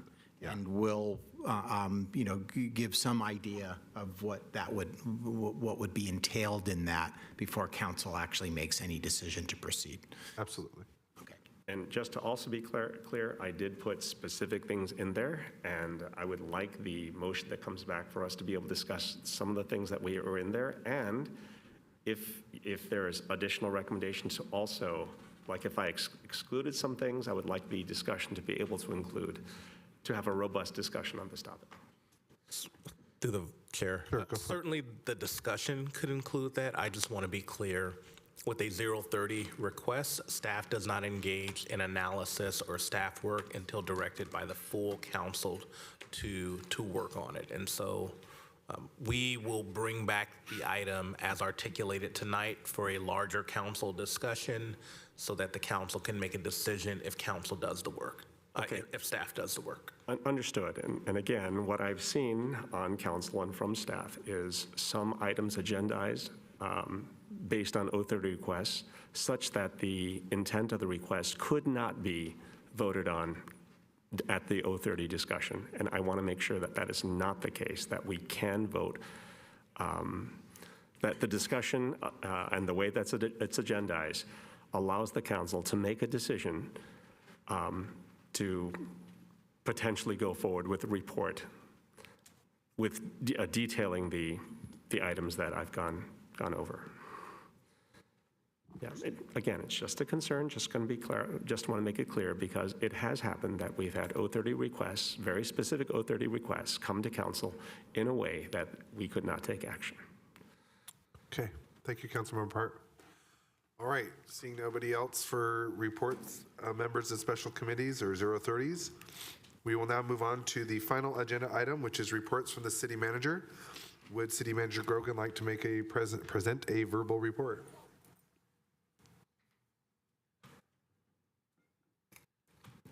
No, only to say that, as council knows, there are a number of items on staff's workload.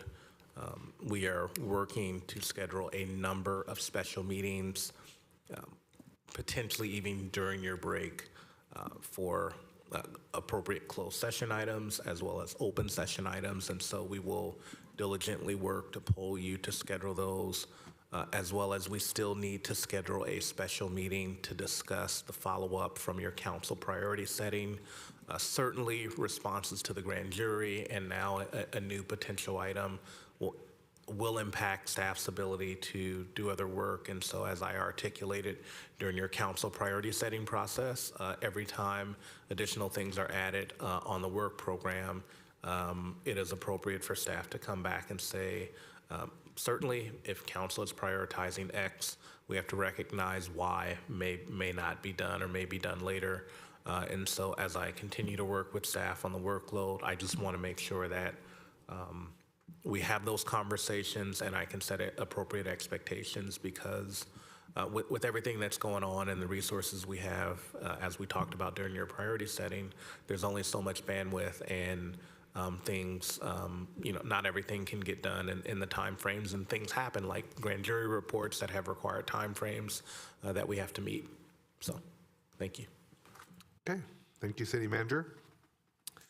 So our meeting is basically coming to an end. First, I want to thank everyone who did attend tonight's meeting, and I want to thank staff for sticking with us tonight. So the City Council will be on our council recess, and our next our council recess from tomorrow until our next regular council meeting on Tuesday, August 20th. And now to specify, just as City Manager Grogan has just mentioned, that there could be a possibility of special meetings, and those will be noticed and advertised through the city's website and their city Facebook, so you will know that they were being held. So I want to thank everyone for tonight. Do we have a motion to adjourn this meeting? So moved. Okay. Second. We have a motion by Councilmember Chahal and a second by Councilmember Jane.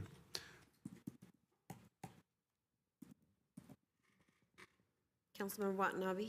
Yes. Councilmember Shahal? Yes. Councilmember Hardy? Yes. Councilmember Park? Yes. Councilmember Jane? Yes. Vice Mayor Becker? Yes. And that carries 6-0 for those that are present. And we'll now adjourn this meeting at 12:45 a.m. Thank you to everyone, and have a great evening.